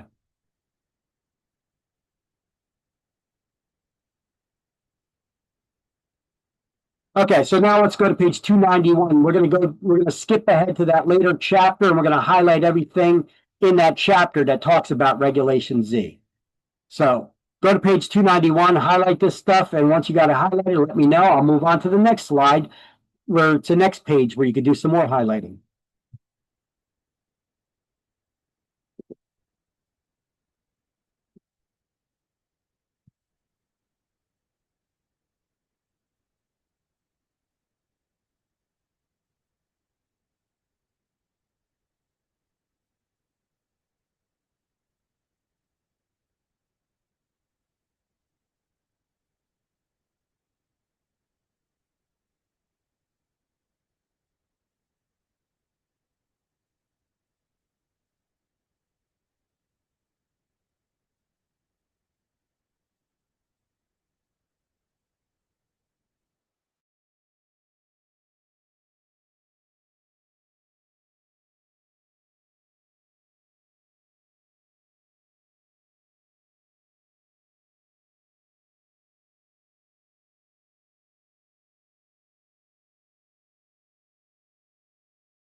Got it?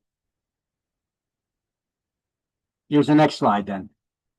Page 292.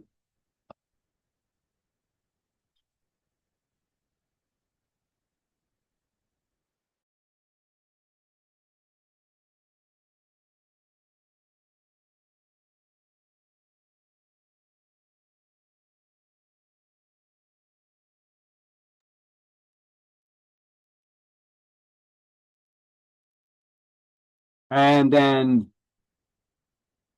also on page 292, I wrote these notes, only applies to refinancing. Purchase money mortgage is any loan, including seller financing, used to buy real estate. And then do these highlights and make this arrow, which is going to point to the next page or next section.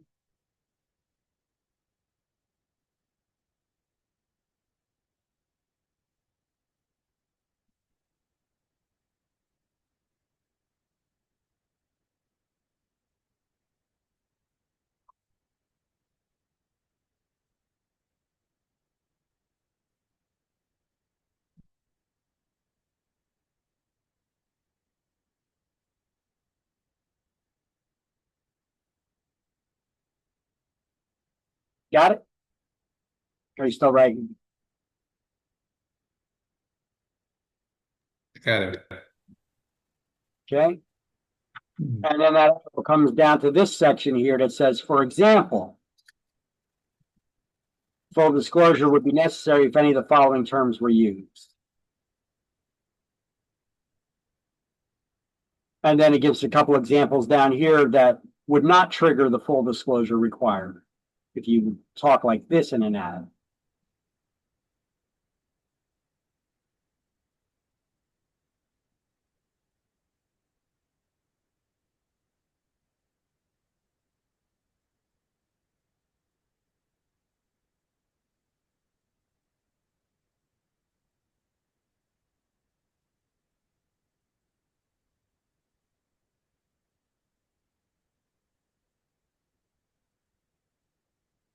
Okay.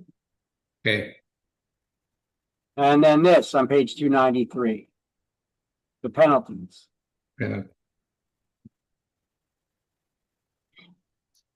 You see, this is all just highlighting all that stuff that I put conveniently on one slide. It's just peppered all over the book there.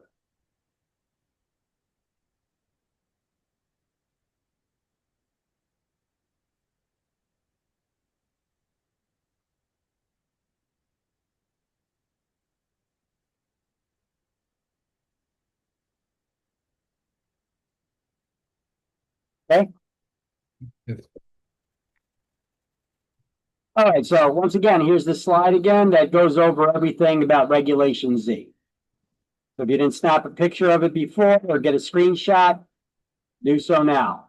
There will be questions on both exams about Regulation Z.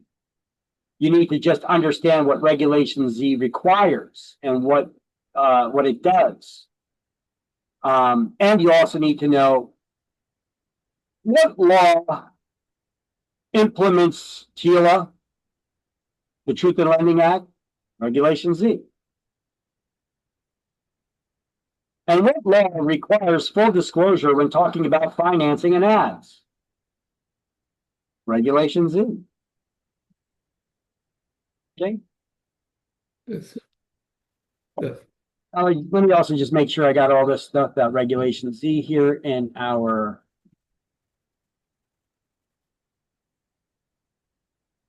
notes.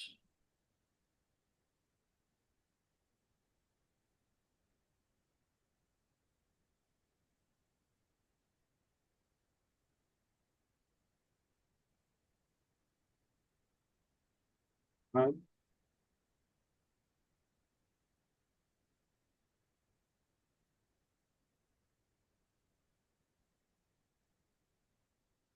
Okay. So no ad. We're back to page 21. Go back to page 21. Yeah. We're talking about advertising. So no ad or sign may indicate that a property has been sold until title meaning ownership, has been transferred by delivery and acceptance of the deed.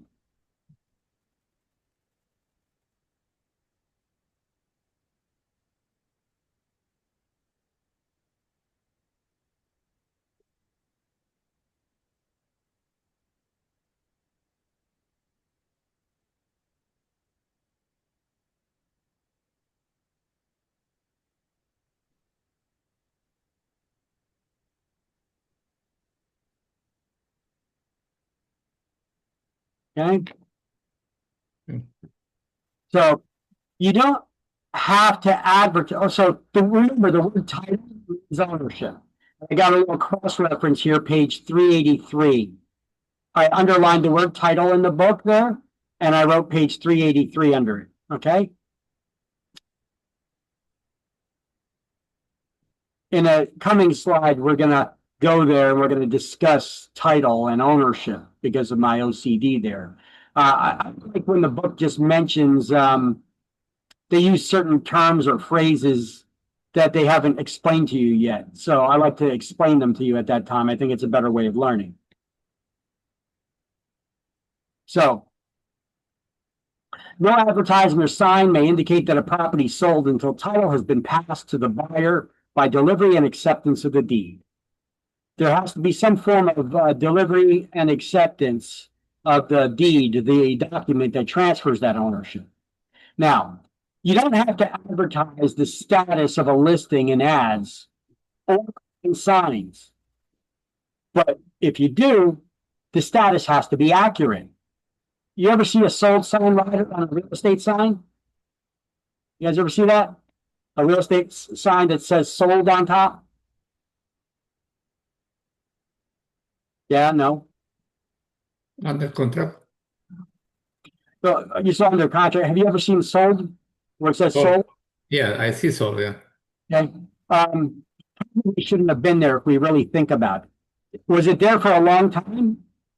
Or not so long? Because if a property is sold, think about it. You bought a house, you closed on it, you're now the owner. One of the first things you're going to do is take the for sale sign off the front lawn. You're not going to leave it there. But maybe the agent asked you if it's okay to leave it up there for a couple of days so the neighborhood sees that they did a great job and sold the property. Now, if that agent was not the same one that was representing you, they represented the seller and the buyer, you probably ain't going to want them there to keep that sign up there because, well, they weren't working on your behalf. Or let's just say that they were the same agent. They got both sides of the deal. They worked as a dual agent, right? They ask you if they can leave the sign up there for a couple of days. You're not going to see it there for months on end with a sold sign rider on it. Doesn't make sense. A homeowner's going to want to take that off. So often what happens in the case where you see those real estate signs with the word sold on top of it, and that sign has been there for weeks or months, that agent has not sold that property yet. They may have gotten an offer and it's going through the process. But to dissuade other people from expressing interest or calling up, they slap a sold sign rider on there because who wants to, what are you going to do? Call up, set up an appointment to see a house that's already been sold? So they're basically trying to chase people away from making offers or showing interest so that they could maybe get both ends of the deal. So they could get fined for that because they're inaccurately displaying the status of the property. Same thing on websites. If a property has been sold, you can't just keep advertising it as available. You have to update the status within 48 hours, right?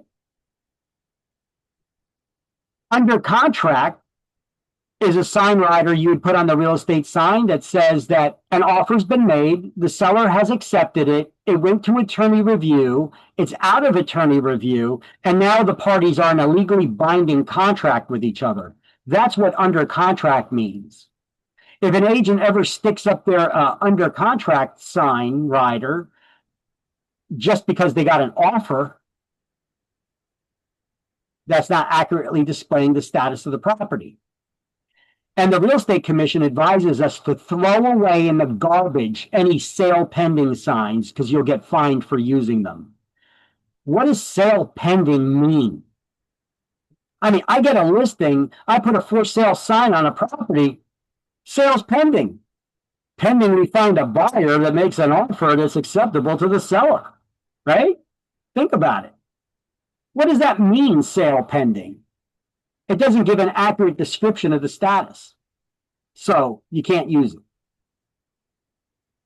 And then coming soon listings, well, you better have a listing to have a for sale sign on a property that you slap the coming soon rider on it. Because you can't advertise a property unless you have a listing. And a coming soon listing is nothing more than a delayed showing. Right? And here's that coming soon listing form again. That shows that. Okay, now the word title. I discussed this with you. I brought it up a couple of times.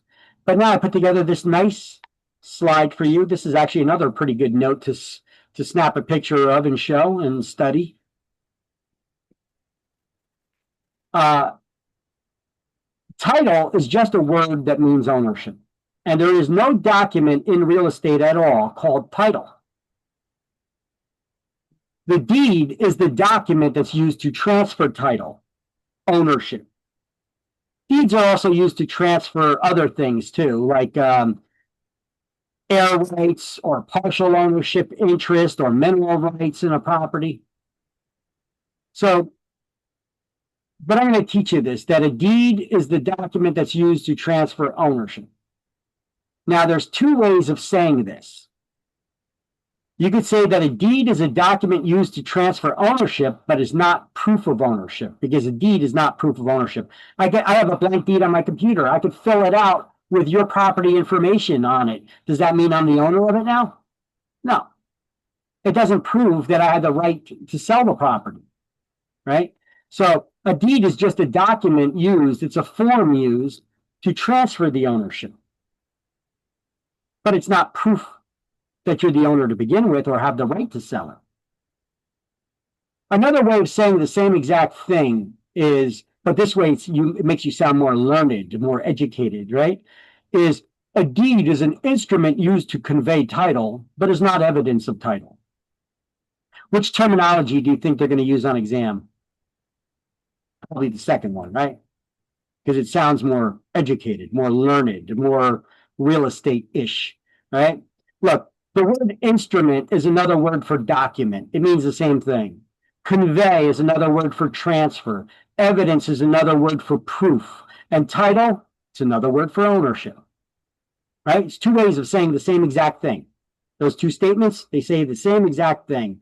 But the second statement is the one that you're going to probably see on exams. That's the way they're going to word it on exams. They're going to use that kind of terminology in their questions and in their answers.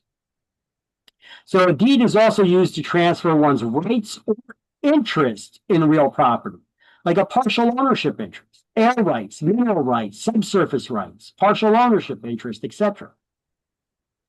The ownership is transferred upon delivery and acceptance of the deed itself, which does not need to be signed or dated by the buyer unless the buyer records the deed in the public records. In order to record any document in the public records, it needs to be signed by all parties and their signatures need to be acknowledged. That's another term we're going to learn about, acknowledgement. What is an acknowledgement? An acknowledgement, the purpose of an acknowledgement is to prove that the signatures are genuine.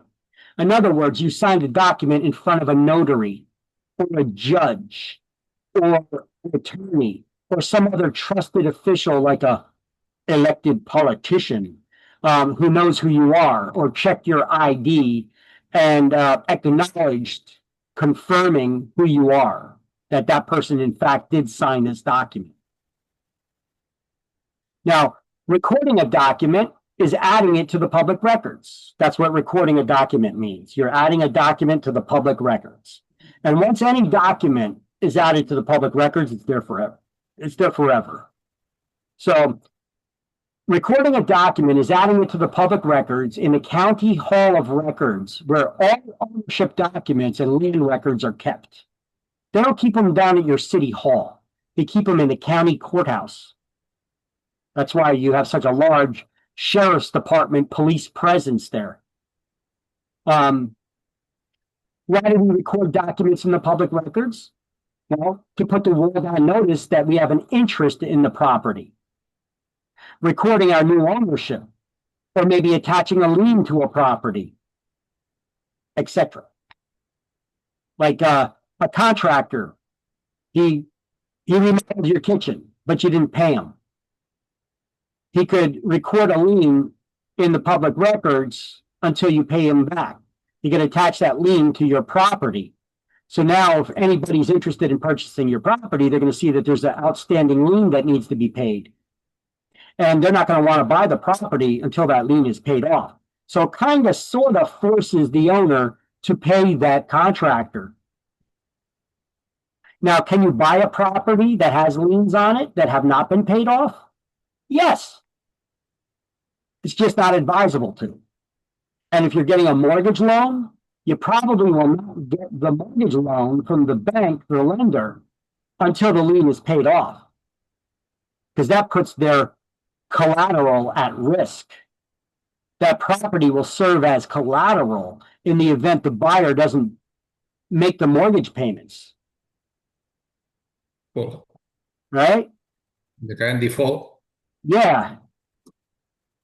So, why do we record documents in the public record? It's to put the world on notice of our interest in that property. Now, I said a deed is the document used. Title is a word that means ownership, and a deed is a document used to transfer that ownership, but it's not proof of ownership. So the question that we should ask now, well, what is proof of ownership that you own the real estate? Well, there are 4 evidences of title. That's a fancy way of saying there are 4 proofs of ownership. And that's the terminology that they're going to use on exams. What are the 4 evidences of title? Okay. Well, an abstract of title with attorney's opinion, a certificate of title, a title insurance policy, or a tolling certificate. Now let's give a quick brief rundown of what these things are. An abstract of title. Well, what is title? Title means ownership. What is an abstract? Anybody here drive a car? You got car insurance? Yeah. In order to get your car insurance, did the insurance company want an abstract of your driving record? Yeah. So what is that abstract of a driving record? It's a condensed history of your driving record, right? Yep. So abstract of title is a condensed history of all the documents that can be found in the public records pertaining to the ownership of that real estate. Any liens that have been on the property, any liens that have been paid off, any past owners on the property, the documents that transferred the ownership, all those things are recorded in the public records. And if we look and we research them and we look at that all, that's often referred to as title work. Okay, there's no document in real estate called title, but there are a bunch of documents called title work. Title work is the research that an abstractor does. An abstractor is somebody who works for a title company usually.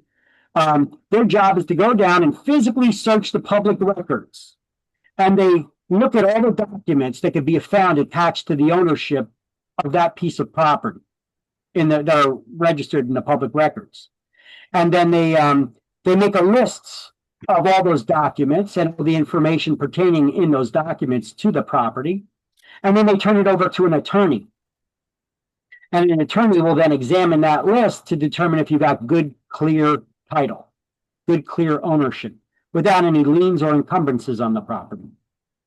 Okay. And so if the abstractor makes a mistake, well, they carry insurance that covers them. If the attorney makes a mistake in saying whether you got good, clean title or not, well, you'd have to probably sue the attorney. Good luck with that one. A certificate of title is often verbal. It's an oral representation that's not put in writing. But it is a form of proof of ownership. Who would accept that? Well, in more rural locales, you could have an attorney that says, I searched the public records, you got good, clear title. Would you want to rely on that as ownership, as a proof of ownership? I wouldn't. But who would? A lender. So somebody who's getting a loan for you to buy the house, often before closing, the lender will contact the closing agent, the attorney, and they'll ask if proof of ownership has been established, if evidence of title has been established. And the attorney will say, yes, I searched the public records, they got good, clear title. And the lender will say, okay, you can release the funds now. So they would actually record that call usually to show that that attorney said that. I don't want to rely on that one either.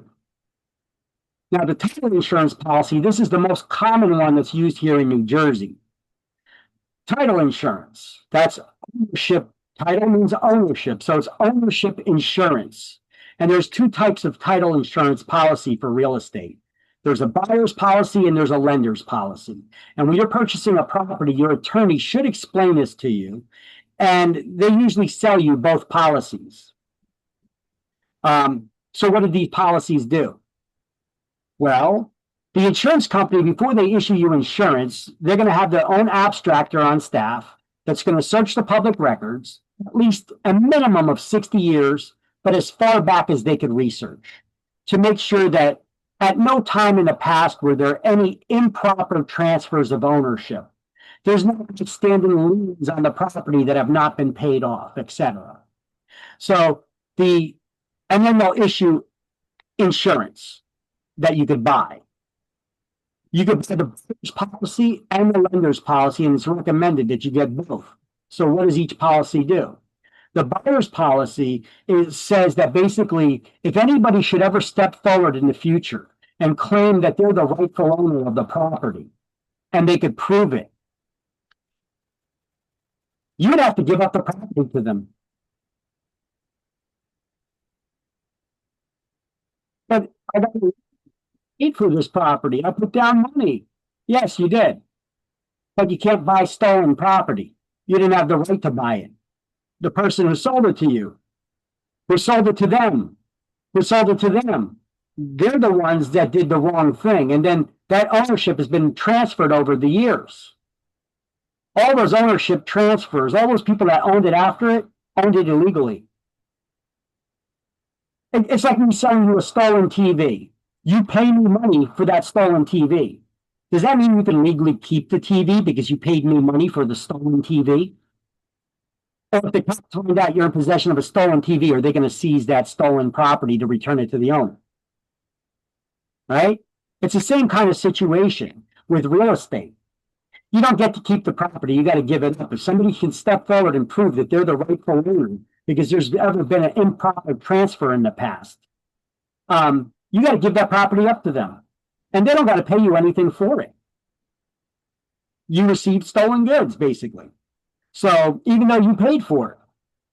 So the buyer's title insurance policy will reimburse you as the buyer for any money that you put out paying towards that property. And what about the balance on your mortgage loan? Well, that's what the lender policy is for. It will pay off any balance that's owed to the lender. This is why title insurance companies do a thorough job in their research before they issue title insurance, because they're insuring you against loss. That's a lot better than an abstract of the title with an attorney's opinion, or just their attorney's verbal representation. Oh, you got good ownership, right? Title insurance is the most common form of proof of ownership used in New Jersey. And then lastly, we have a Torrens certificate. This is a form of proof of ownership. However, we do not have a Torrens system in New Jersey. I still need to teach it to you, though, because you need to know the 4 evidences of title. I don't know. You may end up getting licensed in another state and doing real estate in another state, too.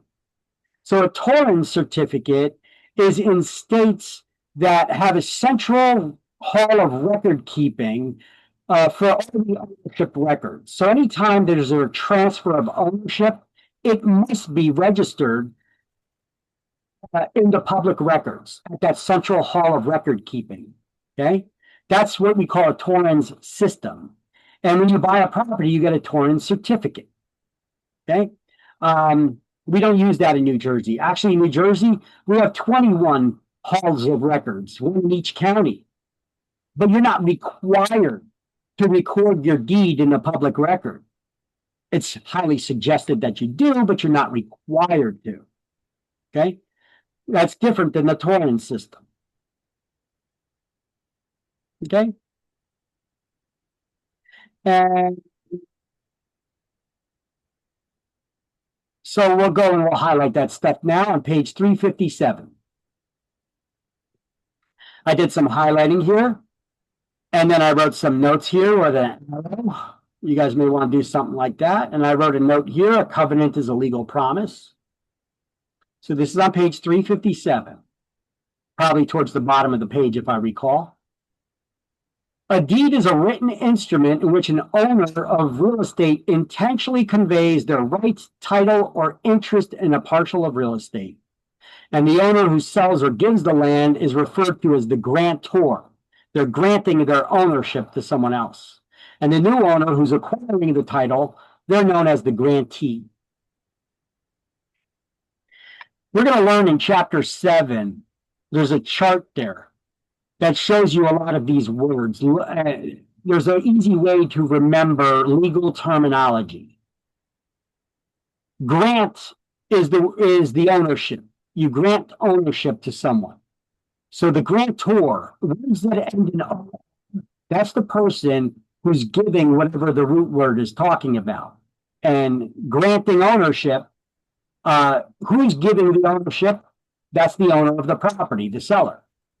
So the seller is the grantor, and the one who receives it, words that end in EE, is the one who's receiving whatever the root word's talking about.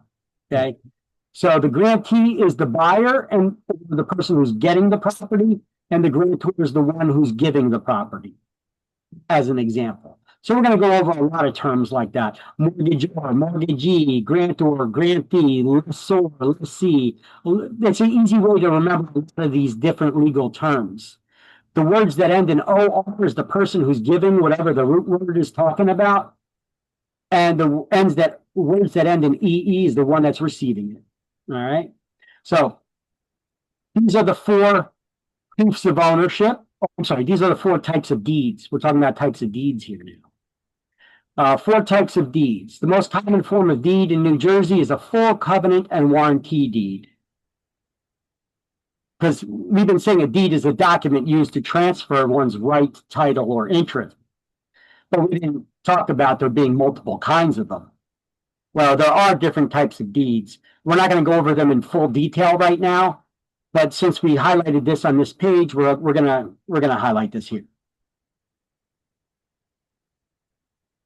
So, most common type of deed is the full covenant or full warranty deed, a bargain and sale deed with covenants against Grantors Act, the bargain and sale deed without any covenants, it just says bargain and sale, which is very different than a bargain and sale CAG.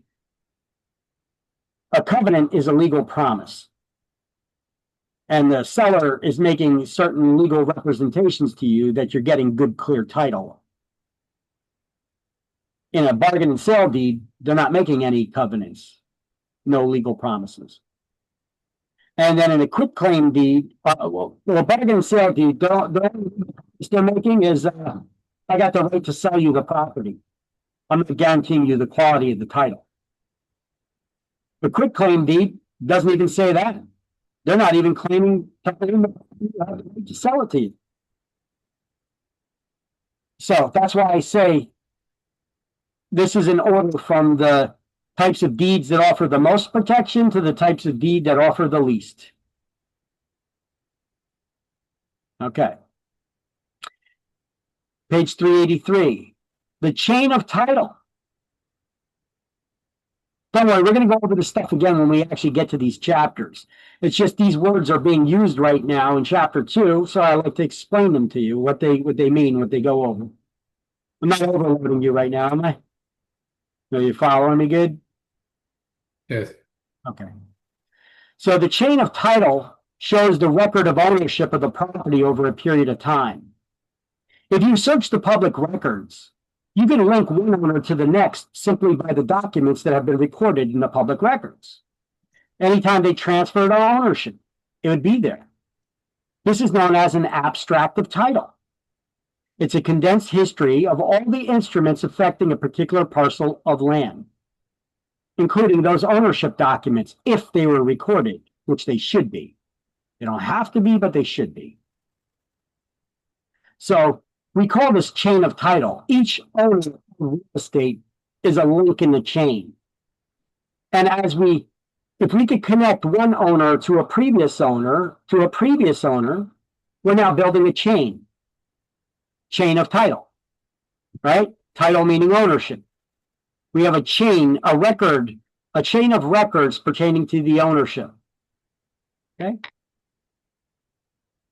So chain of title, the ownership of the property can be traced from its origin to its present owner. If this cannot be done, it's said that there's a gap or a break in the chain. And in order to clear up these gaps, a quitclaim deed is commonly used. And if that's not possible, a suit to quiet title.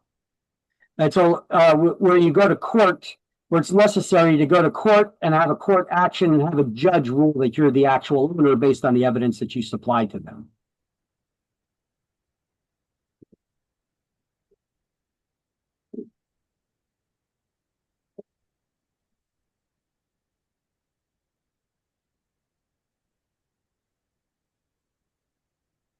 So when dealing with an owner of real estate, purchaser or lender will require satisfactory proof that the seller is in fact the owner and has good, clear title to a property before they'll release the funds for you to purchase it. Because that property is to serve as collateral for the loan, after all, right? They don't want you purchasing a property that doesn't have a good, clear title. Because they're taking a big risk by doing that. Right? So there are 4 generally used forms of title evidence, the proof of ownership. That's what we were discussing on the previous page. And here they are. Abstract of a title with attorney's opinion, title insurance policy, Torrens certificate, which you should write next to that, not used in New Jersey, and a certificate of title.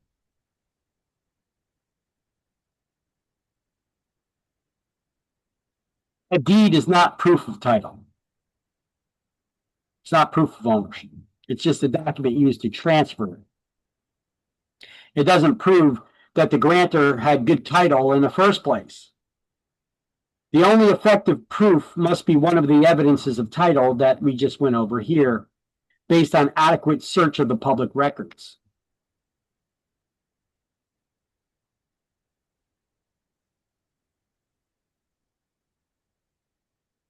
Everybody clear on everything I've been discussing so far, or has there been any questions on anything? Question. Sure. If you went to buy property and you get a lender to do the mortgage, so Mortgage loan. Okay. yeah, mortgage loan, and financial institutions have been involved in the transaction. So who is going to be asking for the evidence of the title, the bank or the buyer? It's your responsibility as the buyer to do the research,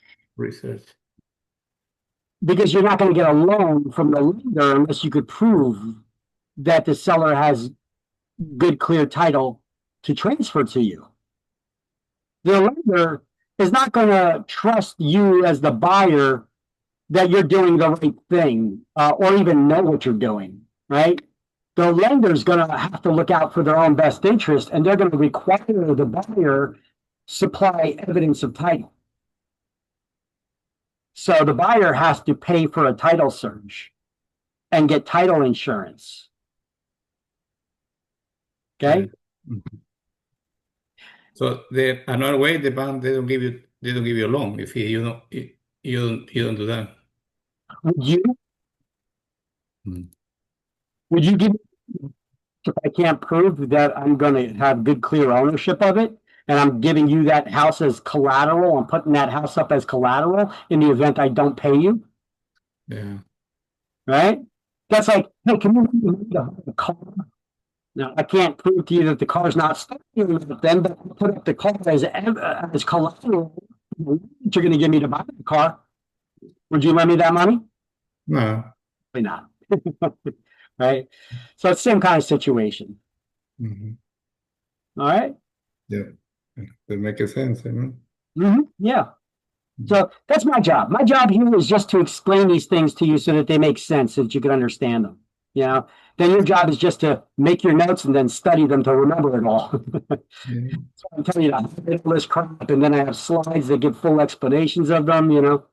Now, this is stuff in a much later chapter. I'm getting into this way early right now, so that by the time we get into that later chapter, we'll go over it again, but we don't have to spend as much time on it because we're kind of familiar with it already. Okay? Mm. Because a lot of the things that we're going to be going over, like mortgage loans and all kinds of things like that, they discuss some of these terms. And it's ridiculous for me to try teaching you that stuff without understanding what these terms are. So I like to go over them up front, just so that you have a basic understanding. Okay. Mhm. All right. So back to page 21. We'll move on to the next thing now, because this is all coming out of advertising and talking about all kinds of other stuff too. So back to the advertising rules here when it comes to offering free items. I want you to write this above this phrase here on page 21. Any offer of a free item or gift must be genuinely free, no strings attached.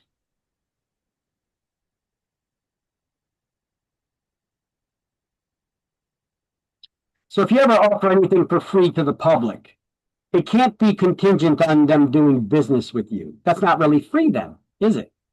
If you offer something free, it shouldn't require me to have to buy something from you or to use your services. Otherwise, is it really free? Right? So it has to be no strings attached. And that's the rule we should still study right now for exams.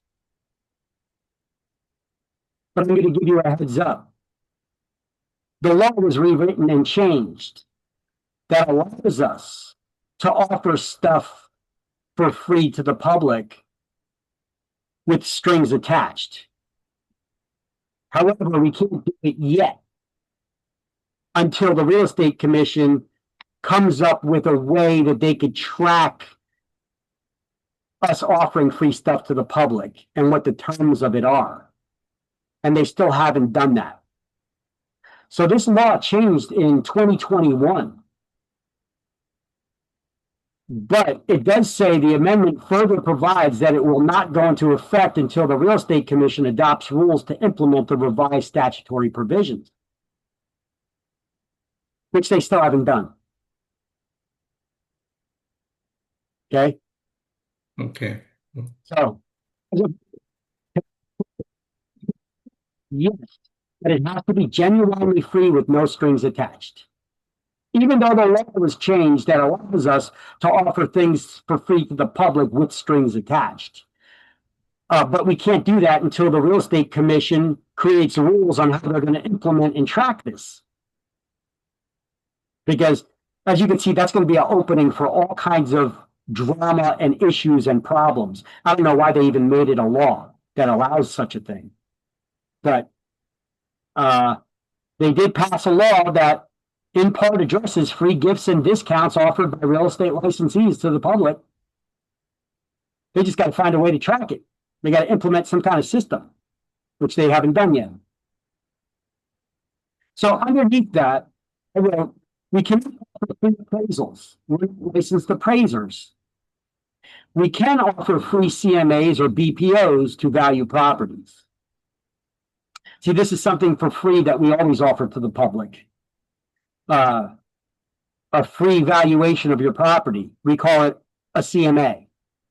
That's short for comparable market analysis.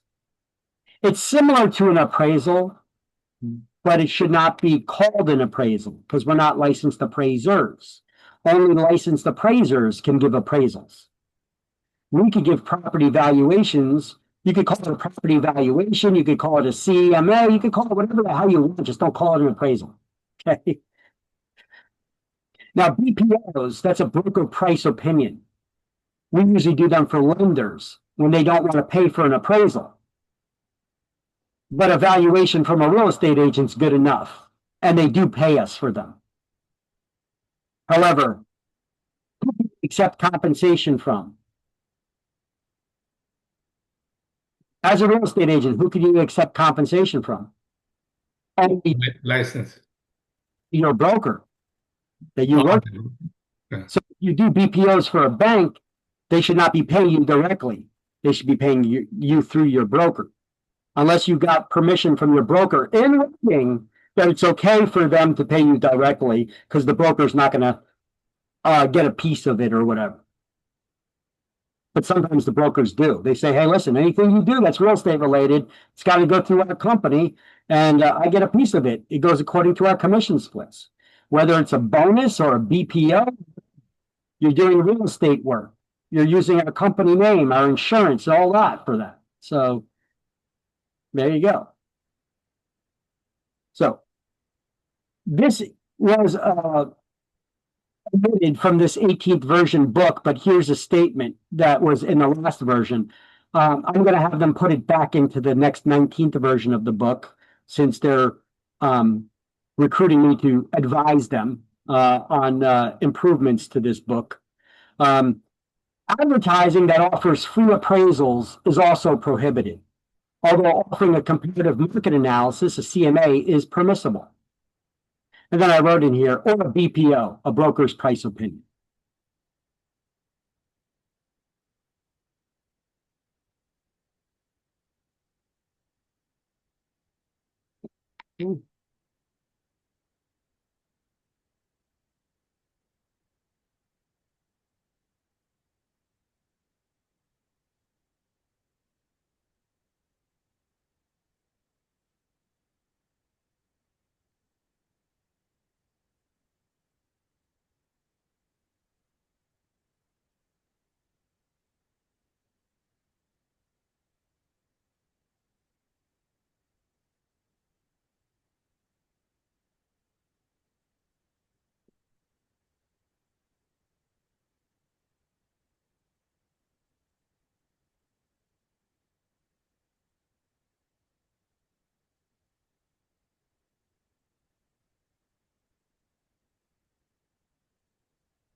All right.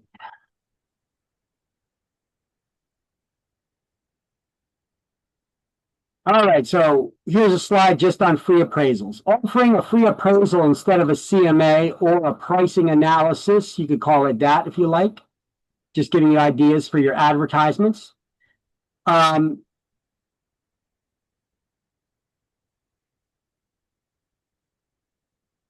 could call it a CMA or a price analysis, but do not call it a free appraisal. It is not allowed. Offering a free appraisal instead of saying CMA or price analysis is not allowed. We're not licensed appraisers, so we cannot offer free appraisals. We can offer free CMA or BPOs, but they should never be called appraisals and should never be considered as such. The CMA is comparative market analysis offered to the public, usually for free, to help determine the value for sellers and buyers. A BPO is a broker's price opinion. We offer this to lenders, usually for free. Usually for a fee. Sorry.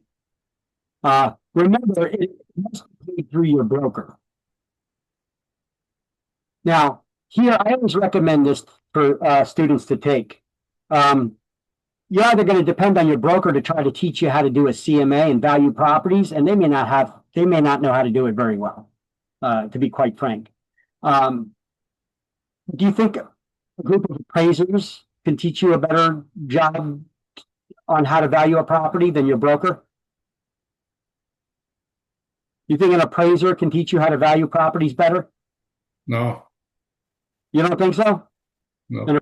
An appraiser, a licensed appraiser, that's what they do for a living, is value properties. They could teach you how to value properties way better than your broker ever could. They're a professional. That's their job. So to sharpen your skills, try taking a CMA class that's offered by a group of New Jersey appraisers. That they do this, they create this class specifically for real estate agents, teaching them how to value properties. The guy that owns the company, his name is Jeffrey Ottawa, or Attal, however you pronounce this. I don't know. I get people that kill me on this. I don't know. I don't speak French, so I don't pronounce it properly. Ottawa, Attal, I don't know, whatever it is. Ottawa.com, OTTEAU.com. That's their website. And I'll show it to you several more times in this class. I try to take this class every year if possible. And they also give seasonal workshops that show you every season, quarterly, they have these workshops that teach you about the real estate market, specifically here in New Jersey, and the direction that it's going in. Whether the market's going to get hotter or it's going to cool off, and why. So they really educate the agents who really want to know what's going on in their marketplace. If you want to be a top agent, you got to be informed. You got to know. People are going to ask you for advice. They're going to ask you what's going on in the real estate market. And if you don't know, how are you going to adjust your business plan to make the money to do the business if you don't know what the hell's going on? Right? This is why I suggested to you guys to listen to the business news. You know, forget about the regular news, the Fox, the CNN, all those. Listen to the business shows, the business news. On those, they need to be accurate with their reporting. Otherwise, their audience, the business people who watch them, they're going to say that's worthless. They're providing us with biased, worthless information that's going to cost us money. So those tend to be a little bit, even though I see some political biases thrown into some of them, depending which news station you're listening to, but they tend to be more accurate, you know, because they have to report the facts as far as the business goes. Okay, so the CMA workshop, I highly suggest that you take it. They also have those seasonal workshops. So if they're not offering the CMA workshop right now, because they usually offer it during one time of the year every year, then take the seasonal workshops. I highly suggest it. The class is $100. You know, it's tax deductible. You know, it's definitely worth taking. And I like the additional support materials they give you for it too. Anyway, moving on. Let's do these highlights on page 21. Any app, or you may have already done them. Yeah, we had these broken down in bits and pieces. Now I have it all as one page showing you what I got written here. All right, so you can look on page 21. You guys got all this highlighted and all these notes written there? Yeah.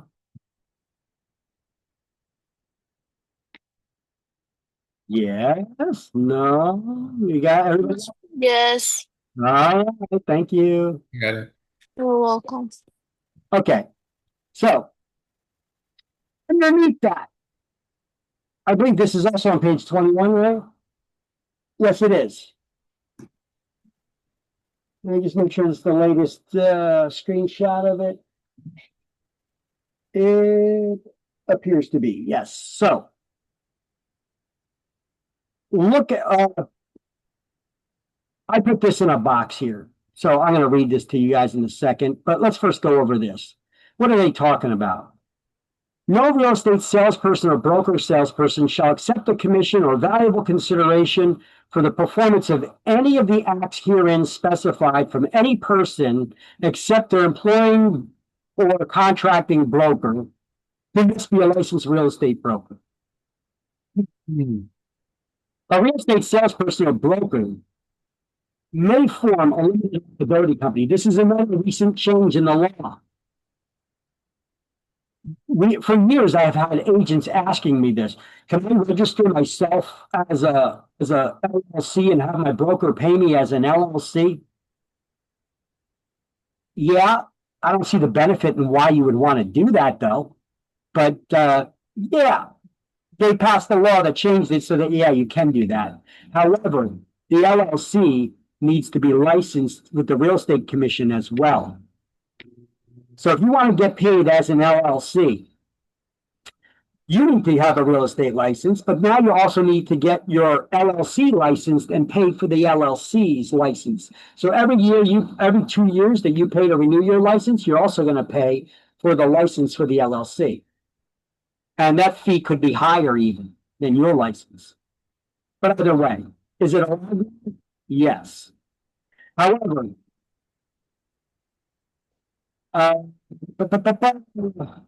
any other entity permitted in order to receive a commission or other valuable consideration has to And the real estate salesperson or broker salesperson may accept payment of the commission or other valuable consideration or any part from the LLC or other entity. Notwithstanding the formation of such an LLC, a salesperson or broker salesperson who satisfies the requirement shall not be considered an employee pursuant to the law. Okay, so basically they're saying you're still not an employee of your LLC. You can't try pulling that. You could create an LLC and you can get paid through the LLC, but you will not be considered an employee of the LLC. You're an independent contractor of your own broker, and your broker's paying you. They're just paying you through your own LLC if you choose to do that for whatever reason.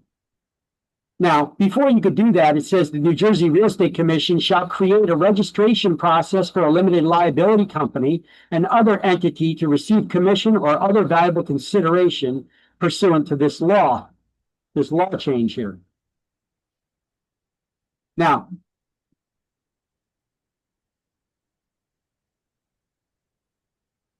let's continue on to the next page.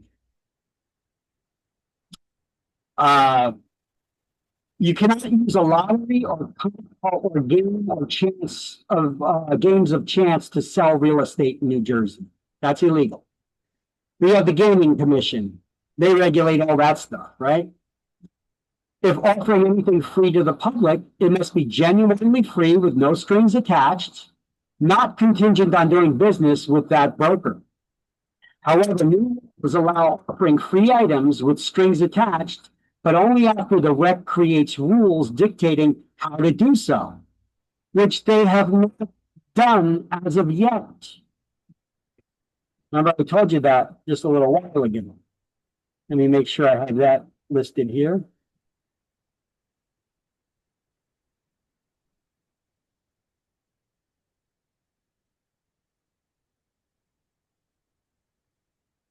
All right, I got to get this screenshot though.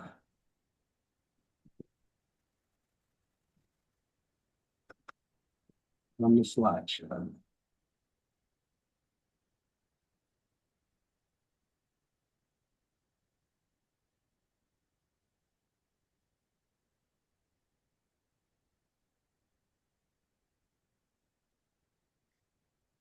All right, let me get my snippet tool. I'm gonna have to minimize the slideshow for a second so that I can get to it. Snippet tool. And go to this slide.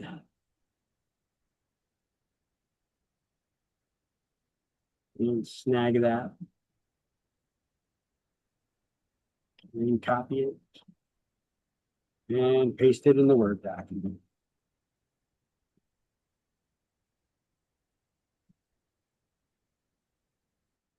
All right, good. Excellent.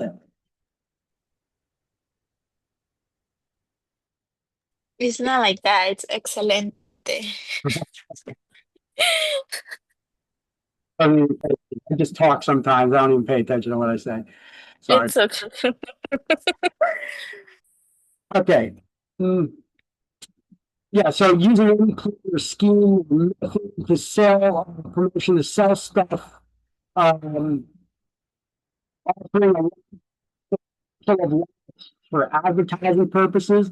If a broker participates in a promotion or offering a free, discounted, or other service, or produces or products which confer upon a receipt a monetary benefit greater than $1,000, the broker shall provide written disclosure of the benefit to the recipient, and any information concerning the promotion or benefits may be required by the commission. Broker shall disclose in writing any compensation received for such promotion or offer in the form of substance as required by the Federal Real Estate Settlement Procedures Act of 1974.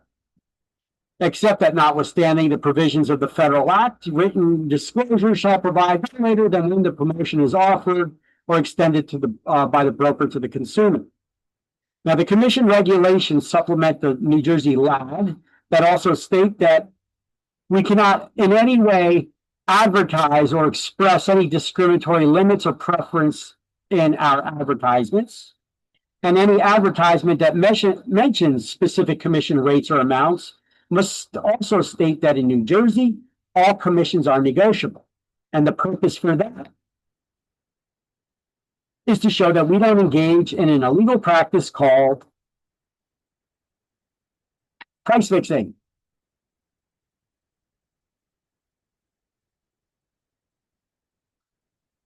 Where's my snippet tool? It's not popping up now.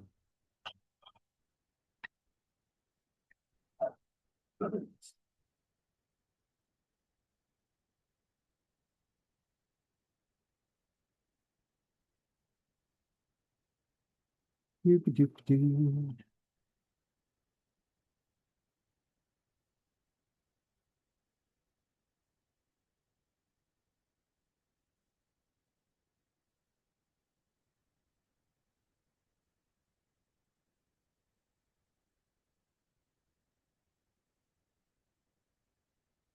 Rebates, advertising in discriminatory ways.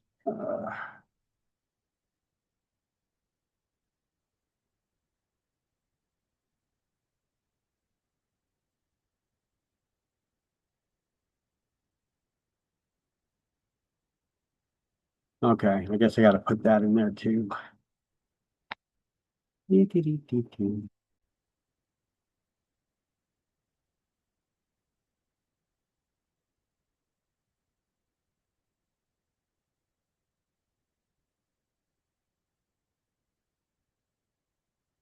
I'm just adding something to our class links Word documents.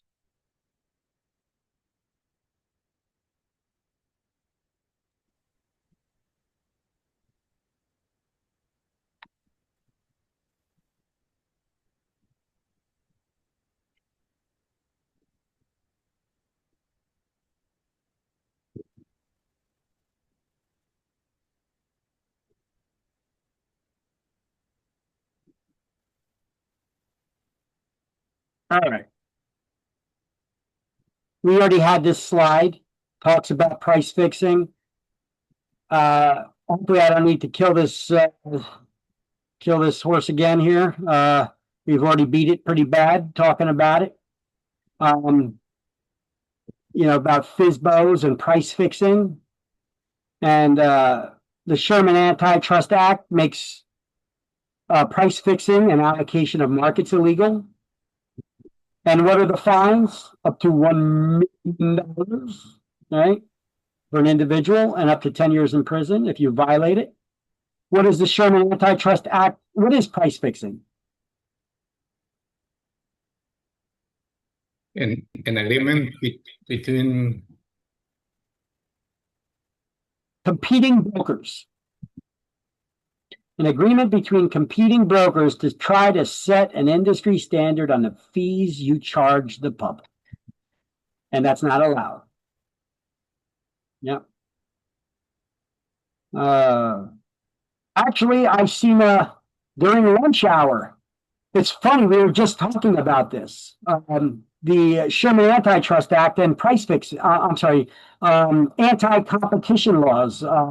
The Sherman Antitrust Act, the purpose of it is to prevent anti-competition, right? We need to spur competition. I was watching the news on Newsmax during the lunch break, and they announced that they're suing Fox News because they're actually been taking efforts to try to prevent them from advertising their network on some of their Fox business channels and in other assets that they own, as well as other news agencies. Basically trying to shut down free speech and have a monopoly. So they announced that just today they filed a lawsuit against them, against the what do you call it? Antitrust lawsuit. That's how they worded it. We filed an antitrust lawsuit today against Fox News. So that's the Sherman Antitrust Act right there. right? When you want to get that monopoly. All right, now let's start going over some signage, some additional signage and meanings of these signs. All right, we got about 20 minutes left of class, but let me take a. Okay, so here I got a bunch of slides with different type of signage and signs so that we can understand the meanings of them. The reason why I put a lot of this stuff is it's real estate related. You don't need to know this stuff for exams, but it is real estate related. And I know social media in recent years has been putting some really stupid stuff online. Signs like this have been depicted as being racist. I don't know where the hell they get that from, but it's the dumbest thing I've ever heard in my life.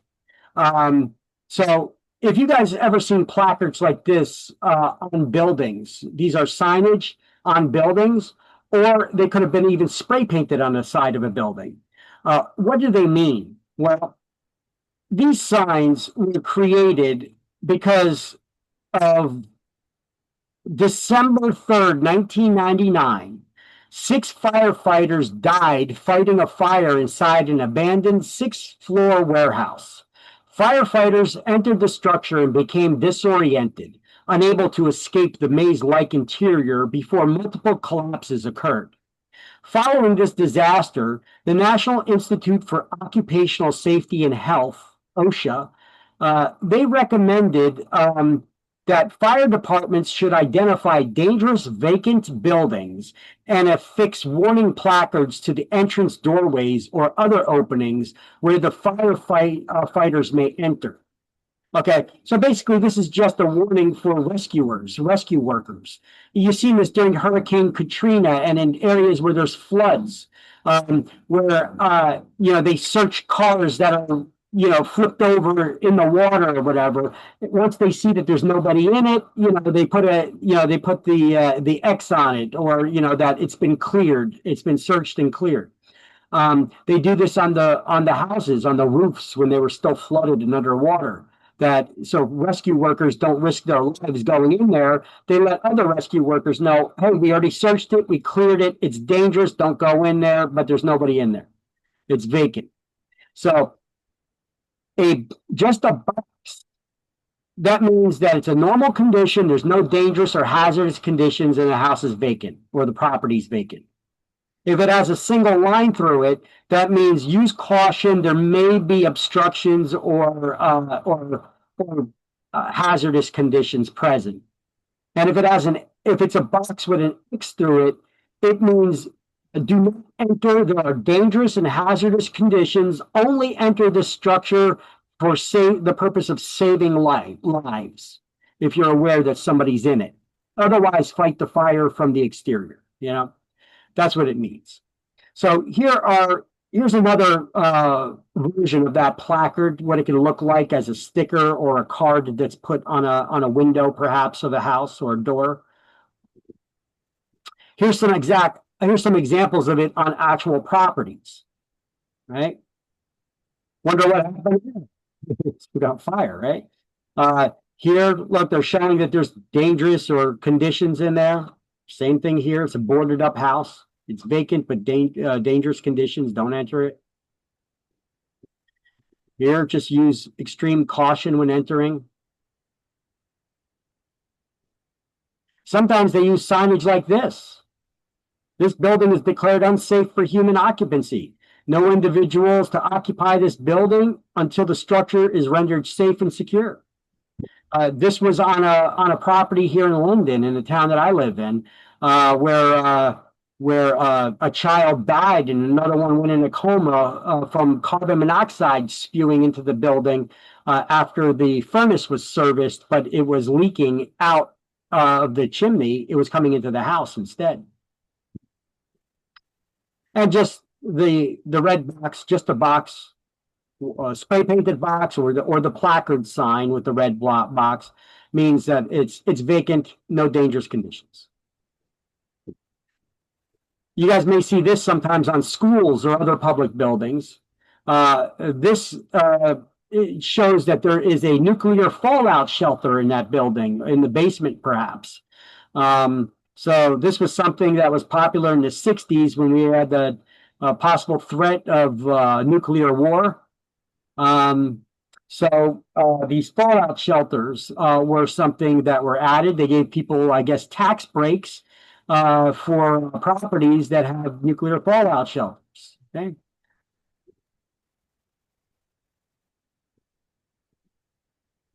Now, this signage you usually see on tractor trailer trucks, right? Tanker trucks, but you could see them on fences or on buildings as well.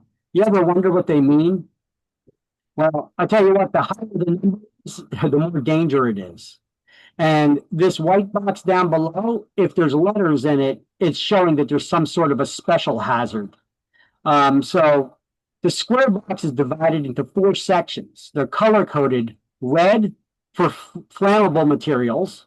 So this one is a high possibility of flammability. It goes from 1 to 4, or 0 to 4. Blue means there's some kind of health hazard. Yellow means it's reactivity or it's unstable. And white is a special hazard, such as oxidizers or water reactive or asphyxiating gases. Okay, so the white one will have letters in it: O, X, S, A, or W, with a line through it. The other shows 0, the scale 0 to 4 being the most severe. All right, let's talk about commission rebates. So we can only offer rebates to buyers of a primary residence. That's the main house you live in, not any second home or vacation or investment property. We're only able to give buyers rebates to purchasers of a primary residence that they're going to live in. Rebates must be a direct reduction of the commission due to our agency before the split with our brokers. Rebates can only be offered as a credit or check at closing.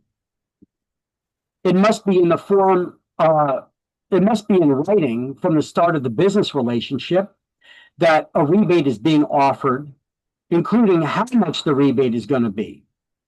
If the broker allows us to offer rebates, that is. We can't offer rebates unless our brokers allow it. Would you guys offer a rebate to buyers? Did you guys see any value in doing that? Any situation where that would be good? Remember, it's going to be coming out of your commission as well as the brokers. It's coming out of the overall commission before you're split with the broker. So both you and the broker would be giving money back to a buyer. You guys see any benefit in doing that?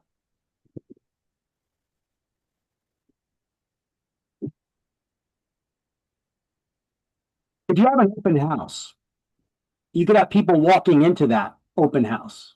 Or maybe you're doing a street fair, where you're handing out flyers and business cards and balloons and koozies and stuff like that to try to drum up business. Don't you think it would be good to offer these potential buyers rebates? If you buy a home through me, I'll share a portion of my commission with you and give you a rebate. You think that little enticement may be enough to get them to want to work with you and you get business that you normally wouldn't have? You see where the value would come into play sometimes? You don't have to offer it to every buyer, just, in certain situations like that. Now, all parties must be aware that a rebate's being offered. All parties to the transaction, seller and the buyers, the attorneys, everybody, the lenders have to be made aware that a rebate is being offered. The reason being is because the lenders could forbid it. There's certain kinds of loan products that buyers can get that may not allow us to offer those rebates. So even though we're offering a rebate to our buyers that we're working with, the lender can step in last minute and say, the underwriter said you can't offer the rebate. And then it's out of our control. Then we can't give a rebate. But by then, we're already working with that buyer. We're showing them a property. We're under contract. They're purchasing it. We're earning a commission. So poor you. You got to keep your whole commission now. You can't share any of it with the buyer. Okay. Boo-hoo. But look, I mean, I feel for that buyer. I really was going to give you a rebate, but your lender said because of the type of loan product that you're getting, I'm not allowed to offer it. Nothing I could do about it legally. I've had that happen to me before too, where I was offering rebates to a buyer, and I'm trying hard not to smile because I'm getting to keep more money in my pocket. But here's a tip. Inform all parties after the offer is accepted, while it's still in attorney review, so that it doesn't interfere with your negotiations. If you're offering a rebate to a buyer, don't let everybody know that before the offer has been negotiated and accepted. Make sure that offer has been negotiated and accepted first, and then you tell the attorneys, hey, we're offering a rebate to the buyer. I want to let everybody know. Let's put it in the attorney review so that it's been signed off on, that everybody's been notified. This way, we don't interfere with the negotiations, because the seller may be like, well, I want more money for my house. If your real estate agent is giving you money back, I want more money for the house, because, hey, you're going to have that extra money. So to prevent that interfering with those negotiations, that's how we should go about doing it.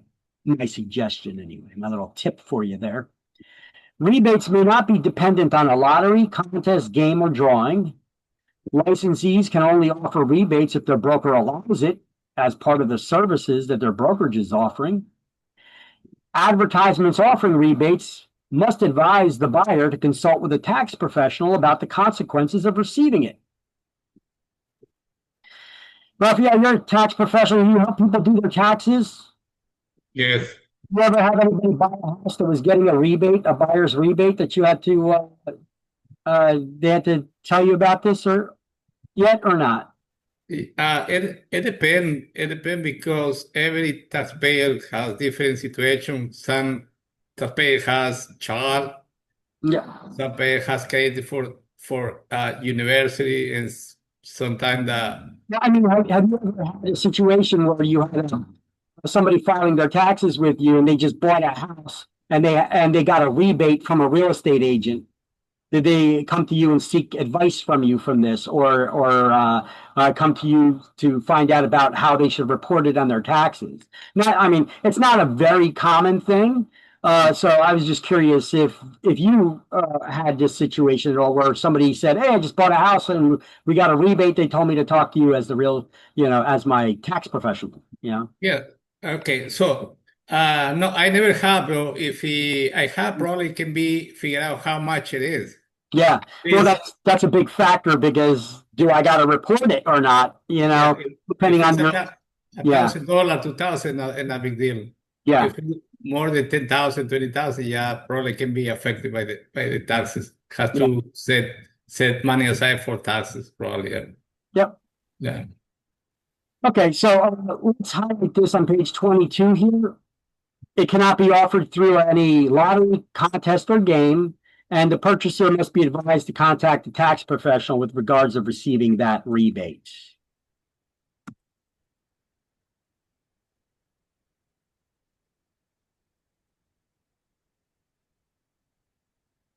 All right. Getting lost here. Okay. And look at this, price fixing once again. On page 22, any agreement between competing offices to establish standard commission rates is forbidden, not only by the federal government, but also by the Real Estate Commission. And just write page 55 there as a little cross-reference. They're talking about price fixing, which is a violation of the Sherman Antitrust Act, and it's also prohibited by the New Jersey Real Estate Commission.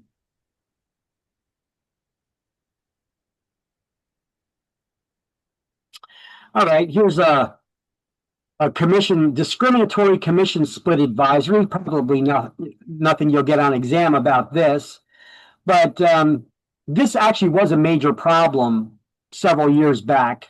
We had an issue with this happening a lot. So the Real Estate Commission put out this this advisory about discriminatory commission splits. What is that exactly? Well, here's an example. If one brokerage charges 6% commission to list a property and offers 3%, half of that, 3% to the agency that brings the buyer. But you have another agency that charges 3% total commission and splits its commission offering 1.5% to other agencies that bring the buyer. They're offering the same 50% of their total commission. So if you were to offer them 1.5%, because that's the same amount that they're offering to you, that's a discriminatory split. You're not splitting your commission in half, 50% to them. So 50% of your total commission would be 3%. So by you offering them only 1.5%, you're offering significantly less. And that's considered discriminatory. And you can't do that. Not